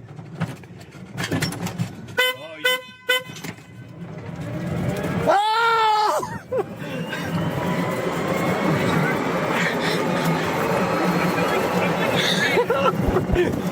I got a car right there. I had a car. I was gonna get smoked. These things are like almost identical. Dude, these things are really close. Same wheel, same tire. This road sucks because that thing's in the way.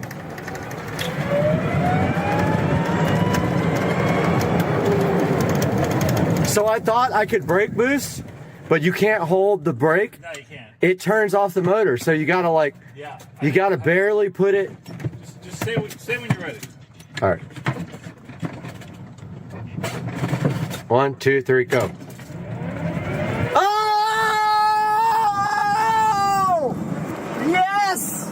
Smoked! They're literally exactly the same. They're literally, it's all about the launch. Well, so the way I have mine set up is that it's so jerky when you have it set up to like the highest. You have to tune it down. This one feels, You do, yeah. this one feels tuned. It just hits you so hard, you know? I want that to, but I want the hit. Like, you can't hold it to the floor, and, okay, that time it worked, but if you do it for too long, it just turns off the switch. Yeah. But this isn't long enough to even do anything.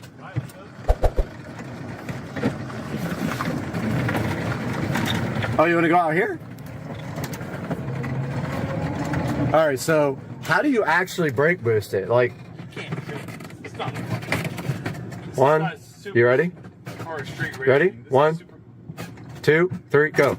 Wait, it did. Oh shit, that was it!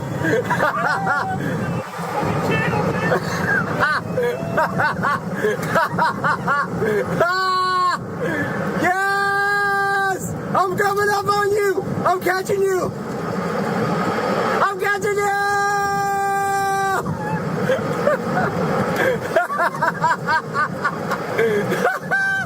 I'm catching!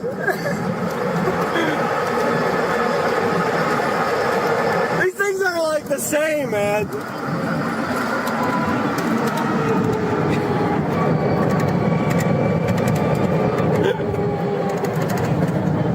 These things are exactly the same. It's sick. Until you go to the hill. Like, Until you get off. dude, the only thing that would make a difference is lithium. Lithium would 300 pounds, like 300 pounds. Listen, up the hill, I was gonna smoke you, man. I know, and I had a bad launch. I was like, I don't know how to. No, I had a great launch. Ready? 1, 2, 3, go. That was.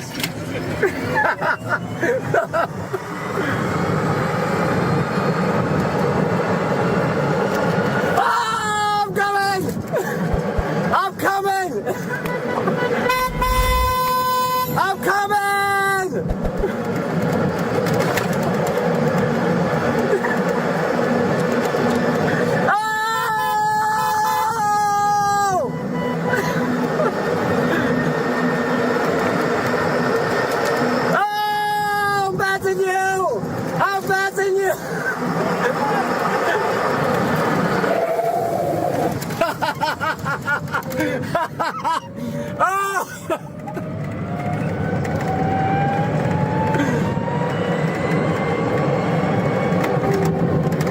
Yes! Those brakes! They were good. Yeah. Give the rabbit a massage, Bubba. It's Rabbit TV. That's so nice of you to pet your friend. You're definitely not trying to eat his face off. I know. Oh, UFO. Look at this thing go. Nothing human can travel that fast. You see it? Look at it. Holy crap.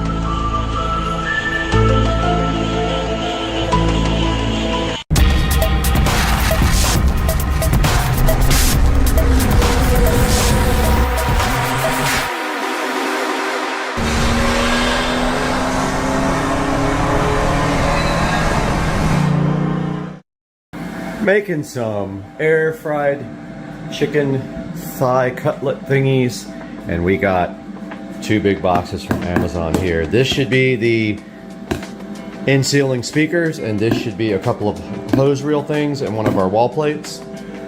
Let's take a look.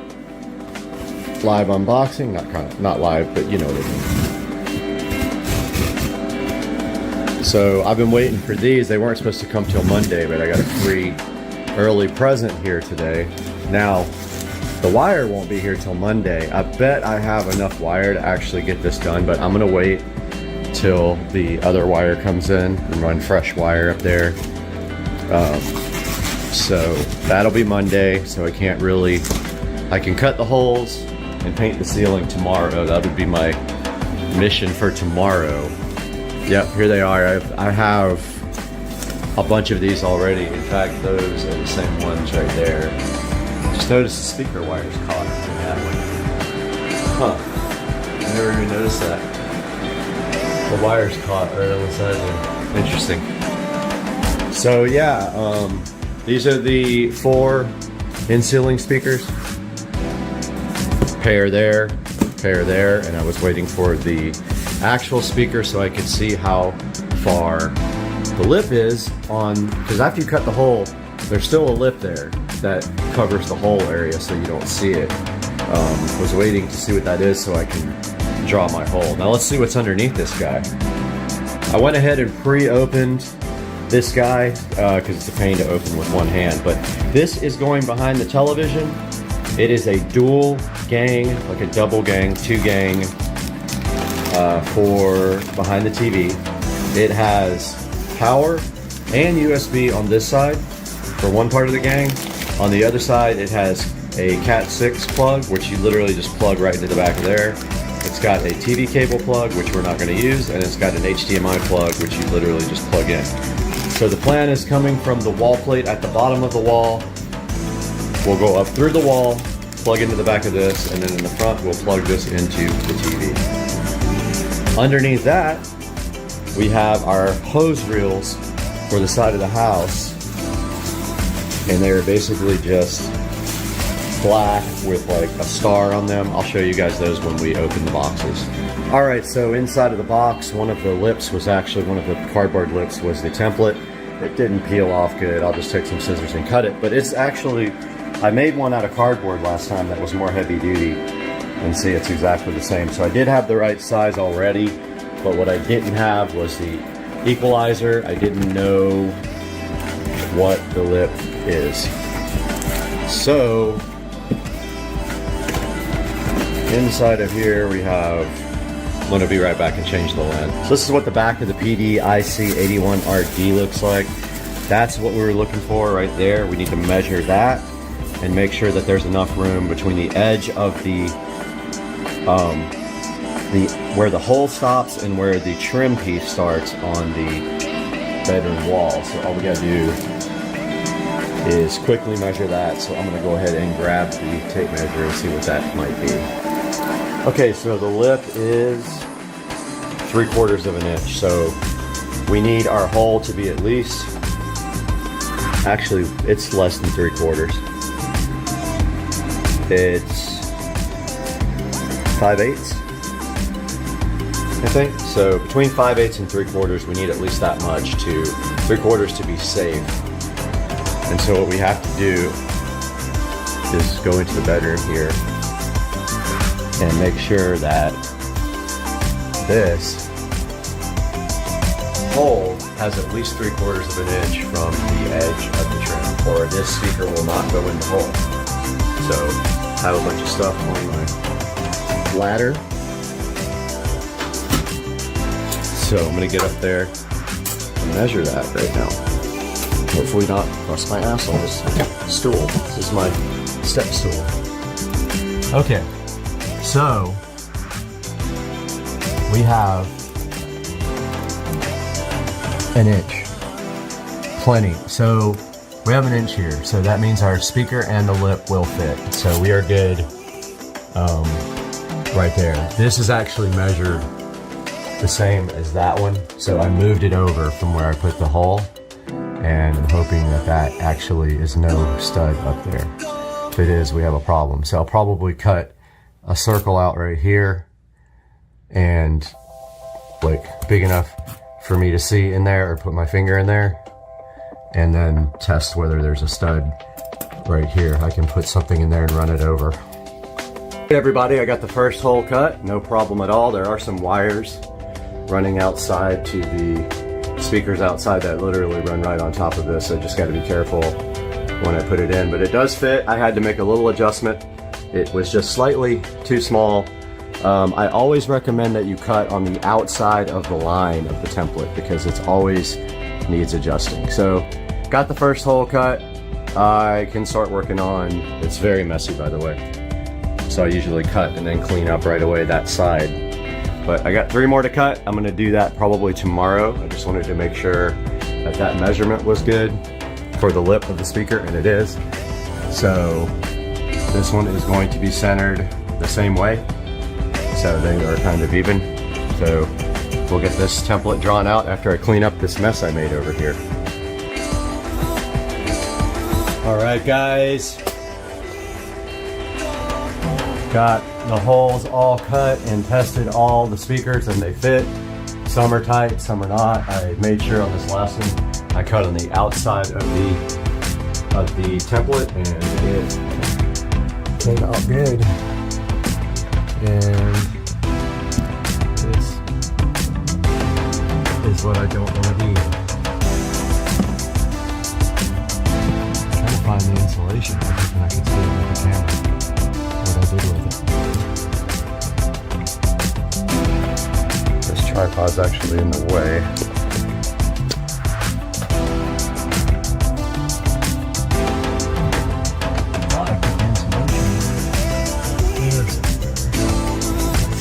Shows on the video. It's a total bummer. The insulation is too far for me to grab with my hand on that one. Meaning I have to crawl on my stomach to cover the speaker back up afterwards. That's a bummer.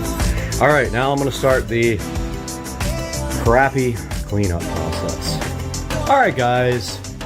That's probably gonna be it for this video. This is gonna be a super long one, but I just got done cleaning. And so all this footage is from the second video. Third video will be painting the ceiling and then hanging the TV and pulling the wires for the 5.1. As you can see here, we've got our rears ready to go. We got our front, our center, our left, right, center, left. And if I want to pull an extra wire for rear for that middle rear, I can do that too, but I don't think so. I mean, really, the way to do it is those would be surround back, and then you would have 2 more here for surround, but I don't think I'm going to do that. Hey guys, welcome back. Today I actually finished painting the ceiling. It's still kind of wet. I have one more thing to do as far as prep before I can do this wall. I just need to grab my sanding block and sand that one little area right there in the corner. This wall is mostly painted and ready, but I saved a lot for after I put the TV mount up, so I can paint like under it before I hang it. So that's what I have to do next. I have to sand and prep this little area right there and wait for this to dry. Once this all dries, I can pop the lights back in, pop the vent back in, and put my fan bell back on. But yeah, just a little update. That's where we are now. Just waiting for this to dry, but in the meantime, I'll start sanding there. Alright guys, welcome back to the channel. Got some air horns now for some more goodies for the bedroom project. We got one here, one here. I know what this is, probably the subwoofer wall plate. Let's see. Ah, yes, it is the subwoofer wall plate in gray, which I ordered gray because I just wanted it to be different, because you might see it, but maybe not. I'm not sure if the subwoofer is taller, but I really liked the gray just for this one plate, and I was digging that it had the red connector, and I do have my labeler. I can put sub on it, but I don't have to do that, but it's kind of cool. Check it out. Red with gray for our sub. This is super special, guys. This is going to have its own video. This I am so excited about. I've been wanting to do this for a really long time, so this is not coming out of the packaging. We got air horns for this, guys. RGB IC TV backlight, and it is amazing, and I cannot wait to get this thing hooked up. I am so stoked about this. It's got the little camera that watches the screen and does the colors behind the TV that correspond to what you're watching, and I am excited about having this in the bedroom. So stoked about this that we need another air horn now. Yes, 2 new things for the project, and the hits just keep on coming, and I love it. I'm having such a great time doing this video. So we are back in the bedroom, and here we have our subwoofer wall plate. So I'm thinking the long screws are for the inside piece. It's in 2 pieces. They give you all the screws and everything, and it's gray. It looks really cool. Not gonna lie, I kind of dig this gray. So I'm thinking this is the inside piece, so all we do is plug that guy up right there. And then stuff what we can in the box.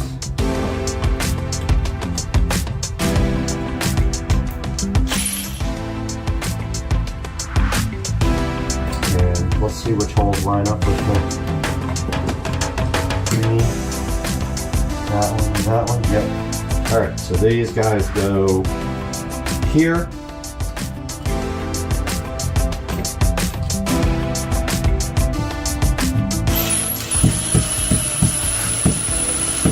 Like that. I'm trying to strip out because my screwdriver head is the worst ever.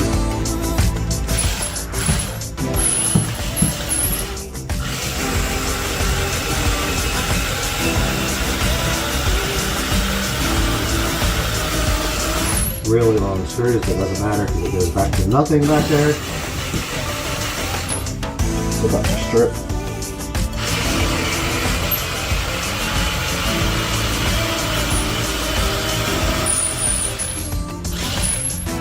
Okay, if you tighten it all the way, you won't be able to move it left or right, but it looks pretty level.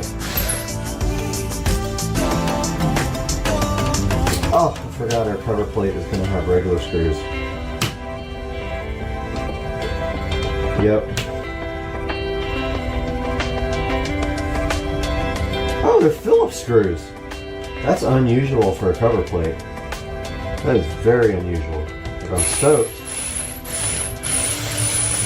because I don't have to get a different screwdriver.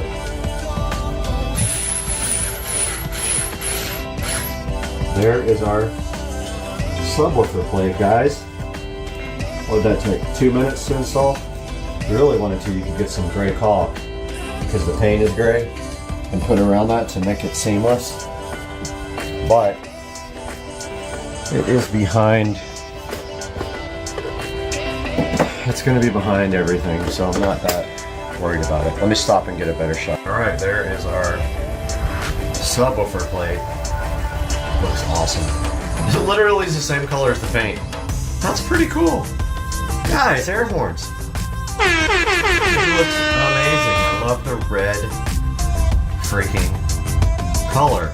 Now the only problem is it gonna hum really bad because a lot of these, like subwoofers, like when you get subs, sometimes you have a big problem with like a ground loop. So we'll see. But dude, I'm so excited about the way that looks. It looks awesome. I just unboxed all 4 of our in-ceiling speakers, and these are the Pile PDIC 81RDs. They are 8-inch, 2-way. I don't know why they say 4 to 8 ohm. That doesn't make sense. I would love to see how what the ohm load actually is. I'll probably grab my ohm meter and check it. But I see some substantial upgrades to this from the last set I have. This looks beefier, this connection terminal. They've definitely upgraded that. The clips are also in better shape. I got a few last time that the clips were actually broken right out of the box. I did check all these and they are not. I haven't tested the actual sound, but they seem fine. They do come with, let me show you guys what they come with. They don't come with this big butcher knife or whatever that is. So they come with this tool to be able to pull the grating off, and then I forgot what these guys are, but we can open up the manual and find out real quick.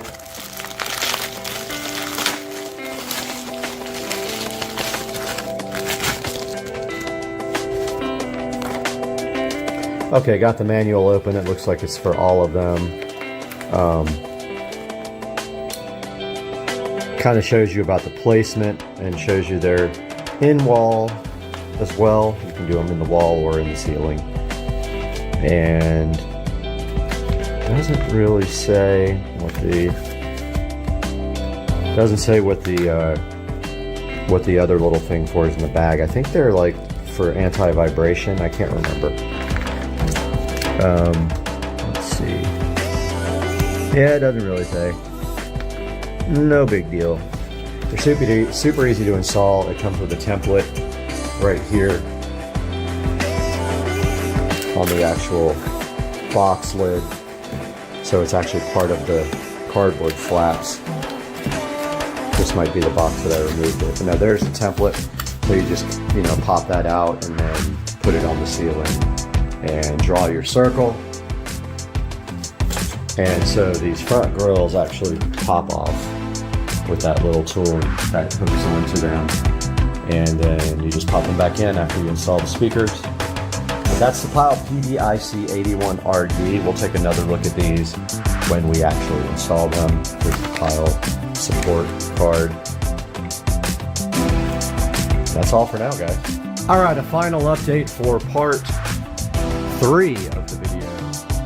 So I pulled all the tape. Oh, looks like I forgot a little bit right there. So I pulled all the tape.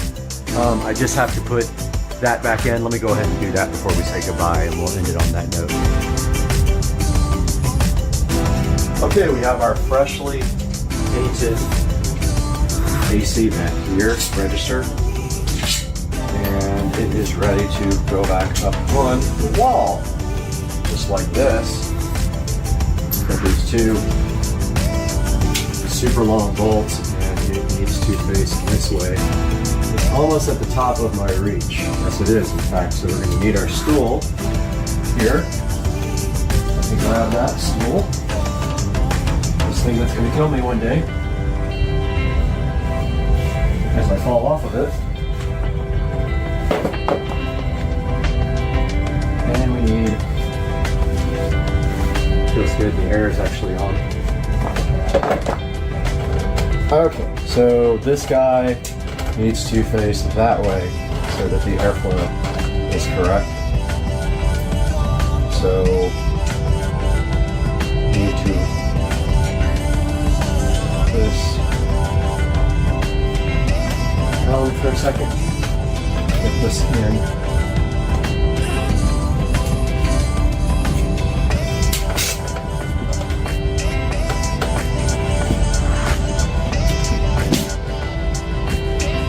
So I painted this gloss white.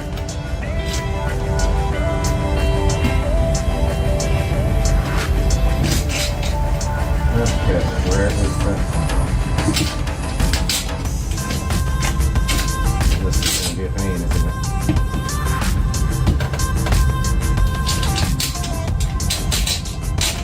This is going to suck. Because it's to grab anything.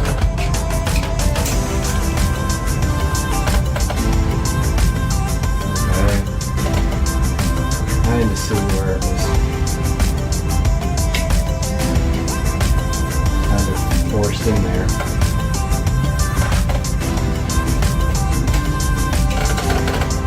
This is fun. These things are all jacked up in my house. I put the system in.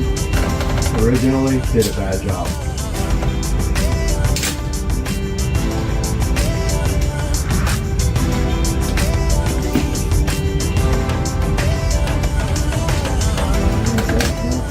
Go.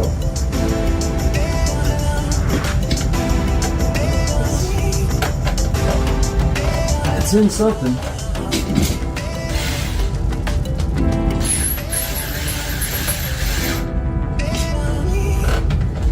It's in something.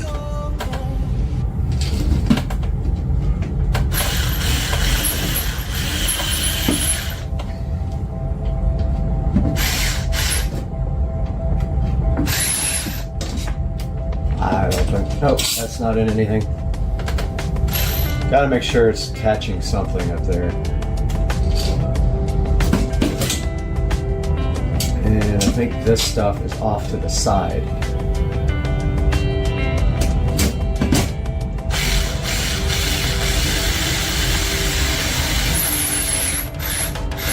There we go. Good to go.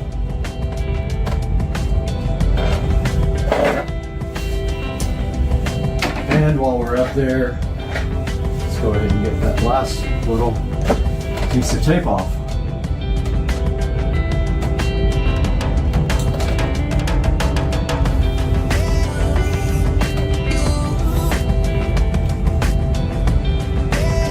The hardest piece of tape in the world to get off.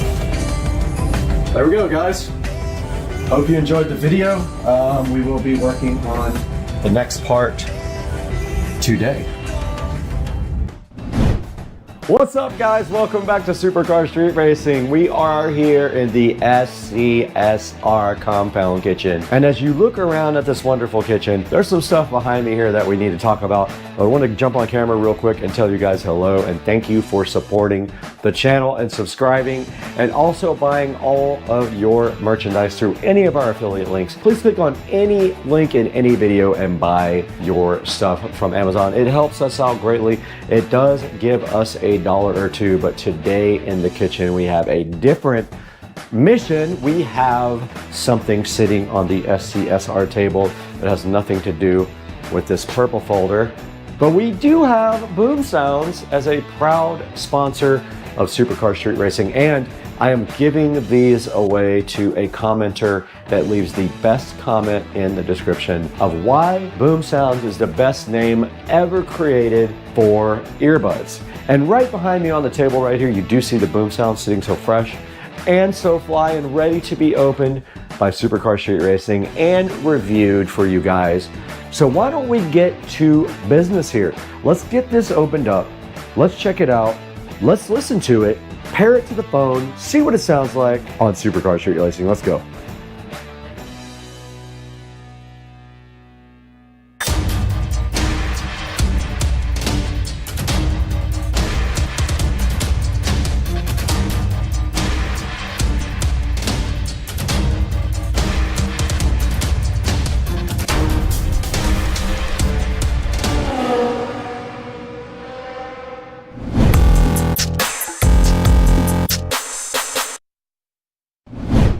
Guys, we're in the SCSR compound kitchen right now, where all the eating takes place, and we do have a new product for you today that is sponsored, RST-T30 earbuds right here for you guys to check out. So the good part is I am going to be giving these away to the best comment in the description. Whoever leaves the best comment, free earbuds for you. So go down below and comment why the name Boom Sounds is the best name ever created for earbuds. And right across the street, don't pay attention to my neighbors who are outside, but the Boom Sounds RST-T90, I might have said that wrong earlier, RST-T90s are right here in front of me. Noise canceling wireless earbuds, sponsored. There will be a link in the description to the Boom Sounds, but for right now, our primary goal, get these RST-T90s unboxed, see what's inside of them, get them paired to the phone, and go ahead and see if they actually do what they say they do. Let's get the RST-T90s out of the box now on Supercar Street Racing.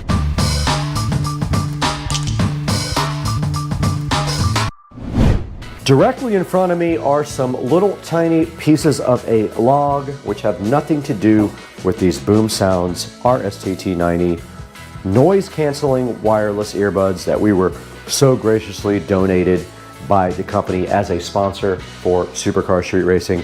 So today we take a look at the box here. There is a manual here. You can go ahead and scan that right now if you want to, so you can download it with your own phone. And right in front of me, it does show a picture of the charging case and the headphones right there. And it says that they are noise canceling and wireless earbuds for your ear holes. And right here, it does say that they have different ear tips, large, medium, and small. I'm assuming all those are actually in the package. And then on the back of the box, it does have the specifications. It has their Bluetooth version, their supported protocols, their transmitter distance, and all of the delicious good stuff about the RST-T90 Boom Sounds headphones is located right on the back. And right on the side of the box here, it does say that it has an environment noise canceling feature. It has a dual mode, I guess that pertains to music and or voice. It has a voice assistant. They are wireless, of course. It has 6 hours of battery life, it says right there. There is a multi-function button on the device, easy pairing, and then also sweat proof. So for those of you who sweat a lot, you'll be happy to know that these are sweat proof. And that rounds out the side of the box. And on the top of the RST-T90s, Red Star Tech has graciously put their logo right there and put their Boom Sounds name right there along with the model numbers for you guys to see again. But that's a good look at the box. And the next step just really has to be to get these things unboxed and see what they're all about and possibly even charge them.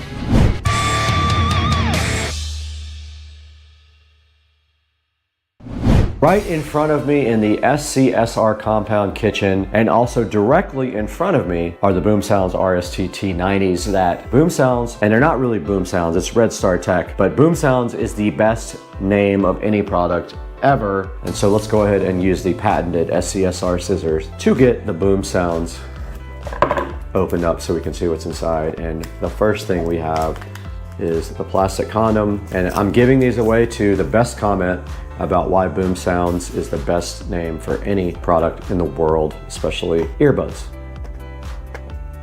And it does have two protective plastic-ish condoms on both ends. All right, inside of the box here of the Boom Sounds from Red Star Tech, we do see a case here that looks like it's probably for charging. And yes, there is a USB Type-C on the back, and everyone is moving to USB Type-C as the standard, so it's good to see a USB Type-C on the back, and it does open up just like that. And inside of that little enclosure, you can see the actual earbuds right here sitting so fresh and so fly, and they just kind of push down into the actual charging case there. And then over here on this side, we have something, yet another short USB Type-C to USB Type-A cable to add to my arsenal of ridiculousness. And then over here we have different sizes of the headphone ear filler things for your head. If you have weird or different types of ear holes, you put these guys in there and that is it.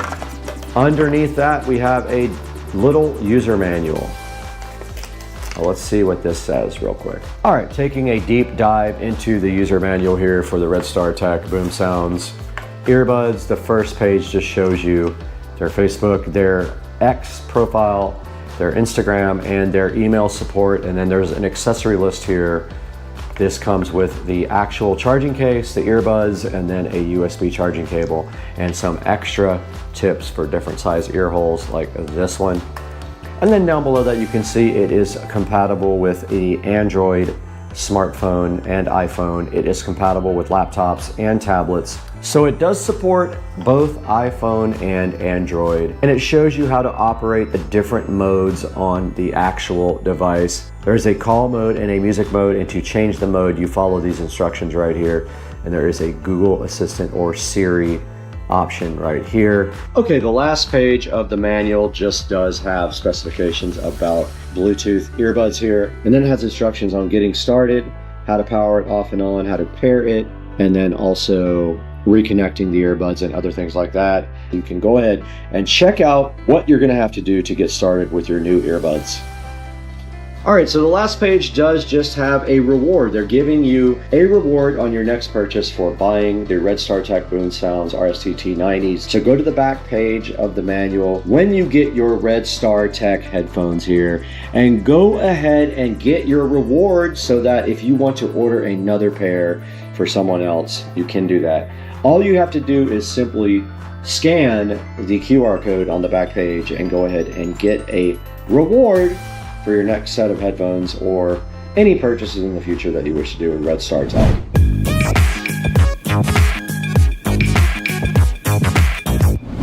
Okay, we are over here at the Cam Duck, right here, the Cam Duck. All we have to do right here and right now is plug in the Red Star Tech. And looky here, we already have a USB Type-A to USB Type-C plugged into the Cam Duck. And right here on the bottom of our earbud container, there's a little USB Type-C thing to plug into. Let's go ahead and get that plugged in now.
All right, guys, we are out in the supercar street racing sunroom, as you can see right here.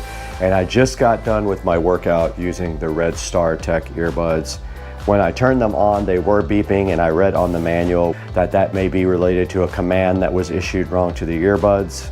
Now, they do have a button on the side that controls music and things like that when you want to use them with a device that plays music, so you can change the tracks and change the volumes, etc. I was personally using them for my TV here. You can see I still have them in right now, and I did my whole workout with the Red StarTechs. And what I can say about them is they have decent sound quality for the price, and also they do have noise canceling. I couldn't notice it that much on the treadmill, but it did block out a lot of the sound around me just simply by being earphones and plugging my ear up. So I spent about 30 minutes with the Red StarTech earbuds, and I gotta say, I'm pretty happy with them. As long as you pay attention to the manual and what it says with all the directions and how to operate the multifunction button, which is located on the side of the earbuds, you should be good to go. There isn't a ton of bass, but adding an equalizer to the music should help with that part as well. And the Red StarTechs do come in this nice case here that form fits to the device and also has a magnet in it. So when you put the Red StarTech earbuds down, it does kind of suck them down into the case, which is pretty cool. I'm gonna go ahead and put a link to the Red StarTech earbuds in the description of the video. And if you would like to check these out, go ahead and click through my links to order anything from Amazon, but especially these. If you want your own pair of Red StarTech headphones, go down into the link in the description. And while you're at it, if you wouldn't mind hitting the like and subscribe button for Supercar Street Racing, it helps us out greatly with a few dollars here and there to keep the channel going. And we're so happy to have you as a new viewer or an old viewer if you came back to check us out again. Guys, that's gonna do it for Supercar Street Racing today. Hope you enjoyed the video about the Red StarTech earbuds, and we'll see you guys on the next one. I gotta go lift weights.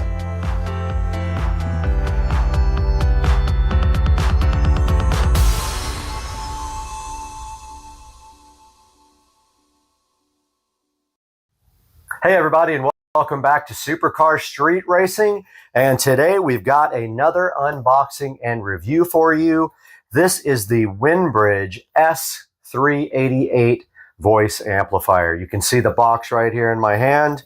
And Winbridge was kind enough to send me this device to go ahead and check out on the channel. And I'm going to go ahead and take that opportunity now. This thing has a 20-watt power output. It is completely rechargeable. As you can see here on the side, we have a USB Type-C for charging the actual amplifier. And on the headset, we have a USB Type-C for recharging. And you can see the charge indicators right there.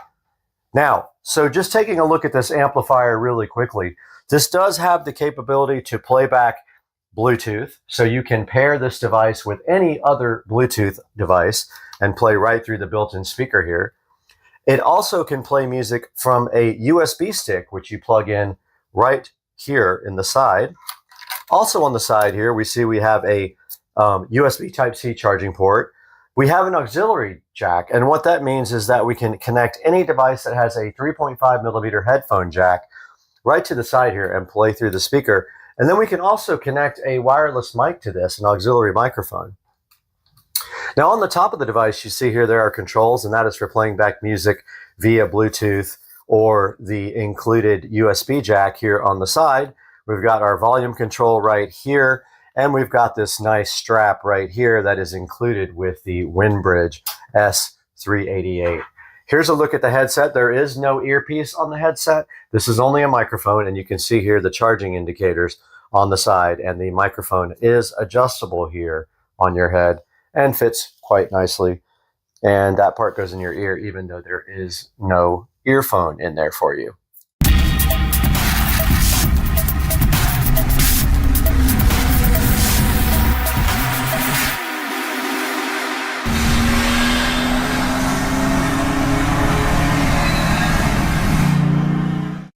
So now let's take a look at how you actually connect the headset to the amplifier. Hey guys, welcome back to the channel, and right here in front of me right now, we've got the Winbridge voice amplifier. Now, in order to use this amplifier for the first time, you need to pair the headset with the actual device. Now, doing that can be kind of tricky. It took me a few minutes to figure out how to get this done, but basically, here is the power button on the device headset right here. And what you want to do is you want to turn on the power on this Winbridge. Then your display will go like that. Then you hold down the M button until U1's flashing. And then what you're supposed to do is turn the power on your headset and then it should pair. However, I had to end up clicking this button multiple times, not only for the power to come on, but also for this to pair. As you can see now, we have the U1 button light is solid. So that means these are paired. And if we attempt to talk, check 1, 2, 3, 4, 5, we can see that we now have a successfully connected device. Let's talk a little bit about the next feature of this WindBridge voice amplifier. Now this thing should have the capability to play Bluetooth from a device onto the speaker while you talk over it. But in order to do that, you need to pair your device. So what you do is you press the M button until you see blue. Blue is flashing on the display now, as we can see. Then we want to get into our tablet here. Turn on Bluetooth. See if we can locate it. And we hit pair new device on my tablet.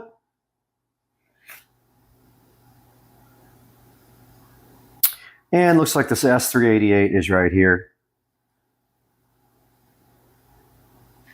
And it does say pairing. I'm going to go ahead and pair that guy. And that is how you pair the S388 with a Bluetooth device. Okay, now that we got our tablet connected via Bluetooth, let's take a look at what we can do with this. We've got a royalty-free music site loaded over here so I don't get copyright strikes. But, okay, so it's not connected right now. Let's go back in here and see if we can get that reconnected. S388 is connecting. There we go. Let's go back to our royalty-free music site here. Now we've got music playing through the amplifier from the tablet.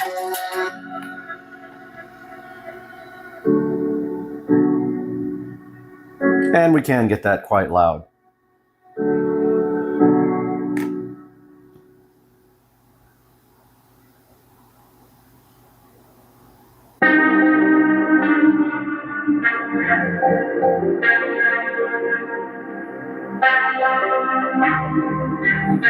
And we have our volume here.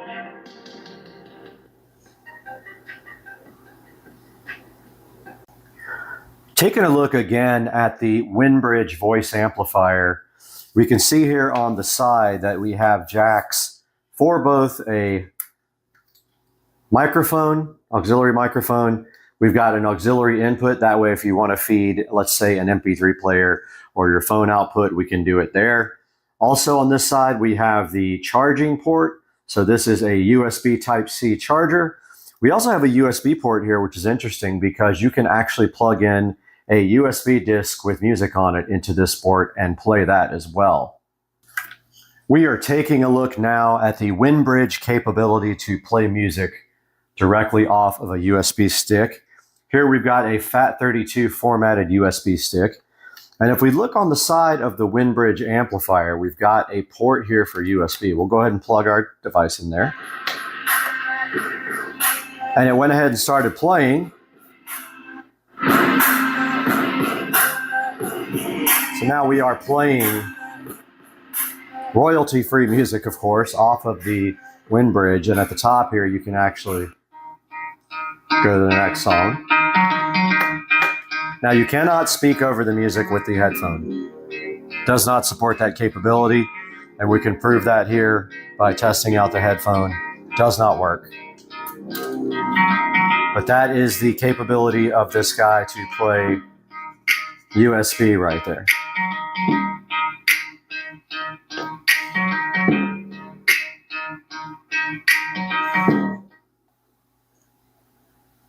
Now we're going to be testing out the capability of the S388 amplifier to play music through the included auxiliary port. As we can see here on the side of the device, we have a 3.5 millimeter auxiliary port. So we go ahead and plug the stereo cable into aux. Now we've got my tablet over here. That's the only device I have yet left with a headphone jack. Go ahead and plug that in there. Now when we turn this on, it should switch to the aux mode. Let's see. All right, so I believe that does say aux right there. And can't really read it because my eyesight's so bad, but let's go ahead and play some music through it.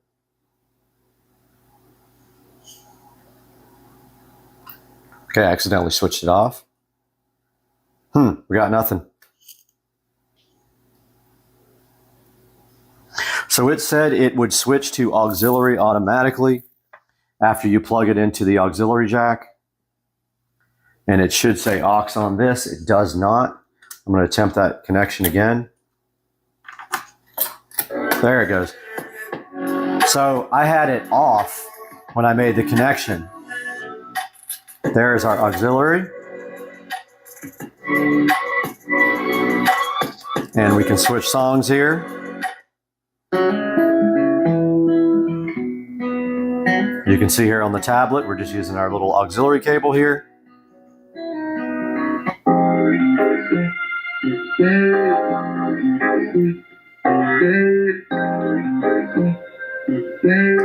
So that is how you actually play files off the auxiliary port. You get your 3.5 millimeter stereo cable. Make sure the device is actually on. See nothing on the display there. Plug in aux, and there we have aux on the screen of our device, and then we will hit play over here.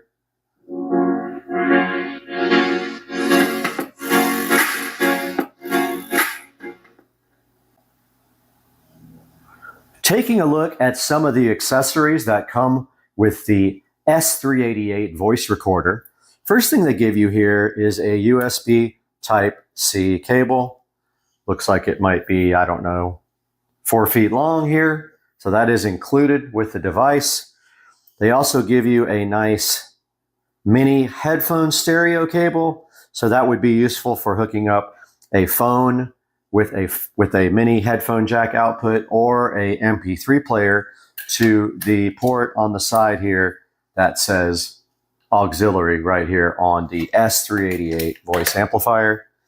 They also give you this nice strap that you can, I guess, hold around your shoulder. And then they give you a USB Type-C charger here to go ahead and charge.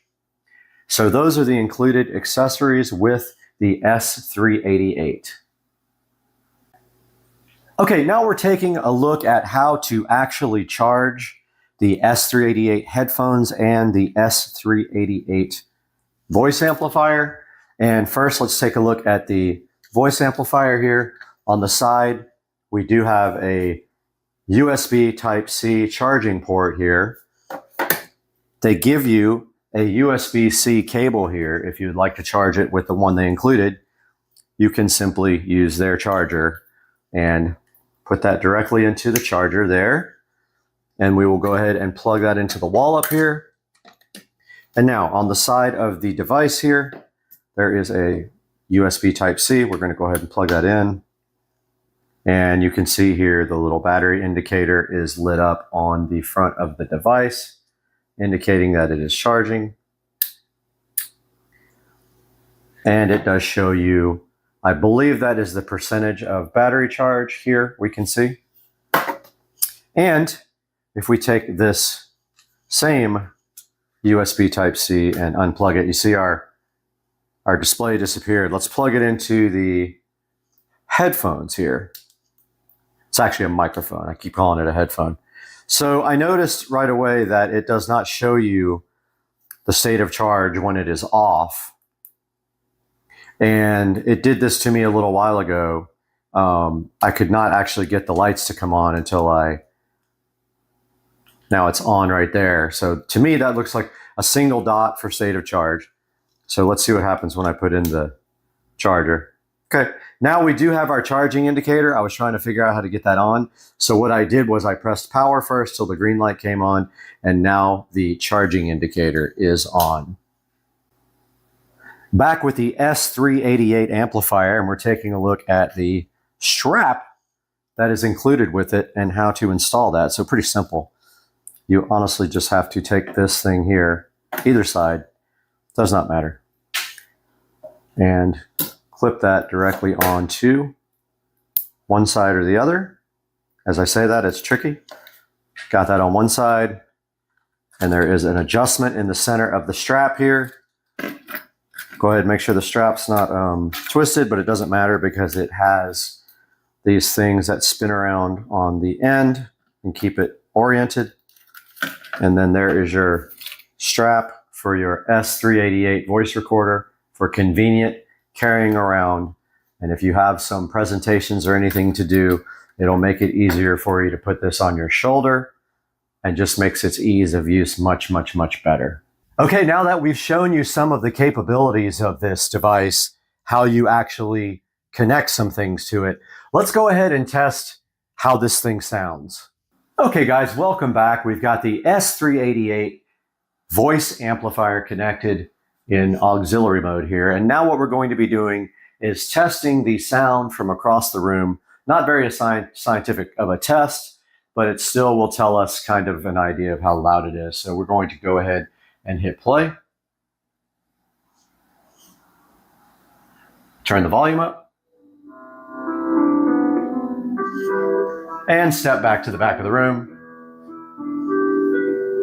So from about 6 or 7 feet away, this is more than loud enough to, let's say, entertain a crowd in a room.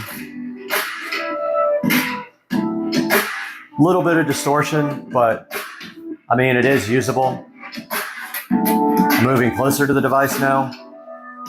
And now I'm going to back up even further.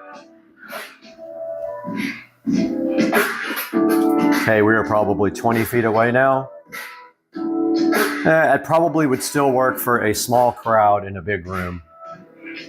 And that gives you an idea of the capabilities of the speaker in the S388.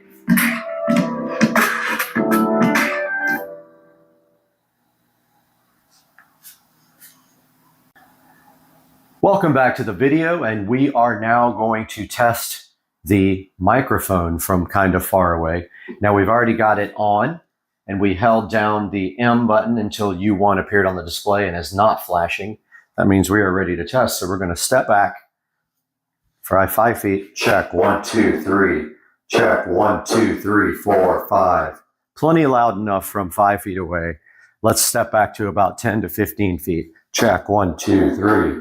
Check 1, 2, 3, 4, 5. Okay, so it doesn't really reach 15 feet away as far as the range from the microphone to the device, but actually this guy is meant to be kept right next to the microphone. So the point being that, yes, it is loud enough to hear from across the room. And I know that's a difficult test because I'm wearing a wireless microphone. So I will go ahead and make another clip now without the wireless mic and with the camera microphone. Okay guys, we are about 6 feet away from the device now, and what I'm going to do is step to the side and let you guys hear what it sounds like with the mic. Check 1, 2, 3. So I am recording on the camera microphone from about 5 feet away now. You should be able to hear exactly how this microphone sounds. Now, I'm going to read something to you from, now after I step in front of the camera, from the instruction manual. How to use the wireless headset microphone. After twist the knob key to switch on the speaker, please long press the M button on the speaker until U1 blinks on the display. Then please turn on the wireless microphone. At this time, U1 indicator will become constant light on the screen. It means that the headset mic and speaker are successfully connected. Now, as far as the ease of using the S388, it is a compact device. It does make it really easy to carry around and have some amplification of your voice from the little included headset here on this tiny little speaker system. So that is convenient. So one of the big negatives I found about the S388 is that you can't actually play music under your voice. So you can't amplify your voice with the headset and then play the music underneath your voice. Let's say if you wanted to do karaoke or just have some background music for yourself. Okay, now for my final review of this S388 audio amplifier by Windbridge. I would say I would give it a 4 out of a 5-star rating, only because of two things. It was difficult to set up the microphone in the beginning, although now I do kind of understand it. And also you can't play your voice over music played through the Bluetooth, the auxiliary, or the USB flash stick. But overall, I do like the product, and it is adequate for small rooms, and I think that you might enjoy it as well. Guys, thanks for watching Supercar Street Racing, and we will see you guys soon.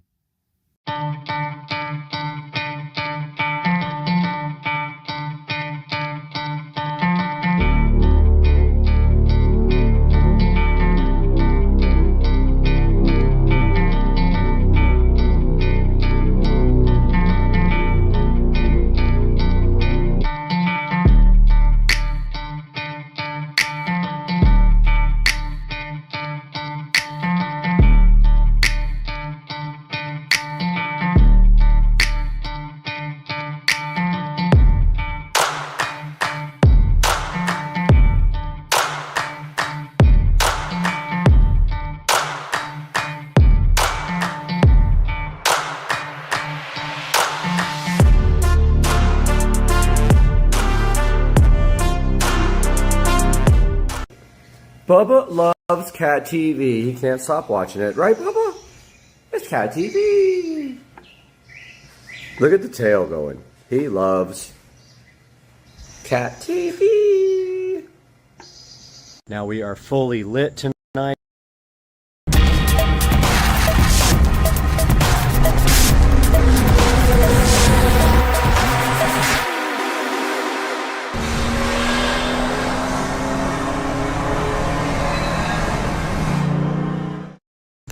Alright guys, Supercar Street Racing back for another update on the same video of the yard. Now we are fully lit tonight. I wanted to come back up and give you a update with all the lights on. So let's start with the patio. We have the Govee lights on. We've got Supercar Street Racing on TV here. We've got our little string lights, which some of them need to be replaced. That is on my list of to-do. We've got our torches lit. I couldn't get that one lit, so I don't know what's going on. Maybe it's out of fuel, but we got our torches lit. We got our pool lights on, all of our yard lights, and this is what it looks like at night. So I'll walk you guys around for a tour. We can see we have the lighting up here inside the sunroom. We have some LED RGB lights. Our nice torches are lit here, and then over here on the side we have our little dining area and patio, which is also lit by the sunroom lights. And then on the side of the house we have the string lights doing their job over here and keeping this all nice and bright for the security cameras. Then making our way down here, this was just watered, but making our way down by the dock, we've got a nice lightning show going today too. Wow, that was cool. Let's see if we can get some more lightning. Nothing? As soon as I go down, it'll come back. Oh, there it was again. We got a nice lightning show going on tonight. Maybe it's on the time lapse. But you can see here, we got our yard lights on, lighting up the palm trees. We got our dock lanterns on here. We got our LED rope lights around the dock, and we have an alligator right there, which you can clearly see lit up. His eyes turn red on the picture. We have a very nice lightning show going on today. And of course it's not going to show it, but anyway, back to the light show. More torches and more yard lights we have here, and here's what the patio looks like from back there, and the pool with the Poolexa LED pool light, and our nice torch. And I wish we could get a little lightning show. Come on, hit us. There we go. Over here we have more tree lighting. Both of these palm trees are lit up. And our fence lights continue around with one more torch. And let's roll on by the fence. I do see a string that's out. These things don't last forever. I give them a month at the most. But we got a landscape light in our fish pond right here. I bought a whole new batch of these in case I ever want to upgrade the ones in the yard. And I also swapped out the LED lights with much stronger ones. Looks like that string is out. And then I wanted to show you guys the shed lighting that I designed. So this is all 110 volt lighting, and these are actually powered from the switch inside of the shed, and it is a smart dimmer. So this is the new lean-to, and if we walk by we see that it is lit here, here, here, and then we also see our string lights lighting up, and there's our garage. But as you can see, the lighting looks pretty good. Walking around back here again, I'll take you guys on another lap. So as we're walking by the house, we have our single light here in our little Zen garden. We have our patio, and then our fence lighting, our landscape lighting. We have our torch as I cap this guy, which is not working. We have our pool light with our raft that I should have gotten rid of for the shoot. We have our beautiful light, which is going to get capped. And we have landscapes lights there. There lighting trees, there a lantern, there lighting trees. Our dock lanterns, sorry, our bulkhead lanterns. This beautiful torch here, which is going to get capped off. And then our fence lights and more landscape lights here and here. And one more of our refurbished beautiful torches lighting up our patio there ever so gently as we cap off this guy. So that is a overview of the lighting at night. And of course you can see the fan going, keeping us cool at night. The Govee RGB LED light here. I have another one for here, but for now I have the disco ball, which no longer moves, but I like the pattern that it puts out on the patio. And we have Supercar Street Racing here, and there's our Govee sconces, which are amazing, and they're on the same pattern as that light. They are synced up.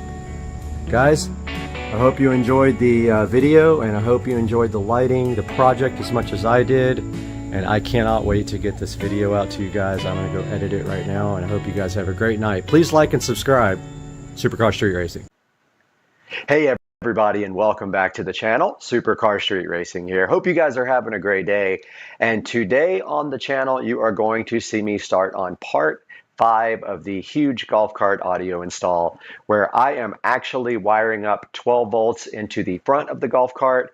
And what you are going to see here first is me wiring up a USB power supply. Now what that does is takes 12 volt from the block that I put up front. I have the positive and the negative blocks, and it is going to supply 12 volts down to USB power for the actual wire that's going to charge the tablet. So it's going to provide 12 volts for the tablet to charge. Hope you guys like what's on the plate for today, and like and subscribe, and we'll see you again soon.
The under the dash 12 volt power buses are done.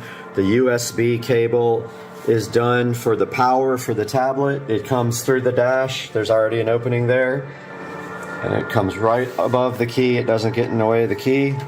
And then it plugs right into the tablet.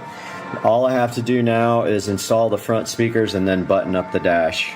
Check this out though. Look at this. There's the 12 volt buses perfect. in the front. Yeah. Look at this though. USB power, it powers this cable. The cable came right through the dash without having to cut a hole, and it doesn't get in the way of the key. Oh, perfect. So it gets power from that.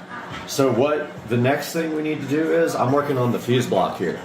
Okay. I already got the wires under the cart, and So why did you do this bus bar? You just had an extra one for up front. yeah, and I knew that eventually I'd need 12 volts up there for other stuff, and Okay. I got that wired in, and I got this wired in already. Wow, okay, good. How did you zip tie it down to the bottom or something? Clamps and zip tied it, or clamped it with Okay, screws. I don't have any more zip ties. It's like Yeah. perfect under there. So we're ready. We got to pull the speaker. We got to do the front speakers, and I got to do the fuse box. I got the Okay. wires. This is the rear USB. That's the front 12 volts that supplies the bus bar. So I'm gonna put the fuse block in right now. Wire these up while you do the speakers for the Okay. front. Okay. I'm thinking that's probably the best Yeah. thing to do next. I don't want to pull too much, but Joe, you already pulled it through, so we Hold don't. it. That's yours. You just do Well- whatever, and then we'll figure out what's left, what's right. But if So.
So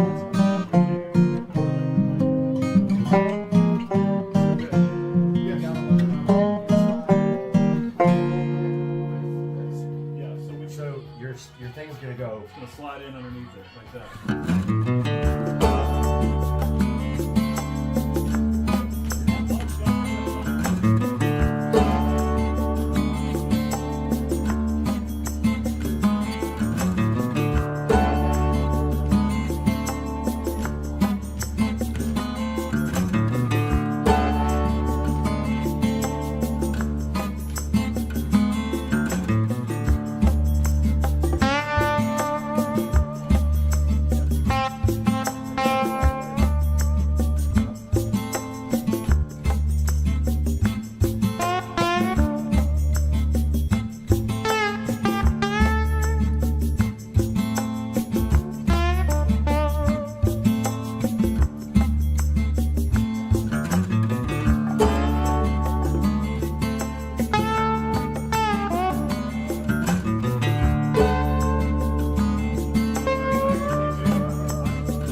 What's up, guys? It is Football Sunday today. You're at the Supercar Street Racing compound. We are outside in beautiful Florida, where the weather has been exceptional for the last couple of days. Nice and cool here is a great change from what we had last week or the week before that, where it was 90 degrees and very warm. We're out in the sunroom today to tell to you guys about something. I'm super excited about this. We have the coolest thing waiting in the garage for you guys to check out. Let's go see it on Supercar Street Racing.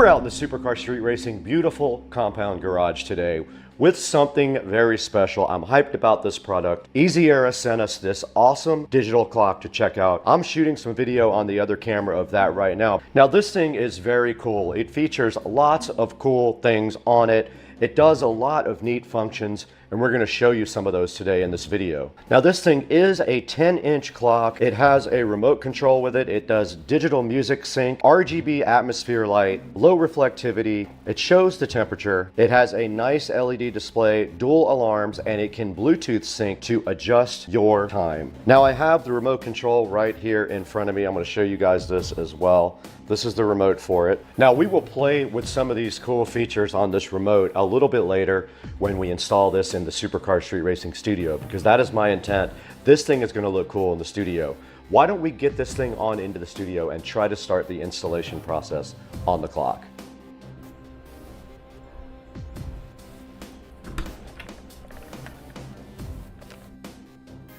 Okay, we're out here in the Supercar Street Racing Studio with all the cool lighting. Let's go ahead and turn on this one. But yes, here is our cool lighting inside the studio, and my plan is to put the light right here, but it needs power. I'm going to run power up here to this power and then run the cord down through the wall here between these sheets, so it'll be totally hidden. So it's going to sit right here. Might be good right there. All right, I got some screws, and you can also, when you do this, you can basically run the wire right below these acoustic tiles, and this should be straight if I just go in here like this, but I just don't know how far apart they are. See if this will work without doing anything extra with just the foam. Now before I put this clock up, I just want to show you guys that there is buttons on the back to do some of the functions as well. Now let's see if I got my screws in the right place. Let's go ahead and run our wire first. So like I said, it's just USB. I'm going to go right in the crack there. That is the best thing about having these tiles.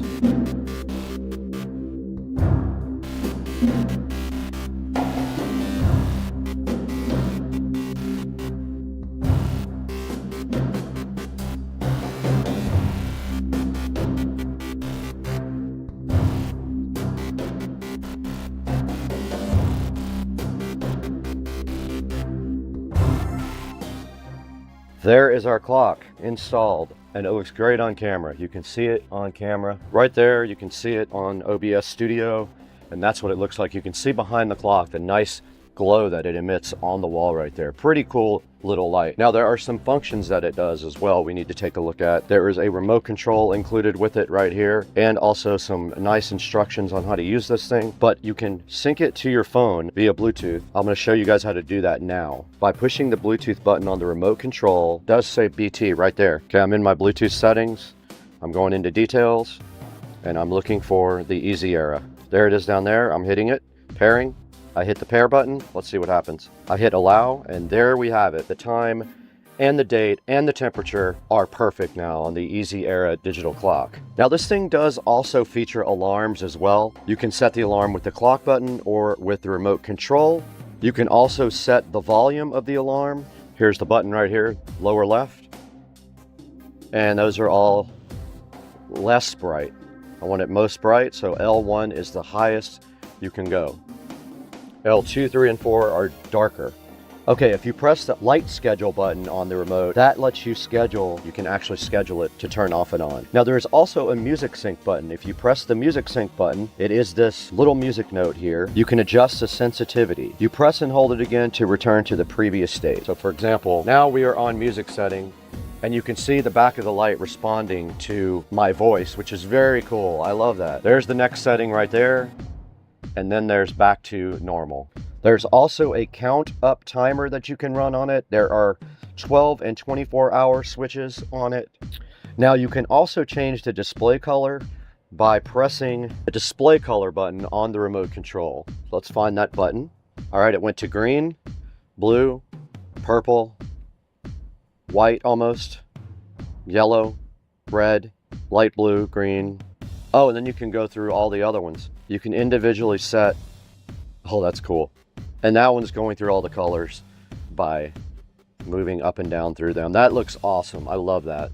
So that's a look at the Easy Era clock. Really cool thing from Easy Era that they sent me to let you guys check out. Go ahead and grab one in the description of the video, and we'll see you guys later.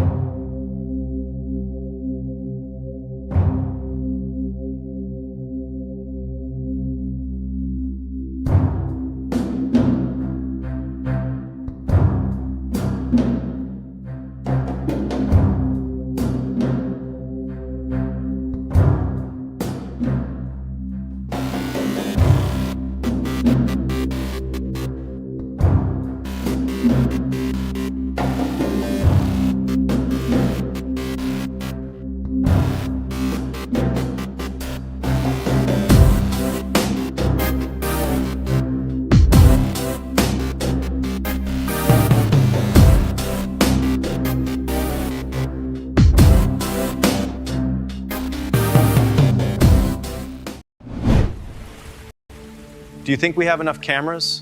We might only have 35 angles to choose from.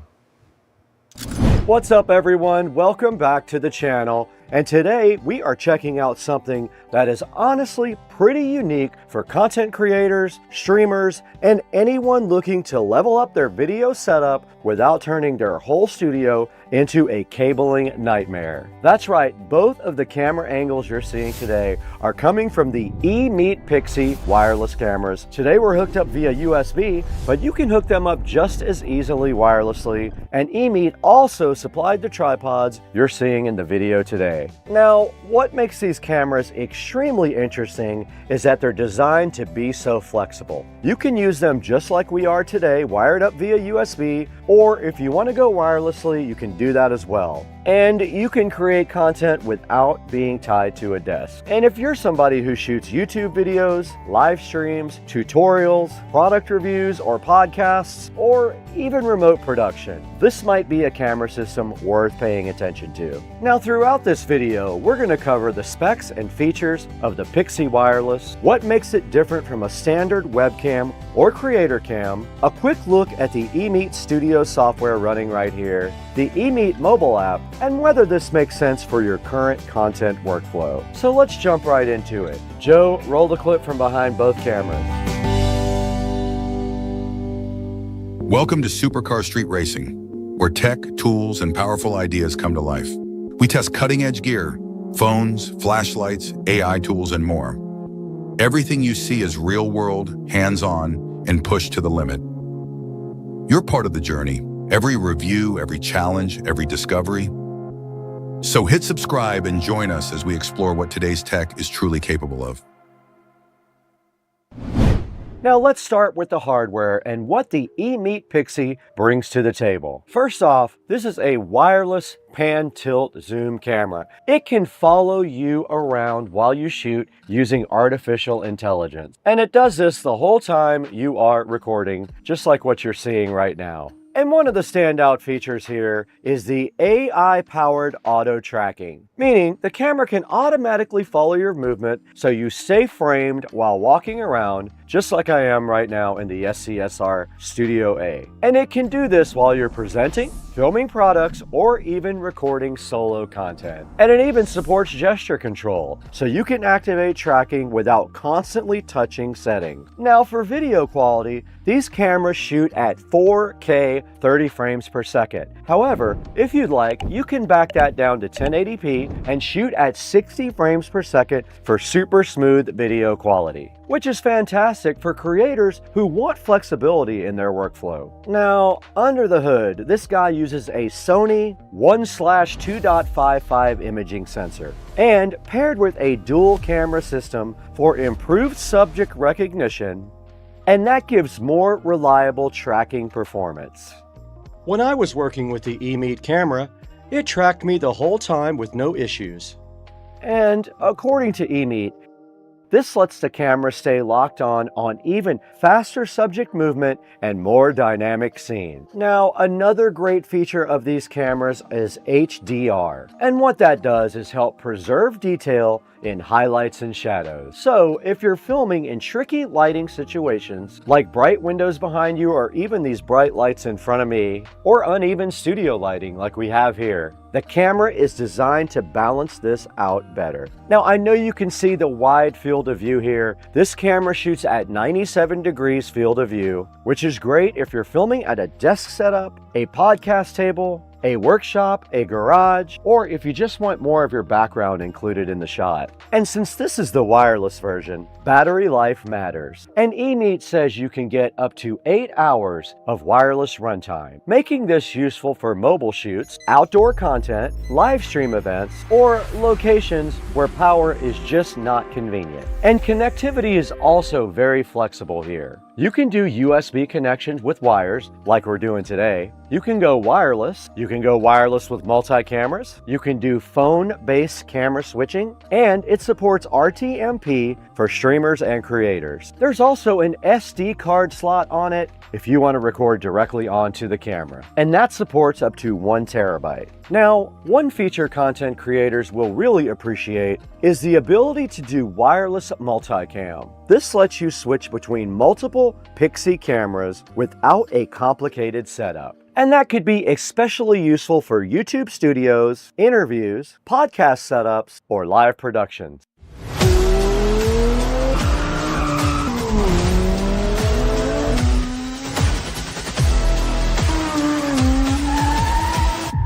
Supercar street racing.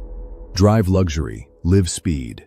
Now let's briefly talk about the software side of things, because this is where the Pixie Wireless becomes a lot more than just another camera. First up is eMeet Studio. This software acts as the command center for your Pixie setup, and from here, you can control camera movement, adjust framing, monitor connected cameras, switch between multiple camera angles, manage live stream workflows, and configure wireless multicam setups. It's basically designed to make running multiple cameras a lot easier without needing a super complicated production setup. eMeet also supports multi-platform streaming directly through the software. This software is available across Windows, Mac OS, Android, and iOS, which makes it pretty flexible depending on how you create content. Then there's the eMeet mobile app, and this lets you manage your camera system directly from your phone, making it easy to control settings, switch camera views, and manage wireless shooting without needing to sit at your computer. And for creators filming solo, this could actually be really useful because you're not constantly running back and forth behind the camera.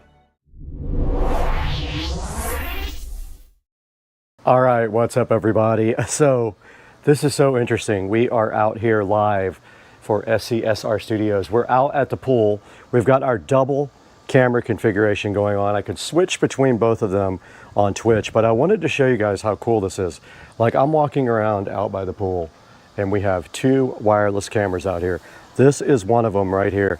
And you can see I could do live switching on this. This is so awesome.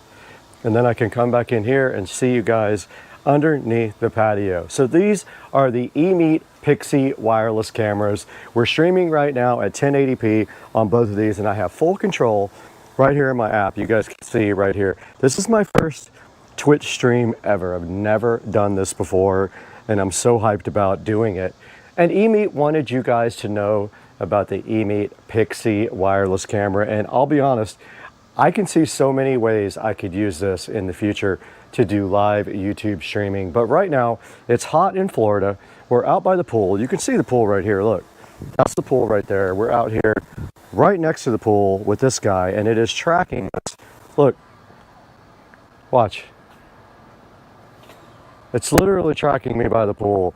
The eMeet Pixie Wireless Live Supercar Street Racing in effect right now on the eMeet Wireless right here. This one is not tracking me. I don't have that one set on tracking. Let's walk back out here into the sun. Now, it's very difficult to shoot with a background of sunlight, but we're doing it right here. And that's why when I walk into the shade right here, it's a little underexposed, but you're not supposed to shoot directly into sunlight. I wanted to get these shots out to you guys live on Twitch. Check out this beautiful view over here of the pond and the pool and all that.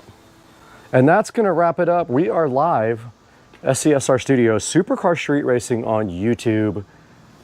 Please like and subscribe.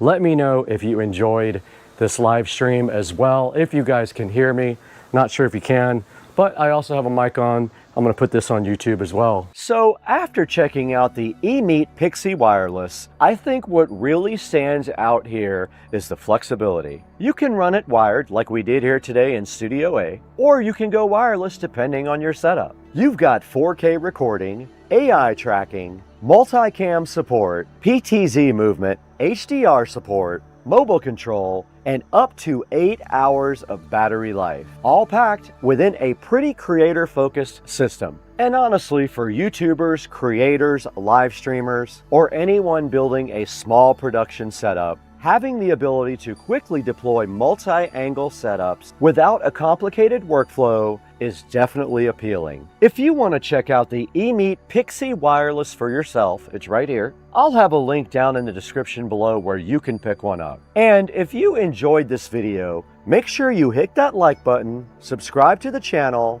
and let me know down in the comments. What did you think about the eMeet Pixie wireless cameras? Would you use a wireless setup like this for your content creation? And also, thank you so much for over 320,000 subscribers. That's amazing. Don't forget about Second Car Street Racing, also our other channel where we put stuff that's not quite made for the primary channel. And we got to get out of here. We got to go actually edit this entire video together. Joe, when I walk out the door, go ahead and switch the multicam setup completely off.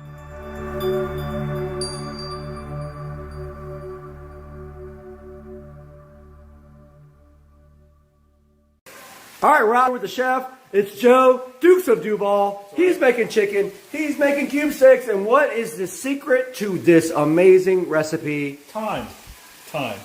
Oh, time with an H. Time. You need time. Just need time. Okay, I'm here with my friend. He says I don't give a F, but I don't give a F. But here, buddy. Here's an F. Okay. I gave it to you. Thank you very much. You're welcome.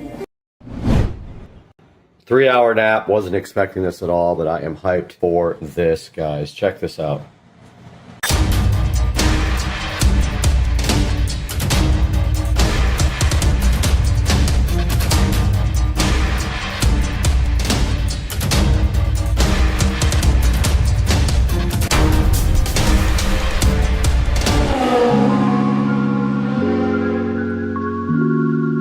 All right, we are back in the kitchen as the Roomba goes crazy in there, looking at this new wine fridge that we just got, and that is going to go right here. However, we do have lighting for this first, and so I have to come up with a scenario here that's going to work. We're going to work on that today. Okay, so I do kind of have a layout here. Sorry about the vacuum cleaner. It's doing its thing in there, but I had to put this down on paper to kind of visualize what I wanted to do, and I am going to have to drill 2 holes, one at the top up here in the cabinet and one at the top up here in this cabinet here with my paddle bits. I'm gonna go grab my bits right now, and I think they say that these are not cuttable, but I'm gonna look at the manual because I think they're cuttable. Not sure. I'm gonna go ahead and also, before I put the stuff on, I'm gonna prep it with the alcohol pad.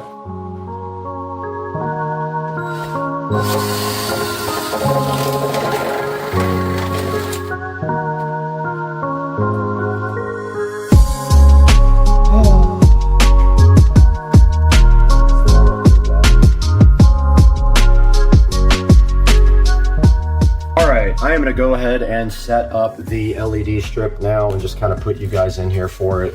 I'm going to start here with power. So we have our freshly painted surface here. It shouldn't be dirty. And I am just going to, and then we just start up at the top here. It's kind of perfect length. And we'll tack up the wire. Oh, I drilled that in the wrong place anyway, but we'll tack the wire up right there somehow.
Did get the lights added to the Govee app. Now all we have to do is get our vacuum cleaner out and clean.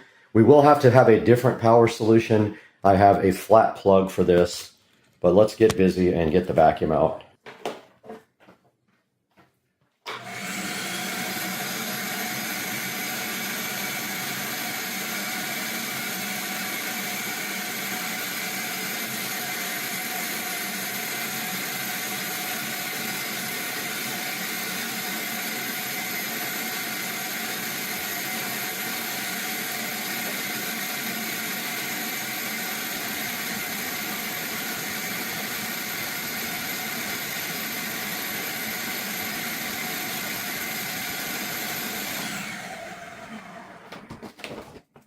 Okay, we did take a chance on the Schmecky compressor wine fridge that we need to get unboxed now. I looked at the reviews and they weren't amazing on everything, but I went ahead and got it. And we're gonna get this unboxed and it should be almost the exact size of this opening. Now, one thing you have to understand about non-compressor wine fridge, they use a chip to cool down the inside and they need room in the back to breathe. There is no room back here for anything to breathe. So that was a problem with the other one. Let's get this unboxed.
All right, we have this tiny little flat plug extension cord just for this purpose.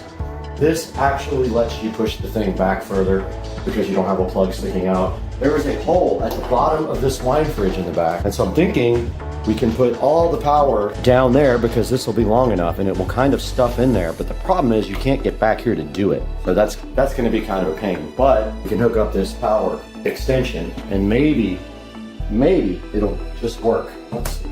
I might be able to get my hand in there. Once it's in there, it's kind of in there, so I don't know how I'm gonna do this.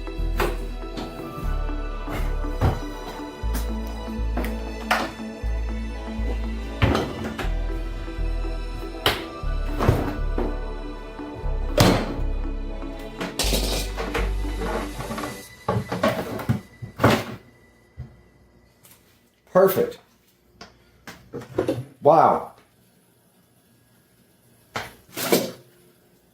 Wow, so lucky.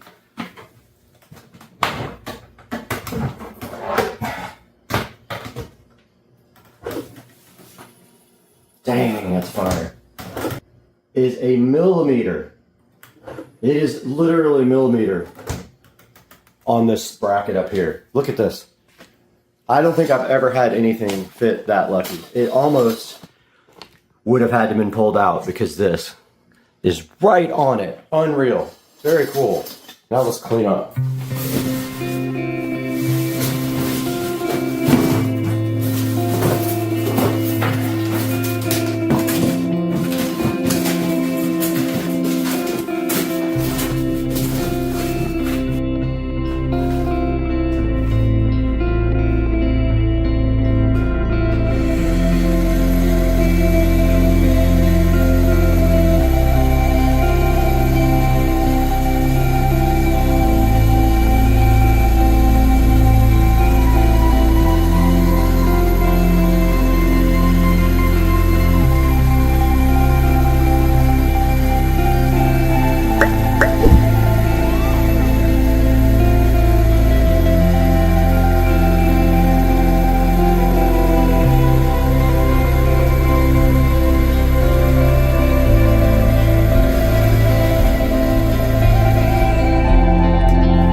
just realized I didn't get the handle put on, and that's what these 2 screws are for. That fell out, and the handle just goes like that. And I do have my drill up there for this, so should be pretty simple.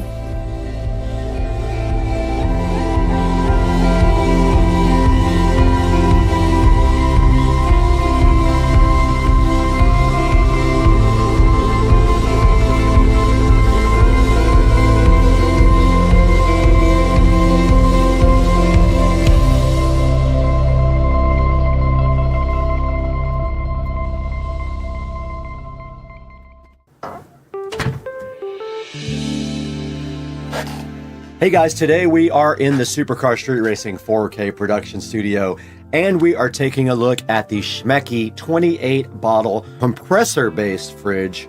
And you know this is different from a regular wine fridge because it has an actual compressor like your refrigerator does. What that means is a normal wine fridge, and I say normal, traditional wine fridges now usually only have Peltier coolers. Now what a Peltier is, it is a chip that gets hot on one side and cold on the other side when you apply current to it. It's pretty cool, but also inefficient, and it needs a lot of room to breathe.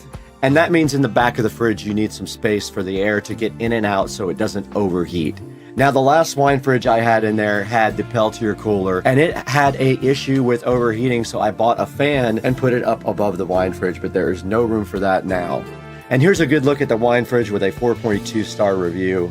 Doesn't have absolutely great reviews, but I'm going to go ahead and give it a shot, and if it doesn't work out, I will let you guys know somewhere in the future. But you can see right here, it is only a single zone fridge. It does not have 2 zones. So if you wanted to do your hot side for red wines and your colder side for whites, you actually cannot do that on this fridge. It does have a white LED light inside that does stay on, which one thing I was really adamant about. The other wine fridges, the light turns off after a certain amount of time. This one stays on the whole time. And you can also see that right here and right now on the other tab here, we have the Govee RGB IC Alexa LED strip. Now what we did with this is we drilled holes in the cabinets and we went ahead and lit above the wine fridge and behind it. It looks pretty cool and also goes with the theme of the kitchen where we have other things also lit up like that as well. Please, when you're going to buy any product, go ahead and buy it through the Supercar Street Racing official link in the description of the video. Now Govee does have a special deal right now. You can get a $5 coupon plus you can save 5% on 2 items. They have like 3 promotions going on right now. So it's a good time to go to the affiliate link in the description of the video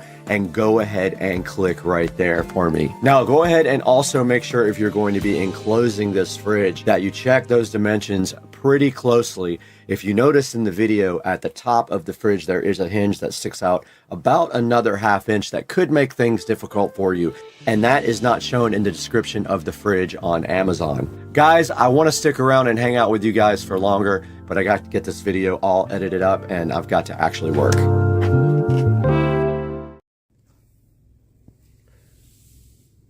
Frog climbing up the window.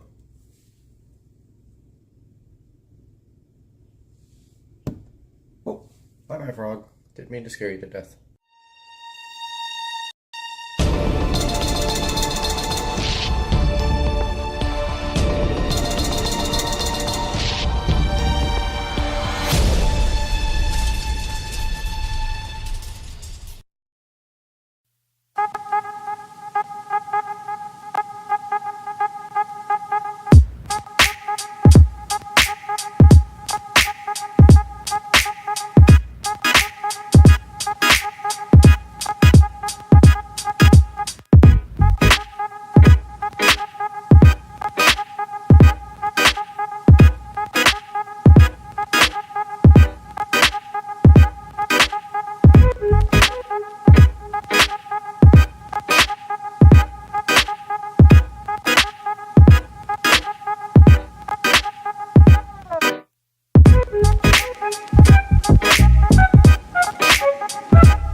Just wanted to show you guys this awesome sunset in Jacksonville, right over the pool.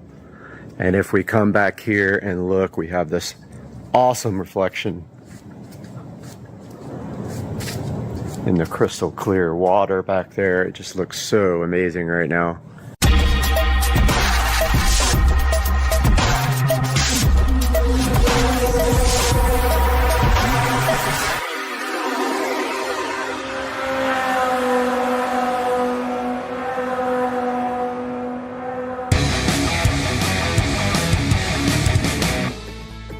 All right, guys, we are back in the garage. It's cold, and we are going to get this engine cover plate off, I think. Do we have to take off this? We do have to remove the starter too. Crap. Don't want to do that. You know what? I'm going to paint this on the bike.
right, guys, welcome back. And we do have the high temp silicone coating for the engine block. I have everything taped off, so I hopefully don't spray the frame.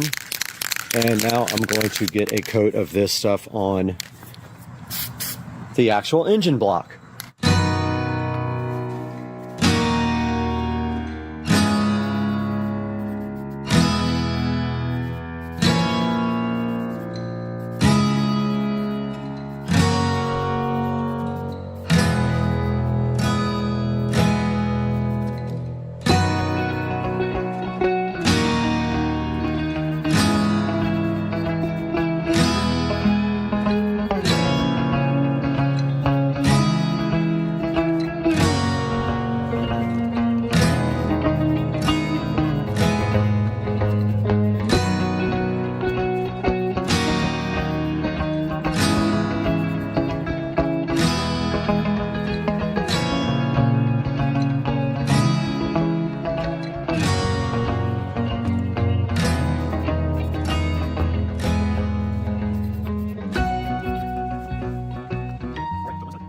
Don't lift weights on it. Don't let somebody sit on your lap. Don't put your surfboard in it or a sword. It's a sword. Don't surf on it, and don't go crazy and use it for a vehicle. All that stuff is on the box. Pretty funny. At least I have a sense of humor, right? All right, guys, real quick before we jump into the next part of the video, I want to take a moment to thank a brand new sponsor on the channel, Umevo. They sent over their AI voice recorder with app control, and honestly, this thing looks super useful. Now, this guy right here is an AI voice recorder that automatically transcribes and translates your recordings. No more scrolling through all your files, trying to remember which one was your parts list, which one was that note you made at 2 a.m. last night, and which one was a video idea. It's all recorded right here and organized. When you hit record and talk naturally, Umevo's AI turns everything into clean, searchable text. And because we're always filming around loud environments, all that noise, the built-in noise reduction microphone is a lifesaver. Even in the shop, this thing will keep your voice clear and make your voice understandable to the AI. Now, you can control the recorder also remotely. You can start and stop everything from your phone. You can see your transcriptions pop up instantly, organize your notes, export everything. It all syncs automatically. I'm using it right now. I'm recording this whole video, and hopefully after I'm done, I'll show you what it recorded. Now, the battery life is also really solid. It comes with a USB charger right here. It is the magnetic style. They also give you a USB Type-C adapter for that if you don't have USB Type-A available. Now, this is the app, the AI DVR link. You can see it's actually recording me right now to the freaking app. I love this thing. It's so cool. And we want to thank Umevo. So huge thanks to Umevo for supporting the channel and sending us this cool AI voice recorder. When this is done, you can export all of your recordings in multiple different formats to your computer to organize them there as well. Please, everyone, check out the link in the description to order yours. Now let's get back to the video. This box is very heavy, by the way. Now we got a nice big poster with instructions on the back. I can read this. This is the only thing I can read. So we're gonna put that over here, just like that, while we go ahead and open up the rest of this. Now right here is a nice folder, and the rest is just the chair. Let's get this in a position where we can actually build it.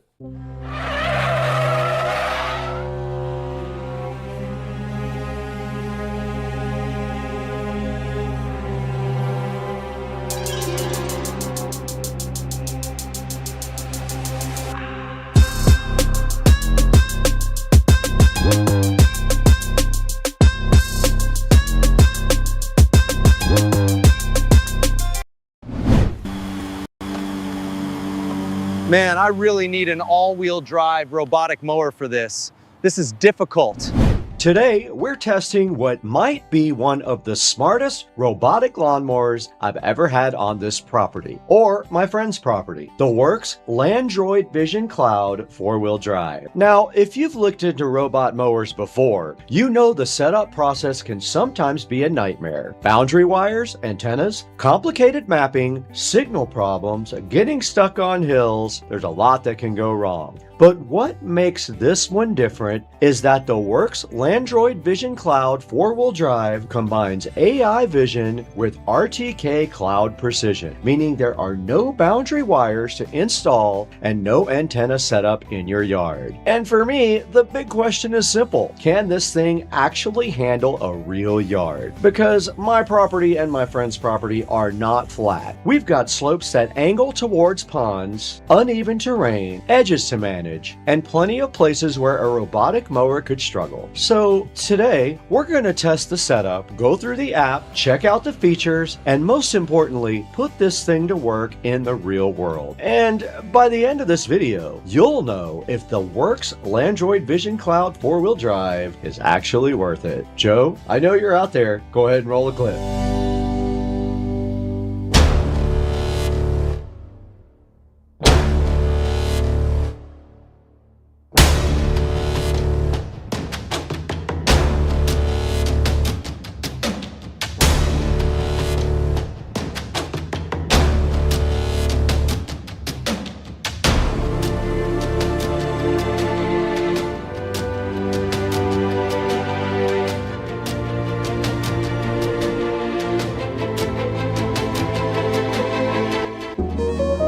Now, before we put this thing in the yard, let's talk about what makes the Works Landroid Vision Cloud 4-wheel drive different. First off, this thing is designed to make setup incredibly easy. And unlike the old school robotic mowers that required hundreds of feet of buried boundary wire, this mower uses Vision AI and RTK cloud positioning. And that means no digging, no perimeter wire, and no complicated antenna installations. And honestly, that alone makes this a lot more approachable for normal home owners. Another nice touch is the charging station. You don't have to place it out in the middle of the yard. You can actually place it in a shaded area or location that makes sense for your property, which gives you way more flexibility when figuring out where you want this thing parked. Now let's talk about what's powering this mower. This thing uses Vision AI,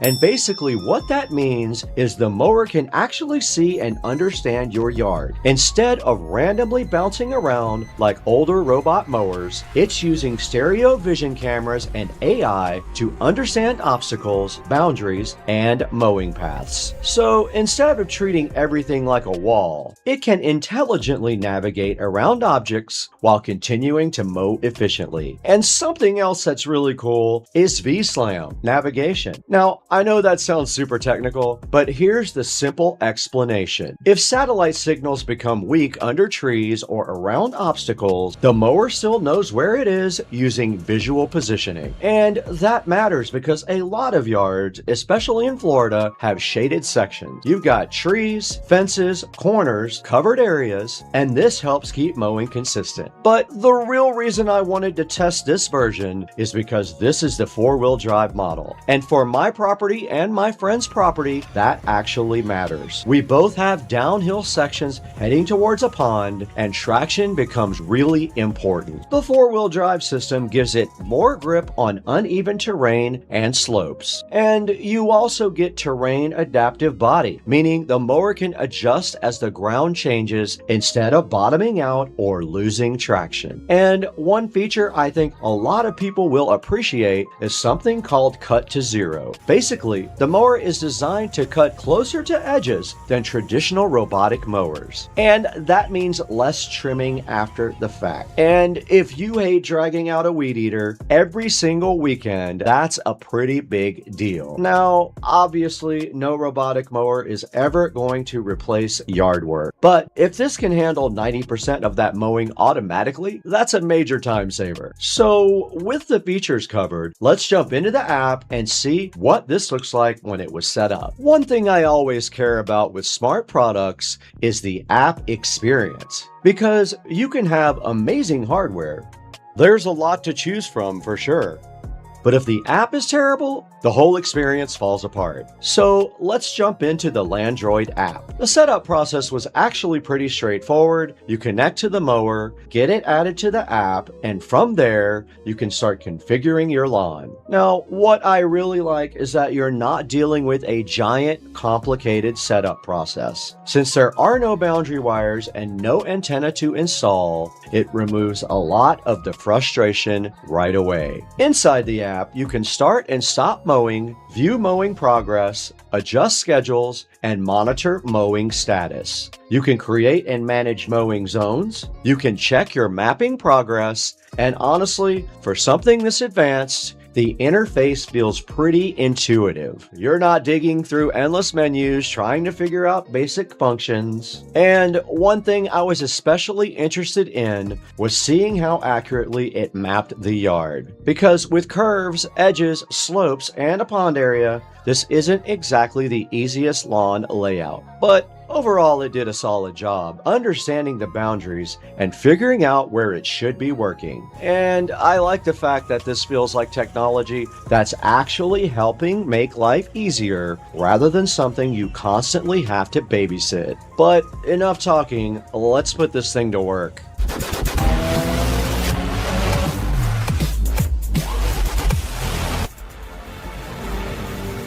Alright, now comes the part that actually matters. Can the Works Landroid Vision Cloud 4-wheel drive handle David's real yard? Let's find out. Now, the first thing we wanted to test was how it handled the general layout of the property. We've got open sections, we've got edges, and we've got uneven ground. And we've got a slope heading towards the pond out back for later on. And honestly, watching it navigate is pretty impressive. You can tell this isn't just randomly wandering around, it actually feels intentional. And we paid close attention to the edge cutting because nobody wants a mower that leaves giant strips of grass everywhere. And this is where the cut to zero system actually makes a noticeable difference. It hugged surprisingly well. Does it eliminate trimming completely though? No. But it definitely reduces how much cleanup you're going to have afterwards. And that alone can save a ton of time over the course of the season. And another thing I watched closely was how it handled obstacles, objects, and navigation.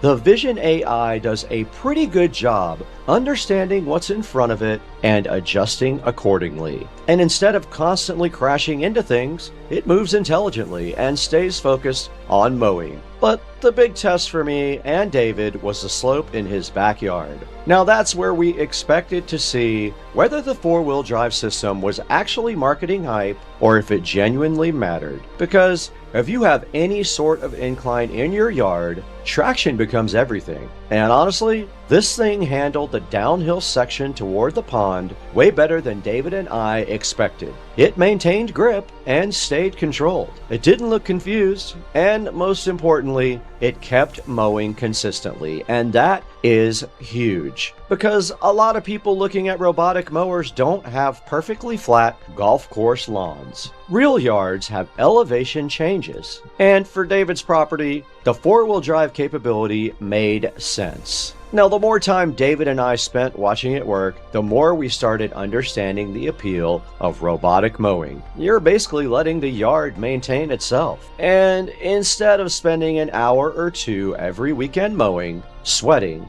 and dragging equipment around, this thing quietly handles the maintenance for you. And because robotic mowers also cut more frequently, your lawn stays consistently maintained instead of getting overgrown and then chopped down all at once. And of course, that means a cleaner overall look over time. Now, obviously, there is still some setup involved, and every property is different, but overall, we came away pretty impressed with how capable this mower actually feels in a real-world environment. So, after spending time with the Works Landroid Vision Cloud 4-wheel drive, what's my overall opinion? Well, David and I think the biggest thing here is convenience. The fact that there are no boundary wires, no antenna installation, and an app that's actually straightforward makes this feel much more approachable than robotic lawnmowers used to be. And for properties like mine and David's where slopes are involved, I genuinely think the four-wheel drive system adds a real value. That downhill section towards the pond was something I specifically wanted David to test, and the mower handled it confidently. And we also like the edge cutting performance. Again, no robotic mower is going to be completely perfect, but reducing trimming work is a huge win. And at the end of the day, this comes down to one question: how much is your time worth? Because if you hate mowing, travel often, or have a bigger property, or you just want your yard consistently maintained without constantly thinking about it, I can absolutely see the appeal here. And if you want to check out the Works Landroid Vision Cloud 4-wheel drive... Alright, stop the video for a second. Let's talk about one of the features that homeowners are going to appreciate every single week, and that's the edge cutting performance. One of the biggest complaints people have about robotic lawnmowers is that they often leave strips of uncut grass along fences, flower beds, sidewalks, and other borders. That means even after the robot finishes mowing, you're still grabbing a string trimmer to clean everything up. The Works Landroid Vision Cloud 4-wheel drive tackles that problem with a combination of Vision AI and a feature called Cut to Zero. The Vision AI system doesn't just see the edges of your lawn, it actually understands different types of boundaries. If it encounters a rideable edge, such as a lawn that transitions into a hard surface, it can intelligently cross the edge to reduce leftover grass and maximize coverage. I'm going to put all the information and links down in the description below.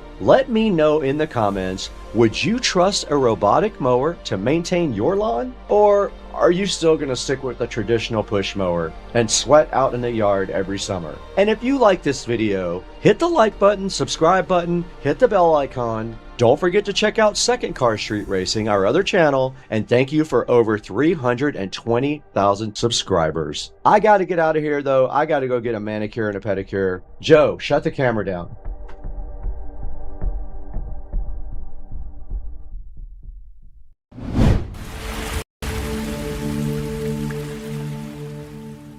Great, my pool's cleaner than my entire house. What's up everybody? We are back at Supercar Street Racing again. We're walking around in the Supercar Street Racing awesome living room, and we have something cool on the table right here. It's something we've been waiting for a while. They promised me this for a little while and it finally happened. So let's talk about what's behind me today right after this open for Supercar Street Racing. Thank you for 1 million views and 250,000 subscribers.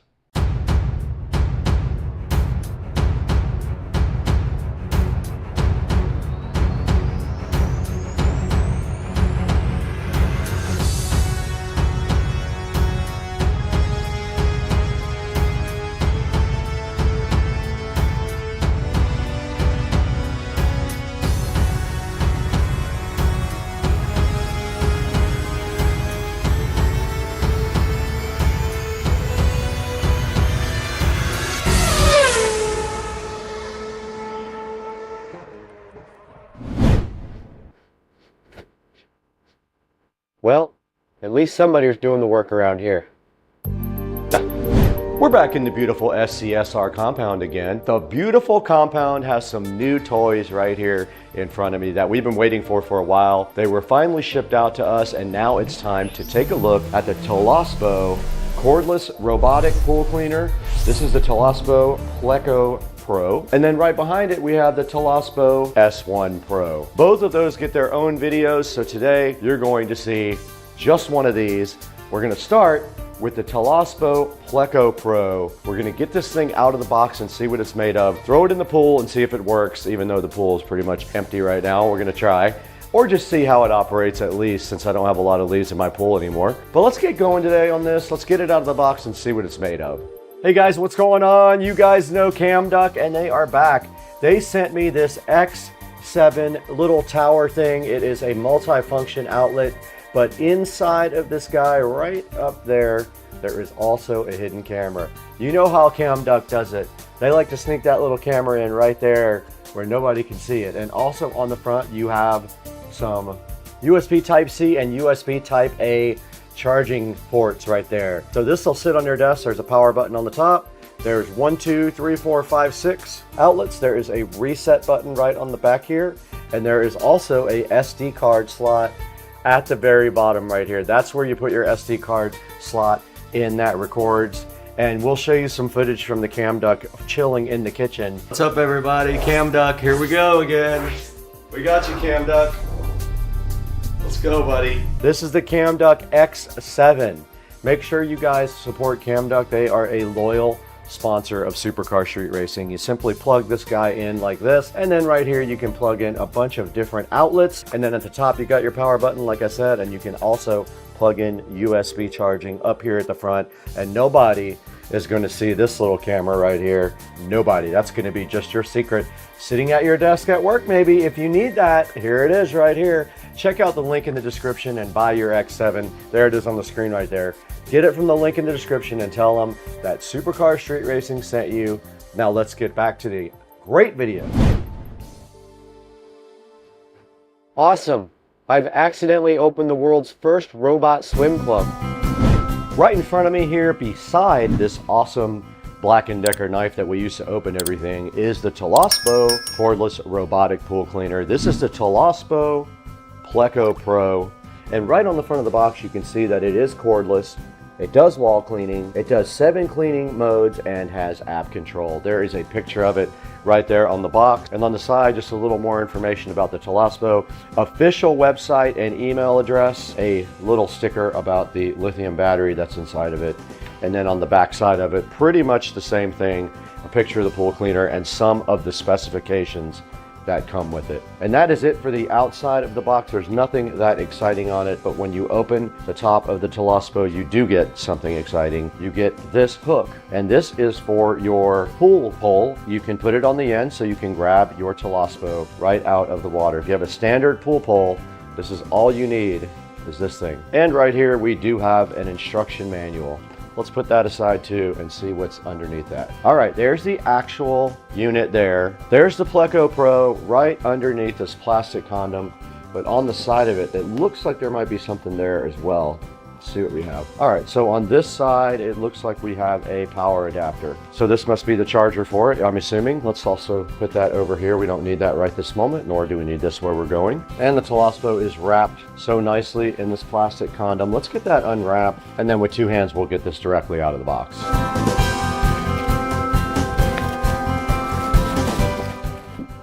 It was packaged very well, I have to say. And here's how it looks out of the plastic. Just like that. And taking a look at the top, there is a lid that comes up that has the filter inside of it right here. This is a washable filter. The controls are all right here. The tracks are right here on both sides. It does say enjoy leisure time on the side, and on the bottom you can see the vacuum unit. Now the charging port is right here under this little black door. It does have a rubber grommet on it that allows you to seal that up for when you put it in the water. So let's go ahead and get out the charging cable. Let's go ahead and plug this thing in. It uses one of those standard appliance cables. And when you plug it in, there's a nice blue glow up here to indicate it is charging. There's a quick guide right here. You're supposed to pair the device to the app, and it shows you how to submerge the device and remove it from the pool with your pool pole. And then there's some quick instructions on how to clean the filter. Now it does say when there is a yellow LED flashing, it's ready to be charged immediately. Now a blue pulsing LED, which is what we're seeing right now on the top there, that means that charging the battery is happening between 30% and 99%. So the battery is not fully charged yet. So that is our next mission here, is to get the app downloaded while the battery fully charges. Let's go ahead and do that now. Okay, we're recording on both the phone and the Insta360, and we are going to go ahead now and get the Toolless app right here in the App Store. It's right at the top. We just click install. It is installing now. And when we go ahead and open it, I'm sure it's going to want us to sign up for an account. All right, I am logged in. All right, it connected to Wi-Fi. Now it wants us to go ahead and set up our pool. Now our pool is concrete and the pool depth is high. Now at the bottom of the app, you can see we only have a 76% charge, and here are all the modes you can put the Pleco Pro in at the bottom. Let's go ahead and let this guy charge up all the way so we can test it and see how good it can clean. Fantastic. My pool's got more employees than I do. Okay, we got the Toolless and the WP58 Pro ready to be submerged. We're going to take this directly outside and drop it in the pool. Get this thing outside.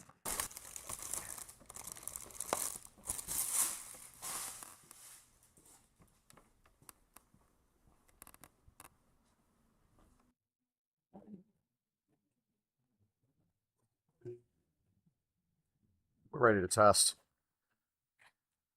There's a few leaves in the pool. There's not much. So I'm opening up the app. Just turned the power on. We're going to go into standard mode. Set before entering the water. I think I just have to drop it in the water now. Let's try it. Why not? Bye-bye, phone.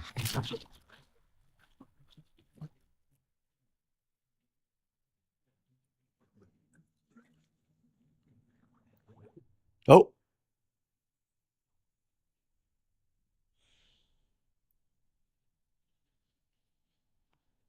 Something's happening.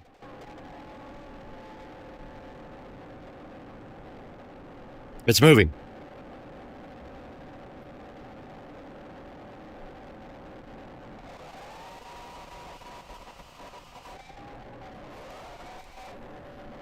It's moving underwater towards the deep end, right to the leaves.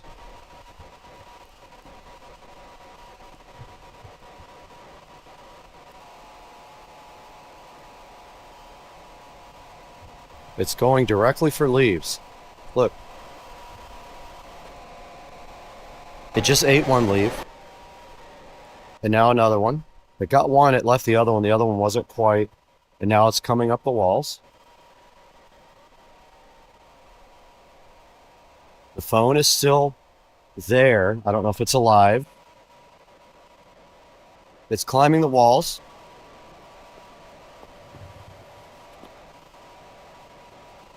The phone is on. I see the screen. Phone is out of the water. It's still recording. And the Toolless is doing its thing. Look, here comes the phone again. On.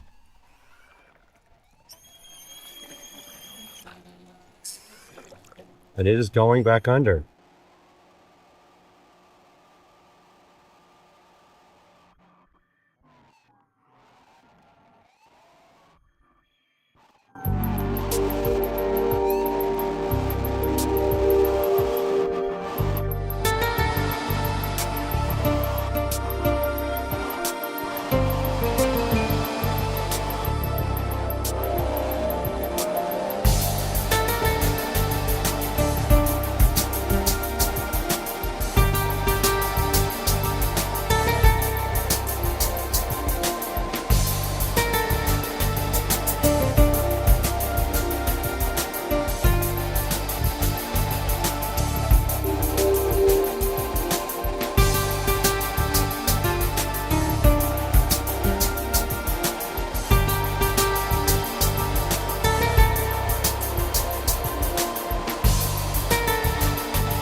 Great, my pool's got more gadgets than a spy movie. Hey, what's up guys? We've been busy today playing around with the Toolless Pleco Pro cordless robotic pool cleaner. Toolless did send us 2 of these. We have another smaller one in there to test. We tested the big one with the 4,000 gallon per hour suction, the dual layer filtration system, the 4-in-1 pool coverage, and up to 220 minutes of runtime. We went ahead and checked out the app where you can program what you want the pool cleaner to do, and we tested it underwater on my actual pool. Albeit, I don't have a lot of leaves in the pool, but it did pick up all the leaves that were in the pool and was ready for more. The Toolless is pretty cool. make sure you go down to the link in the description and buy it from our official link at Supercar Street Racing.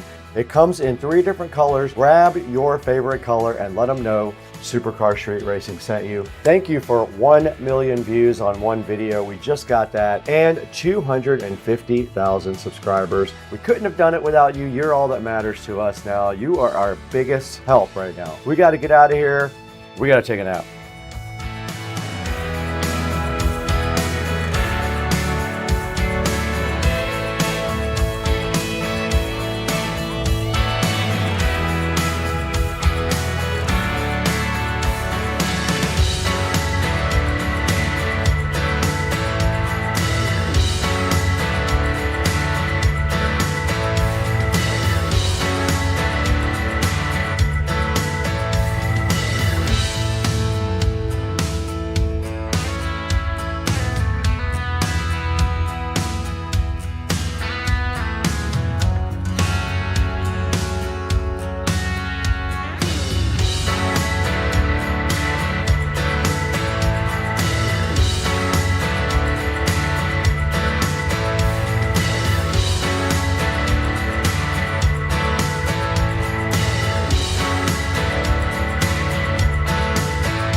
Okay, we're back in the Supercar Street Racing office because the manufacturer of Toolless wanted me to show you guys a little bit more about this. I did put it back on the charger a couple of hours ago. It is recharged. So today we're going to take it outside and show you guys the different cleaning modes of the Toolless pool cleaner here. Let's get this thing outside. Okay, we're back in the backyard now at Supercar Street Racing, and Toolless wanted me to show you some more stuff on their pool cleaner.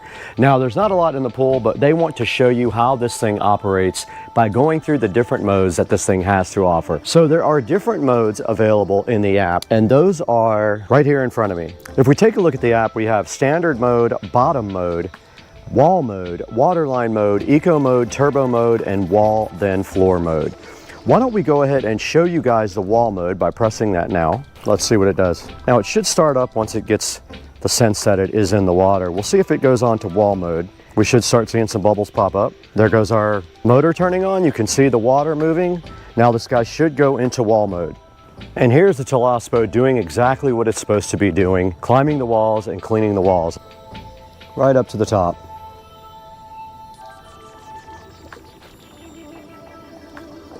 Right out of the water, it got the very edge of the tile line. Scrubbing that tile line. Let's watch it go again. Scrubbing back on the way down, you can clearly see that. Still scrubbing the bottom of my pool.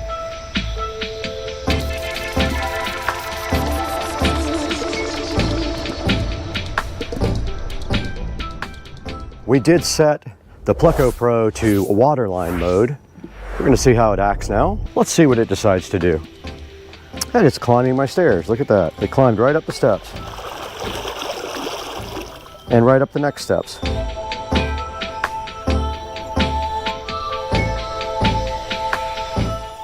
Cleaning that glass tile.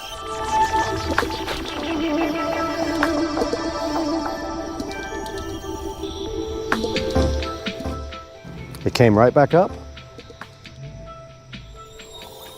And check it out, scrubbing that tile.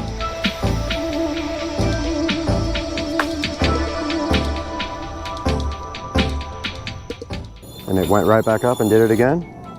And that's waterline mode. It's doing exactly what it's supposed to. All right, we're gonna put this thing back into standard mode now and watch it go for a couple of minutes. I heard it beep again, it's ready to go. Let's drop it in.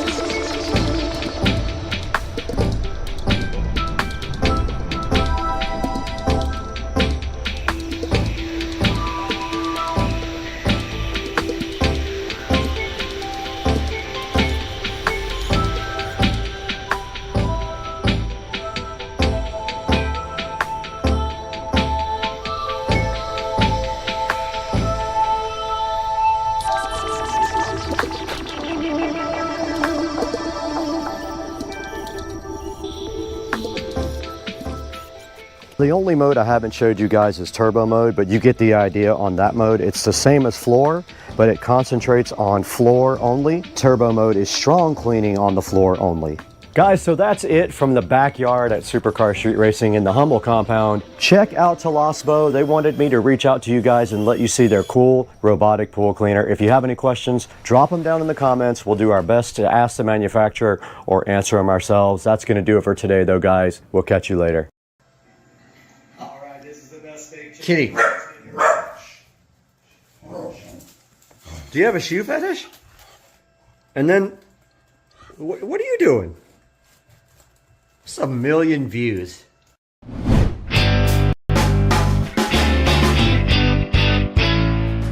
Welcome back to Supercar Street Racing for another episode. And today, ThinkCar reached out to us for the second time to see if we wanted to take a look at their other OBD2 scanner here. This is the ThinkCar ThinkScan 662 that we have sitting right here with me. So fly and so fresh. And today we're gonna get this thing unboxed, hook it up to Rich's truck, and we're gonna see what it can do and report that back to you on Supercar Street Racing. Let's get busy.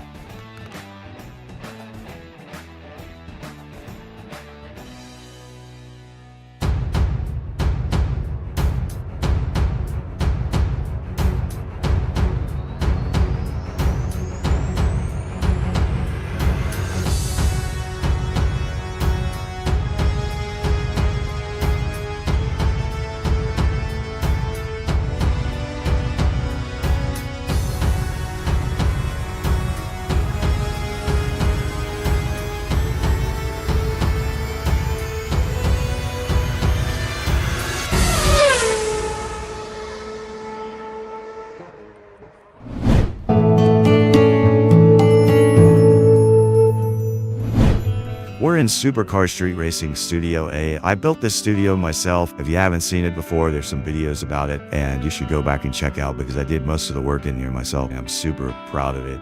But today, ThinkCar reached out to us for the second time. They are a proud channel sponsor, and they wanted us to take a look at their ThinkCar ThinkScan 662 OBD2 reader.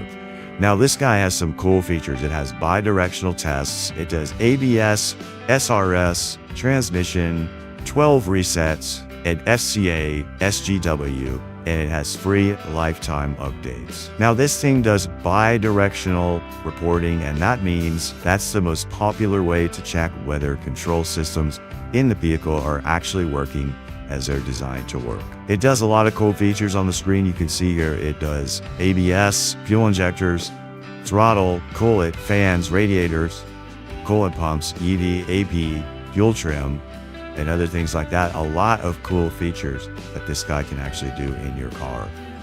And when you buy this thing, you get OBD2 Pro features for half the cost of a Pro scanner. 12 whole reset functions built into the ThinkCar 662. This thing has the capability to do real-time VIN lookup so it can recognize your car. It does real-time data as well. It'll show you right on the screen what's going on with your car at that very moment. This thing has a 4-core, 1.8 gigahertz CPU, a 6.2-inch screen, 2 gigs of built-in RAM, and 32 gigabytes of storage. It has a 4150 milliamp battery for long life as well, and it's rubberized so you can store it anywhere like a trunk or a garage and it won't get damaged. This thing is literally plug and play. Even if you have no experience with an OBD2 scanner, you can plug this guy right in and start working. Now, OBD2 came out in 1996, so this supports everything 1996 and later. and you get a lifetime of free updates and free technical support when you order this from ThinkCar. So now that we've taken a look at the features of the ThinkCar 662, let's go ahead and throw it over to Studio B, where I'm going to be in there unboxing this thing for you guys.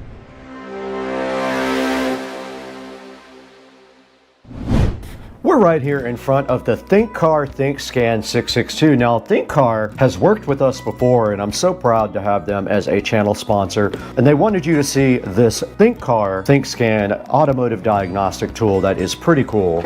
Now, this thing does all kinds of cool features. It has bi-directional active testing, ABS, SRS, transmission, 12 different resets, and lifetime of free updates as well. And it can test things like your throttle, your windows, your mirrors, your fuel injectors, your horn sounds, your indoor lights, anything your car. If it is equipped with things to be tested, this thing probably will cover it. Now, this thing connects to your OBD2 port like the other scanners that we got. And this is a pro level scanner at a fraction of the cost, so it actually saves you money. Not sure what no second listing is, but that's what's on the side of the box. There's some data on this side of the box all about the ThinkCar. There's a QR code and just some barcodes here and some information about the actual product on the box. This guy should automatically be able to read your VIN and know what car you're working on. It can clear your codes, it can read your codes, and it can analyze your data streams. This thing does a lot of things that other scanners don't do, like reset functions and lifetime updates for you for free. It's got a 4150 milliamp battery, a nice screen, 6.2 inch touch screen. Other ones just have smaller screens and they're usually not touch. And of course, it can also read out real-time data about your car, tell you what's going on with it in real time so you can see things like voltage, RPM, and other things like that live.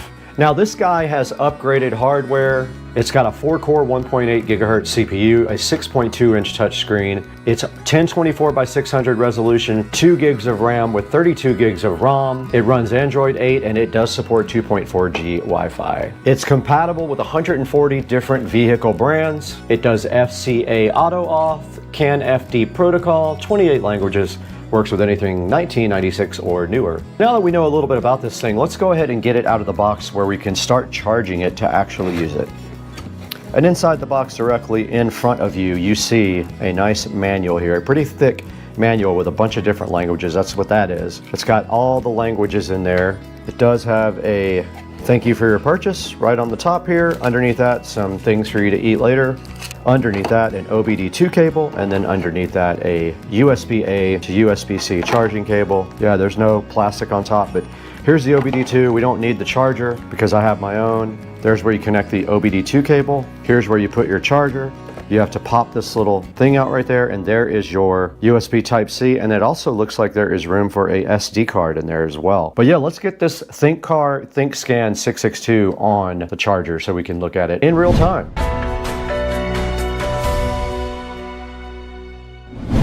We just powered up the ThinkCar after plugging it into the charger and seeing that it was fairly charged, but I'm gonna go ahead and plug the computer cable into it so it can keep charging. And it is powering up right now, and I do like the logo, how it is actually the same color as the case here. It does say welcome. Let's go ahead and hit start. It actually is charged up at 100%. Talking about customer service here, and I'm sure it's gonna wanna connect to Wi-Fi. Let's go ahead and connect it. You guys can't see this. It says connecting to my Wi-Fi. Now I'm interested in going ahead and updating it with Upgrade. There's Upgrade that. There's maintenance software, there's vehicle diagnostic software. Let's go ahead and do both. Let's do vehicle diagnostic software. Here is the update for the actual box, and it says it is downloading. It is 72 megabytes, and there is the progress bar on that one. Let's let that roll.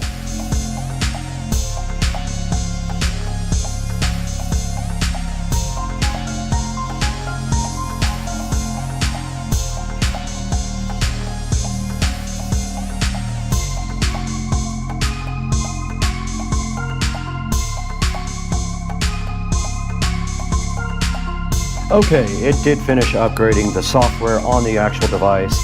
These are updates for the actual vehicles. This takes a very long time.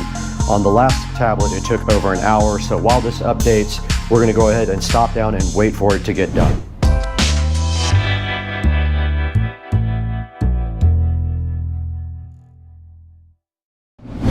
Okay, we just unboxed the ThinkCar 662 OBD2 scanner. You guys took a look at everything that was included in this, and we did go ahead and put it on the charger.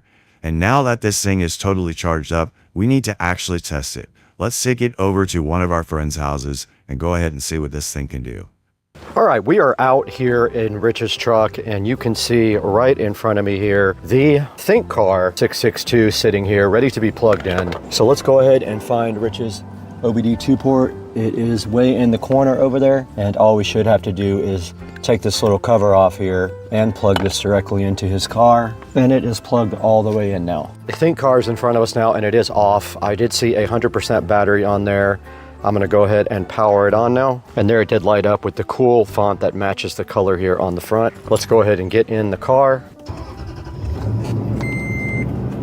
Okay, cool. So we are booted up now. We have the ThinkCar in front of us. Auto search. And it is doing a VIN scan right now. You can see that showing a car rotating like that. Very cool matrix looking background on there. And it is a Toyota. It found the VIN and the model. Let's see what it's doing now. And it is loading vehicle data. Automatic search, North America. Communicating with ECU. It is a double cab. All that looks good. It's reading all of the data. Let's do a health report. Now this car was just serviced, so it should not have any issues. There is a traction control system fault. Low battery, positive voltage, or abnormally high battery voltage. And that is it.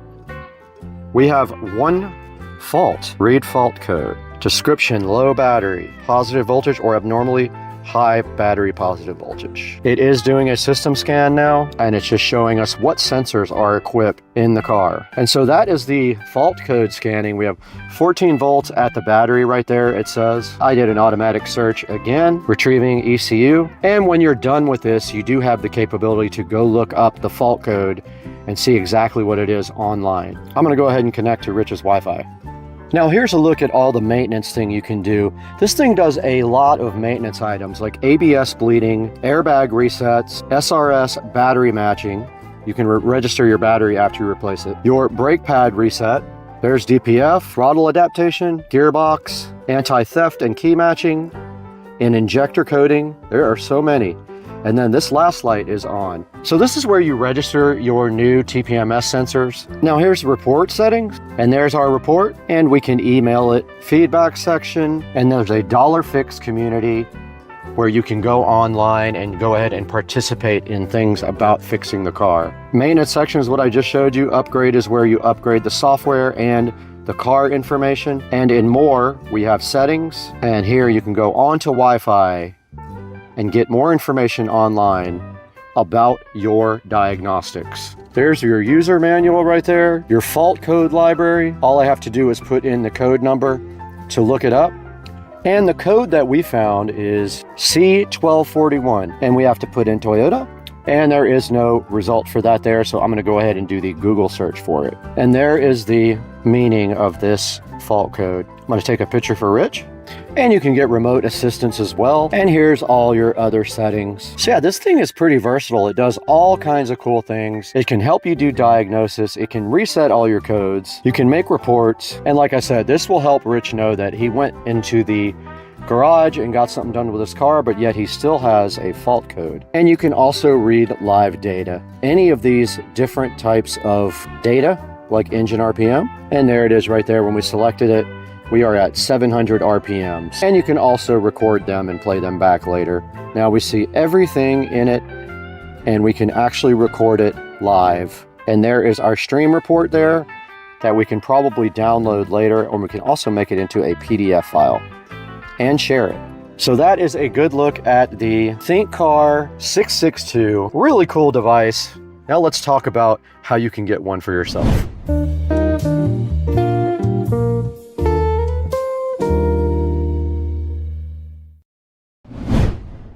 All right, we just connected this 662 ThinkCar OBD2 scanner to someone's truck or car and showed you guys exactly how it pulls all the codes and tests everything out in the actual vehicle. There's only one more thing to do now. We need to go ahead and throw it back to Studio B with Brad and see how you can buy your own ThinkCar 662 on Amazon. What's up, guys? Welcome to Supercar Street Racing. We have ThinkCar again as a proud sponsor of the channel, and we're so grateful to have them on board. They sent us their next device, the 662. It is right here in my hand right here. This thing is so awesome. It does everything. It's all you need to do scanning on your vehicle, diagnosing and maintenance, and it's got a cable right here that comes with it. This is the 662 model. You can see it right here as it's booting up, and the little font did match the actual front of it, which I think is very cool. Now, we took this thing directly across the street to Rich's house, plugged it in his truck, and we did find out that he does have codes left over even after he went to his mechanic. So he will actually be asking them what those codes were for. It was something to do with his ABS system and battery power or something like that. And right now in front of me, you can see that this is $239 right here on Amazon. Go ahead and pick up yours from the link in the description. Please support Supercar Street Racing. When you buy everything from our affiliate link, it does help us out just a little bit, and you're going to be so happy with this guy. It has lifetime free updates as well, so you don't have to pay for getting updates for the vehicle models or the actual software on the OBD2 scanner. And you can see right here and right now, it has bi-directional control active test functions. It can test 4 systems here, your engine, transmission, ABS, and SRS systems. Reset functions are listed right here. As you can see, it does a lot of those as well. And it does have different capabilities than all the other cheaper scanners. They're all listed right here. I'll leave a link in the description to those. Please go ahead and support Supercar Street Racing by buying one from the official affiliate links, and tell them SCSR Compound sent you to buy one of these ThinkScan 662s. And we're gonna have to get out of here for the day. We got a lot of stuff to do. We have probably 10 more videos we have to get shot and edited, but thank you for over 200,000 subscribers. We couldn't do it without you. We're out of here. Peace out. Let's go.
A little update.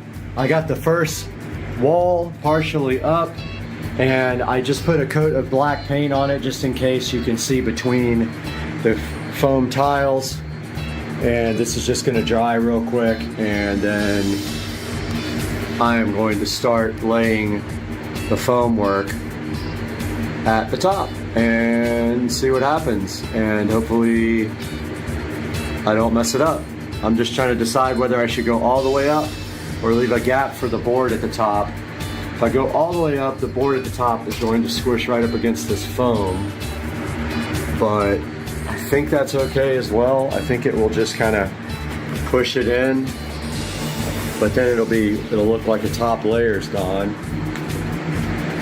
So I don't know what I should do, but anyway, got all the electrical finished on this wall. At least for this board. I've got the TV mount. Boy, this is a nightmare with this foam insulation. Didn't think it was going to be this bad, but yeah, it was really tough to put these boxes in because of the foam. But yeah, what I'm going to do next is try out some of these acoustic tiles. Hey guys, welcome back to the channel, and I just wanted to give a quick update video and let you guys know that we are live online right now on Supercar Street Racing channel with the studio build, that I kind of wanted to go over everything that I have done in here before I keep working. So stepping back towards the door of the studio, this is kind of what it looks like. It's kind of a mess right now, but as you can see here, we basically have all the wiring done for the speakers. So we're gonna have 7.2 audio. So there's speakers. My main speakers are these Harbinger powered monitors that will go up in that corner and that corner. We have a center channel going there. We have side surround here and side surround there. And then we have the rear surround there and in the other corner. You can also see here that we have HDMIs run for the 50-inch 4K monitor there and the 50-inch 4K monitor there. We also have all of our Cat 6 cabling run. So we have all the Cat 6 going up here to the corner where there will be a switch. We have a Netgear, I think 25 port switch that goes up in that corner, and Ethernet runs here for a television there, and I don't know what I'm putting there yet, probably one I already have. It runs back here for 2 workstations, one there, and it runs to the TV up here. Now I had some issues here with the wall box because I had never done it in foam, and now I understand how to do it a lot better. So I've messed that one up completely, but it'll be covered. You won't see it at all. It'll be covered with the wall plate. All right, so yeah, so long story short, 43-inch television here. This power here is for a wall light. So just like a regular, regular old wall light goes there. That's a little bit poking out, but that's okay. It'll be covered too with foam. And this will be a wall light. I still have to do the power for that. I haven't done that yet. That will be power for the Echo Show 15. And I still have to make a mount that comes across here for it. It's going to go right there, Echo Show 15. Down here is the other workstation, and we're going to have HDMI available here. That goes up to this 43-inch TV in case someone wants to have a second monitor, or I want to do a second monitor up here from a workstation. I can do it right there. There's power right there. There's going to be Cat 6 there. Again here, there will be power Cat 6 for that TV. I think I already said that. And up here, this is actually moving. We're going to have a webcam either in that corner or in that corner looking down at the studio all the time so we can go live. And I have all the power pretty much run everywhere. AC unit is going down here at the bottom, right at the very bottom. It is remote controlled, so no big deal. And I want to be able to plug it in right here. So super easy, reach over there, plug in. Futon will go over here. This whole wall will be completely covered. I already started sealing the door up. It is mostly sealed. I foam sealed all the bottoms of the joists down here, all the way across there and all the way across there, and then out here in the rafters. I ran out of clear silicone caulk, but I started sealing all of these joints up here. You can see it's still kind of wet right there, and it did shrink, so I got to fix that. Yeah, all that was caulked in yesterday. I'll probably come back and do a second coat there. And that is it. There will be power down there, but you can see here all my wiring runs down here where the editing PC will be. The editing PC will sit right here in the center with 2 4K monitors and then the 2 50-inch monitors there and there. And we'll have 7.2 surround with a 7.2 home theater receiver. So that is what we have going on now. And by the way, the Harbingers are powered. So I ran RCA cables up from the preamp. It's going to hit the preamp output on the receiver to run the front speakers that are powered. And they will actually be hanging from these corners up here with chains and bicycle hooks. This power is for the Harbinger to be powered, and that power up there is for the Harbinger to be powered. Now all I have to do is finish a lot of power work, a lot of no fun cutting of drywall because it's very hard to cut. I don't have the right tools or a nice big long straight edge. I really need to go buy like a drywall T-square super long one because this cut right here I got lucky because it's on the ground and it'll be covered up.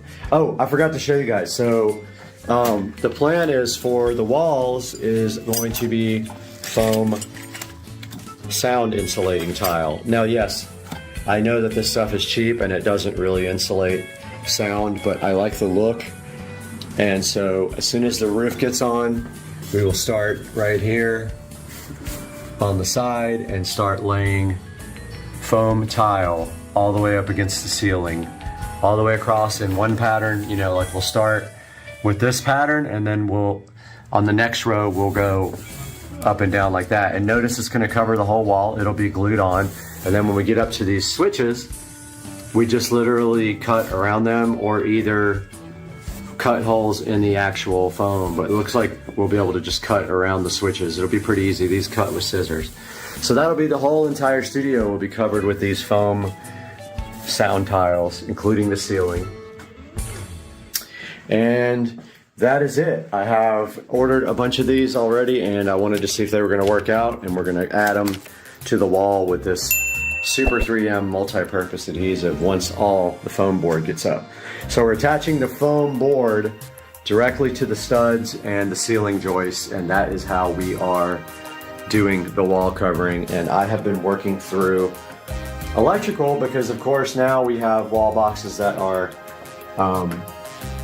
some of them are inset because I did the power ahead of time. So when you put the wall board in, your electrical outlets are too far back. So I have an electrical outlet extension kit that has little extension screws and everything you need to pull the wall outlet out just like that. That one is actually on extensions. And then I used this box here for Ethernet. So that is a, I think that's called an old work. I can never remember the difference, but this is the one that kind of bolts and clamps to. This clamping to the foam just fine, but that one I really messed up because I didn't cut the hole big enough and I didn't have a template. I have a nice template for these guys. So that is going to do it. We are live streaming on supercarstreetracing.com, so make sure, not .com, Supercar Street Racing YouTube channel. Make sure you're watching the build live here with us on the channel. There's some nice music playing in the background. And I'm going to go ahead and get this uploaded, and we will see you guys soon with another update, and we will be moving into the studio within a couple of weeks. Hey guys, welcome back to the channel. I'm giving another studio update today, and today we got a lot of work done in the studio, probably another 5 or 6 hours worth of work, so I kind of wanted to go over what I did and what I'm about to do. So I got the TV mounts fixed. So what I did is I spanned across these joists, or actually studs, and I made mounts for the TV that look just like that mount. And so basically on the outside of the foam insulation, the TV will mount directly to these boards, and they are bolted to these boards, and the TVs really don't weigh that much anyway now. So I've got like 4 screws in each one. That should be fine. I've got them bolted to the studs on the side. So I got that done today. I got more Ethernet run. So I made another run from the switch is going to be up here down to where I'm going to have an HDMI cable here running up to the 50-inch monitor and an Ethernet jack, so that you can actually plug in another computer here and feed this monitor. And I also ran Ethernet across here. It's actually down there right now for the same thing on this side. It will basically be a Cat6 cable and an HDMI port for that TV. So I have all that stuff now. I have all the stuff from Amazon to put that in. I actually connected power today. So I connected power there on that side to all the accessories that are getting power. I connected power over here as well, and also put the female plugs on for the speakers, the powered speakers. The Harbingers are going up here in the corner. You can see the power and the RCA cable for that. This has power in it. The ceiling has power now for the extra lights. And next I am going to be running this USB extension from down here up to that corner for our webcam that's going to be live in the studio. And that is a lot of work today. Got this HDMI also ran for the HDMI and Cat5 jack down here that you'll be able to tie into this television if you want to. So yeah, got that all done today. It was quite a bit of work. You can see all my Cat6 cables here for the switch. They're all labeled with numbers and then numbered on this end, and then I will label the actual boxes as I put them in. There's another HDMI and Cat6 for that monitor to be tied into if somebody wants to park right here. And then there's lights up on the wall to feed sconces or LED type lights there. So I also just got the new Echo Show 15 in. I was waiting for the bracket so that I could make the wall mount for it. So here we have the bracket, and that is going to be how it mounts, just like that. So it will mount just like this, and the power will run right into the wall there, and then the foam will actually, this thing will be kind of flush mounted because the foam is an inch thick. So think about with the bracket on top of the foam, the bracket will be on top of the foam, and then I was thinking maybe doing it either way. I don't know if I should put the bracket in now and then cut the foam around the bracket. If I do this on top of the foam, then the actual acoustic foam tile will run up against the side of the show and kind of make it look flush mount. So I think I'm going to do that, but that is the way that is going to be mounted, and there is power for that. So yeah, just a little update. Wanted to keep you guys posted, and I'm still making progress and busting my butt in here trying to get ready to put up. I guess I'm going to do either this foam insulation next or start on the ceiling. I kind of need two people to do the ceiling, so I'm holding off on that. But guys, I appreciate you keeping tuned into the video and checking out all the progress on the studio. It'll just take me probably another couple of weeks to get it done, and I'll keep you guys posted. And we're constantly streaming live on the channel as I work, so please tune in and like and subscribe. We'll see you guys again tomorrow. Okay, welcome back to Supercar Street Racing, guys. Second update for the day. I've been working really hard today, and we are about ready to test the front channel audio system for the studio. A little background, I got these Harbinger speakers about 3 years ago, and I have used them a total of 1 or 2 times. They are powered speakers. They both have individual inputs, and they are awesome, and they will be fed by a 7.2 receiver that has preamp outputs for the front, and that will be fed by the computer up front by one of the video outputs on the video card.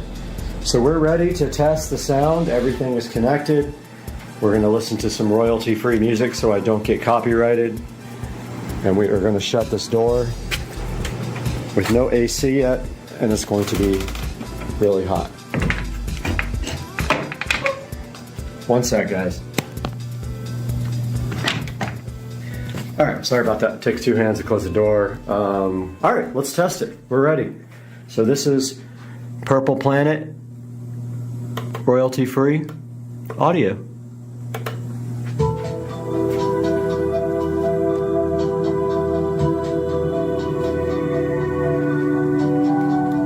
The phone is stereo, so you should hear the actual representation.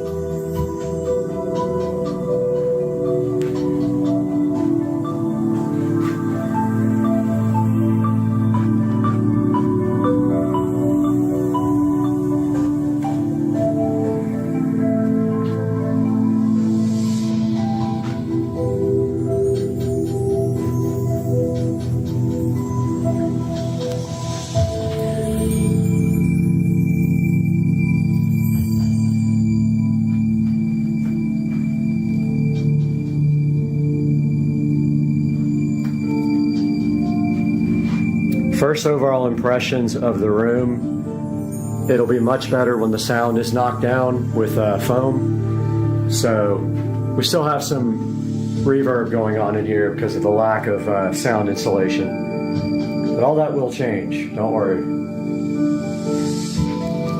They actually sound really good. They're turned down almost all the way.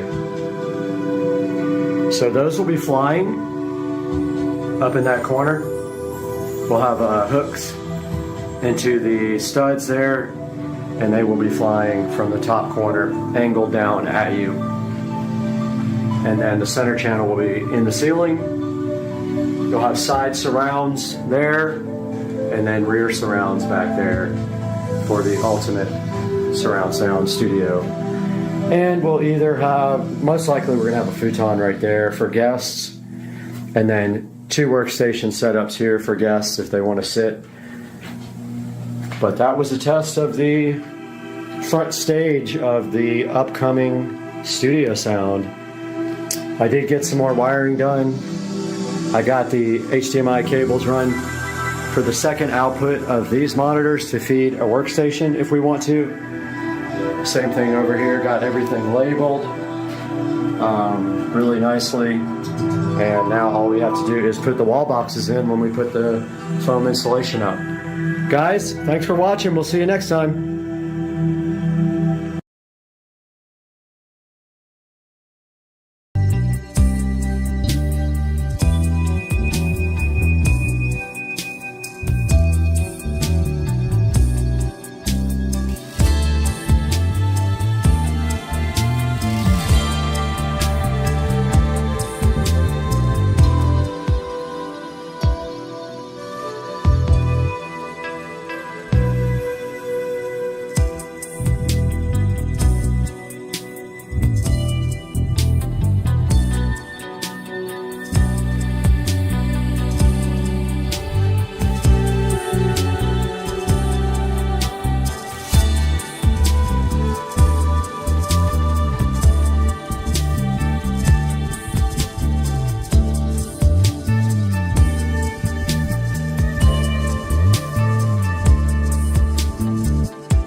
Hey, welcome back to the channel, guys. We're out here in Studio A today, and I want to show you something really exciting for parents, teachers, and creators who want to bring children's stories to life. Now, this is Read Kids. It's on the screen right here, and it's a platform that turns simple story ideas into beautiful picture books and fully animated videos. Now, what makes Read Kids special is how easy it is to go from an idea in your head to something that kids can actually read and watch. You don't need to be an illustrator, an animator, or a video video editor. Everything happens right inside the platform. Now let's start with the core idea. With ReadKids, you can create a children's story simply by entering a prompt. Now this can be a short idea like a brave dinosaur who learns to share, a bedtime story about a magical forest, or even an educational story that helps kids learn letters, numbers, or life lessons. Now once you enter the idea, ReadKids can build the story structure for you, including the age-appropriate language and pacing. Now here's where it gets really powerful. From this single story, ReadKids lets you generate a picture book. Each page will contain colorful illustrations that match the tone of the story and are designed specifically for kids. The characters stay consistent, the art style feels cohesive, and the visuals actually support the storytelling instead of just distracting from it. Now ReadKids doesn't just stop at a picture book. With one click, you can turn that same story into an animated video, and I'm going to show you that. This is the standout feature. The illustrations come to life with motions, transitions, and animations that feel engaging for your young viewers. Characters move, scenes change smoothly, and the story feels like a short cartoon rather than a static slideshow. Now, the animation feature is especially useful for parents who want screen time to be meaningful, teachers who want engaging classroom content, and creators who want to publish kids' content on platforms like YouTube.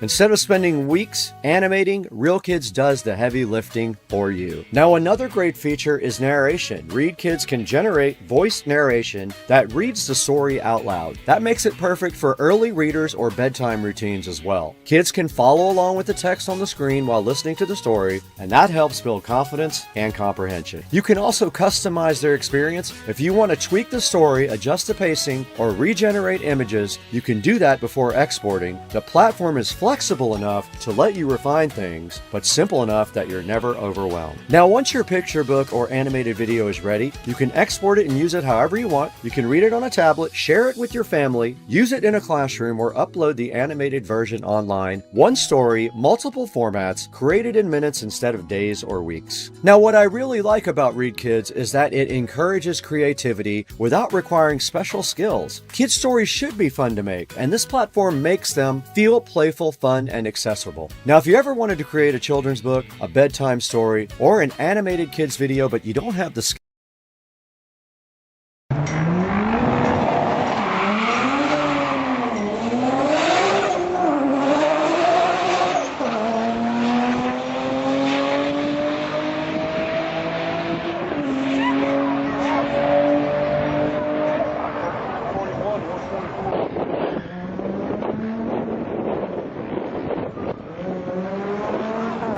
speed limits in the pits is 20 miles an hour. I mean, on the return road is 20 miles an hour, and the pit's 5 miles an hour. Here we go, what happens on the Napa lane and quarter lane and automatic. With a speed of 87.27 and ET of 15.964 to losing speed of 73.58 miles per hour, ET of 176.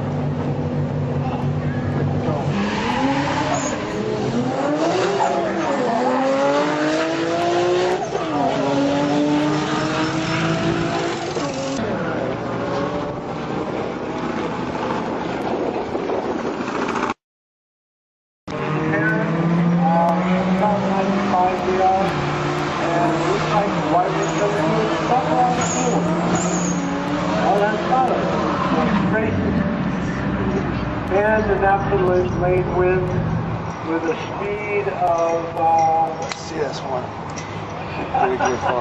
219.34 miles an hour.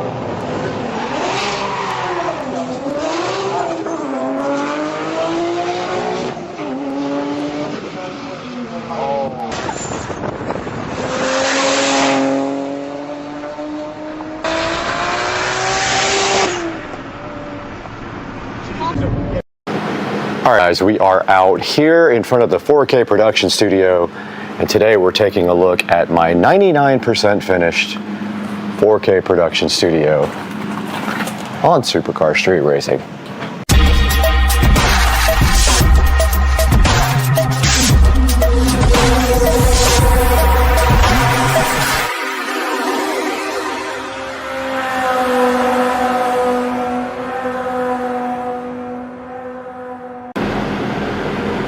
All right, we are out front of the 4K production studio, and I wanted to shoot this before daylight because I wanted to show you guys the outside first.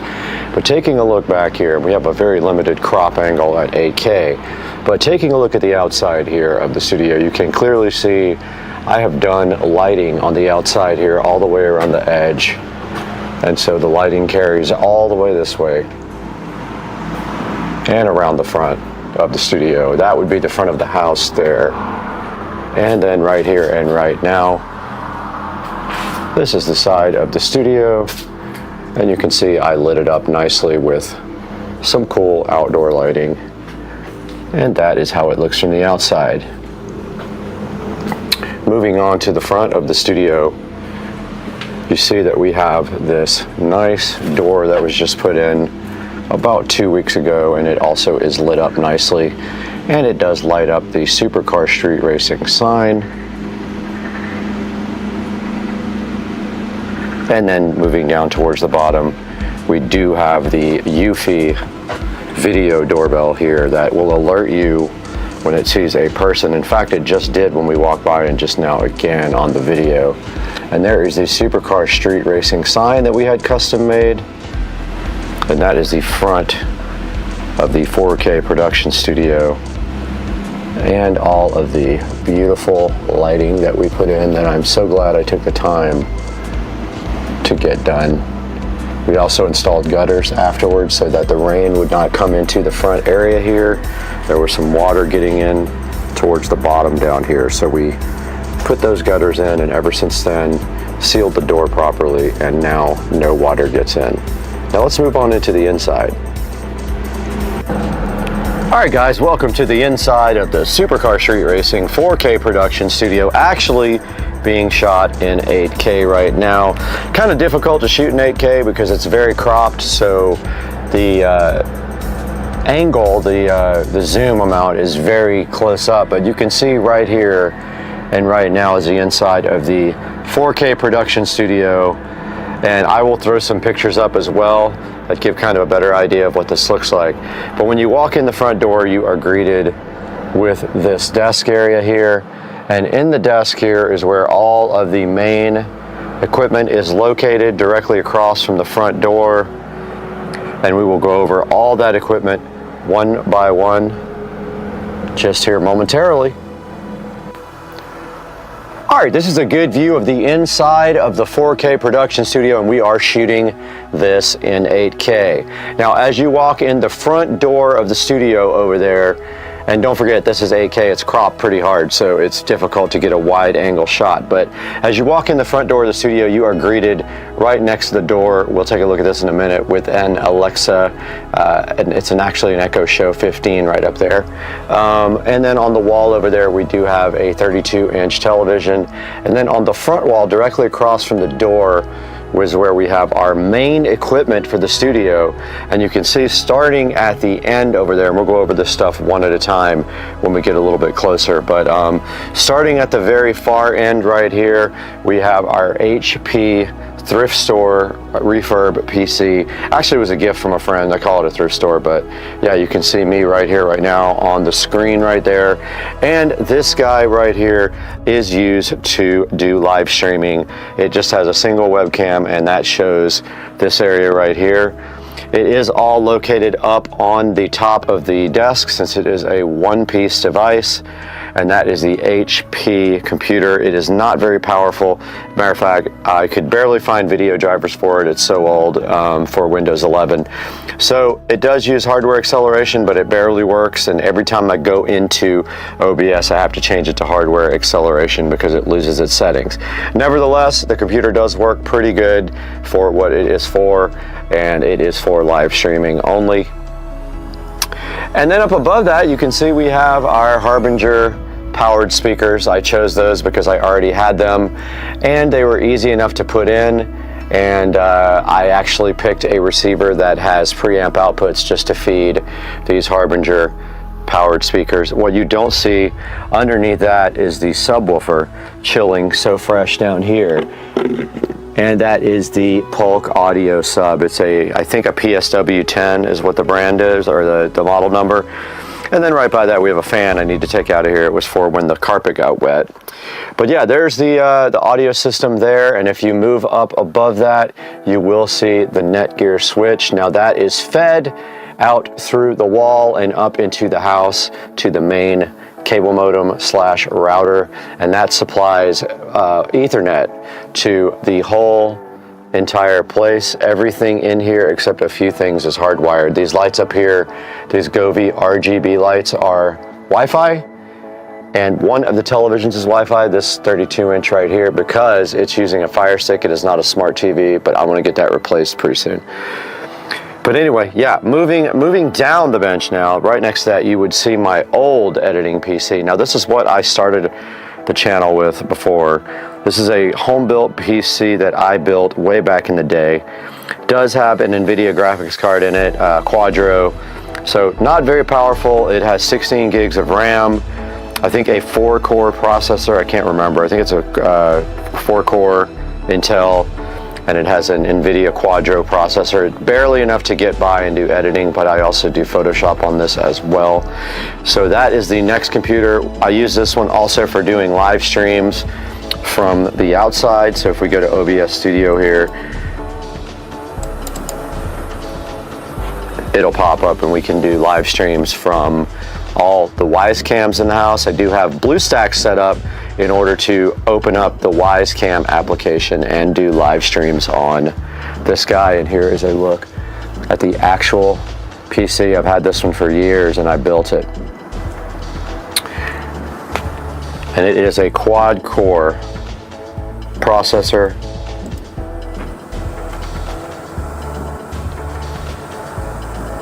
I'm trying to get the system settings up if I could type.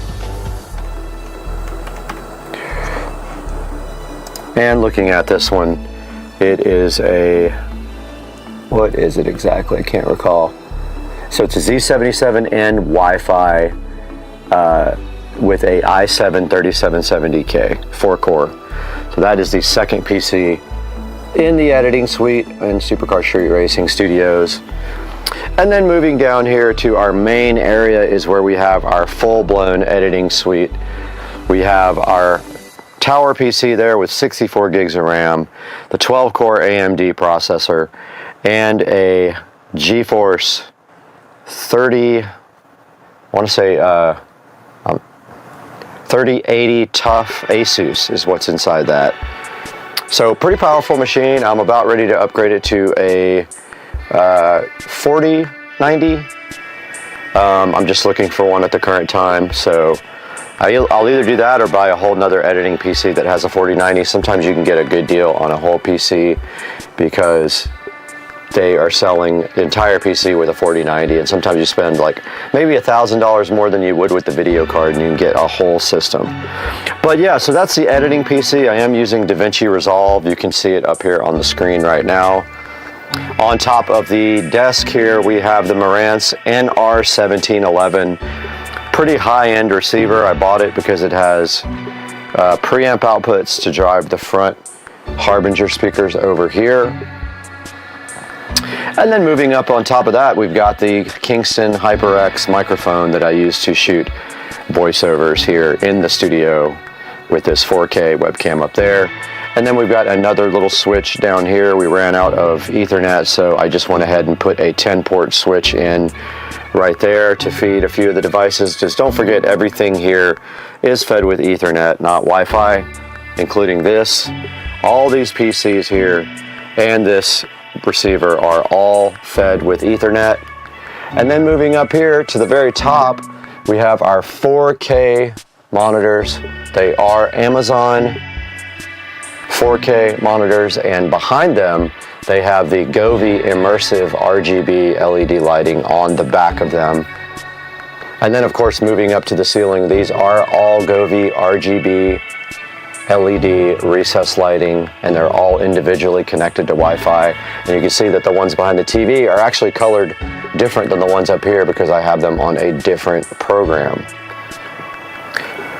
So that is a look at the front of the editing studio here in the Supercar Street Racing Studios, and all the wiring is inside of the walls. I did all that, and then underneath you can see that we have all the wiring tied up really nicely, as much as I possibly could, and all that goes into a home theater wall plate, and then up into the walls. All the Ethernet is in the walls. Everything else is tied up underneath the desk, and we do have RGB IC LED strips underneath the desk, which when you pull back a little bit, kinds of look like this. So you can see how it lights up the underneath of the desk. Now moving to the right of that is the lounge area of the studio, and I will step back so you can see how that turned out. So there's the lounge area. We do have a full-size futon here and a coffee table. And then over to the left of that, we have the side table that has a little bit of storage, really the only storage in here. And it does have the top LED lighting on it. It's got the mushroom LED sign, and then the smart, it's got a lamp with an Agovi Smart RGB bulb in it, and that desk or that side table does have power on top of it. And then just above that, we've got our Harbinger powered speaker, and we've got our Starfield projector, which I don't really use very much. It's pretty loud, so if I'm shooting in here, I don't use that. But I want to get a new one. They have way better ones now. That one is pretty old. Moving back to the front and to the top, I forgot to show you, it's hard to see, but we do have complete surround sound in here. We have 7.2 audio, so we have 2 front speakers, the Harbingers, we have the center channel, we have the side, and then we have the rear. We do have 7.2 surround sound in here if we need it. I went ahead and overbought the sound so that I would have 7.2 surround if I ever needed it. And stepping back so you get a better view, because this is very cropped. We do have a fully foldable out futon. We just have to pull it out a little bit. I've never folded it out, but yeah, I've slept on that thing plenty of times when the housekeeper's here, and it's pretty comfortable. And when you do that, this TV up here, which we'll show you here momentarily, can be moved. These TVs are on articulatable mounts in the back, so yeah. Down here in the lounge area, that's our doorbell chime, and you can see every single television is equipped with a HDMI port that goes down to the bottom, so you can then use that. If you had a little desk, you could work on this monitor up here, no problem. We do have Ethernet down here as well if you need to hook up to a laptop, and in the lounge area. And then we have also power on the walls at the top in case you wanted to do RGB lighting there. I have not done it yet.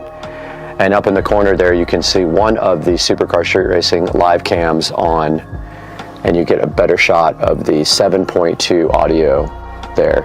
Now, the only problem I've had is some of these tiles tend to come loose, so I do have some glue somewhere here, and I will have to eventually glue that one back on. So every couple of weeks I come in and re-glue the tiles, and eventually they stick pretty good, but that one you can see is coming off. That's just the way they are with it. Gets hot and cold in here.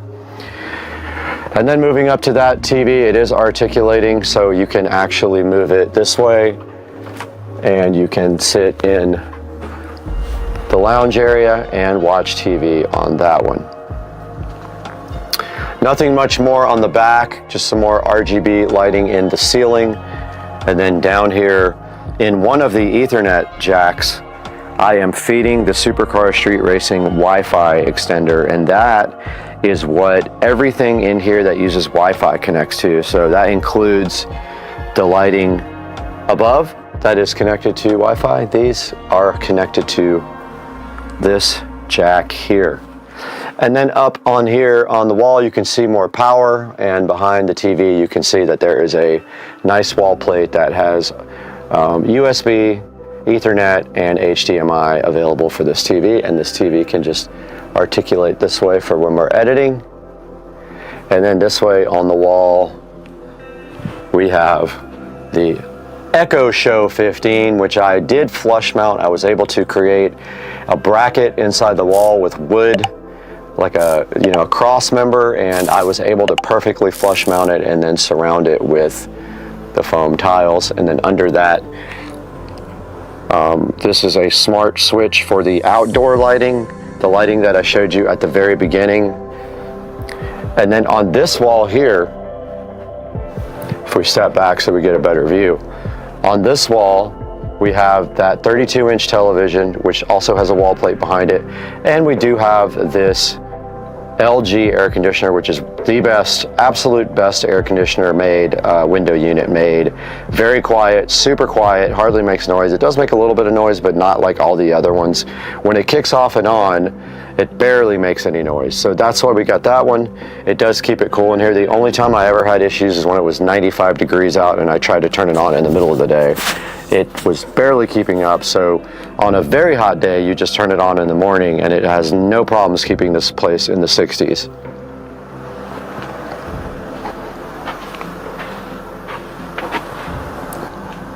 All right, guys, so that is going to wrap up a tour of the Supercar Street Racing production studios.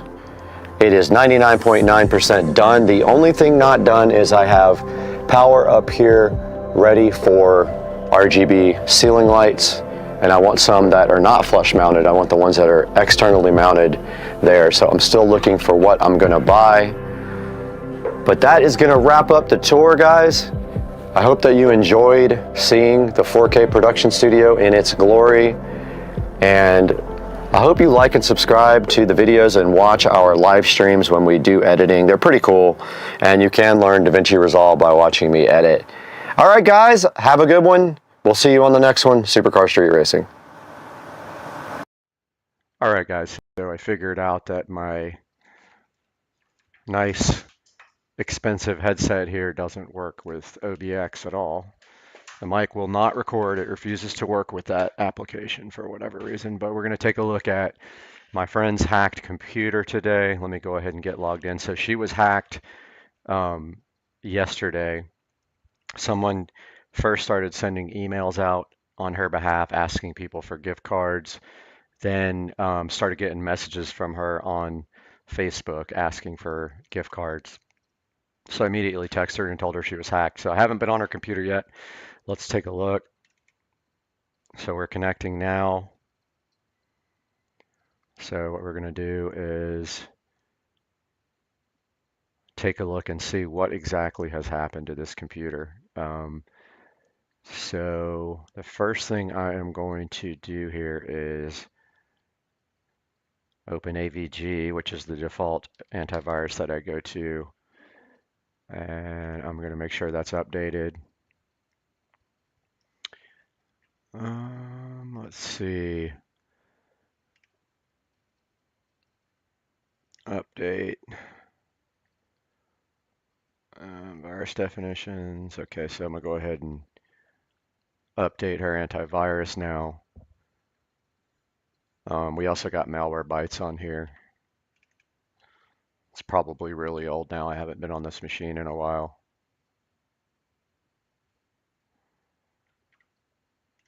This might be very old, actually. Let's go ahead and install this new version.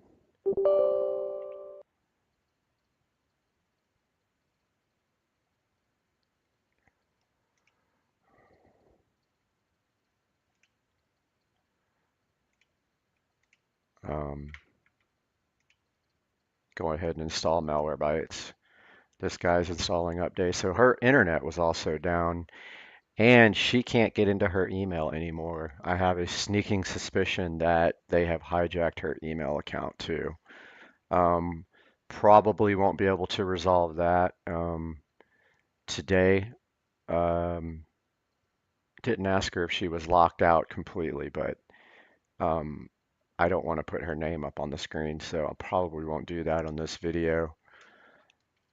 But yeah, so we got AVG updating here and Malwarebytes. So what we're going to do is we're going to run Malwarebytes here.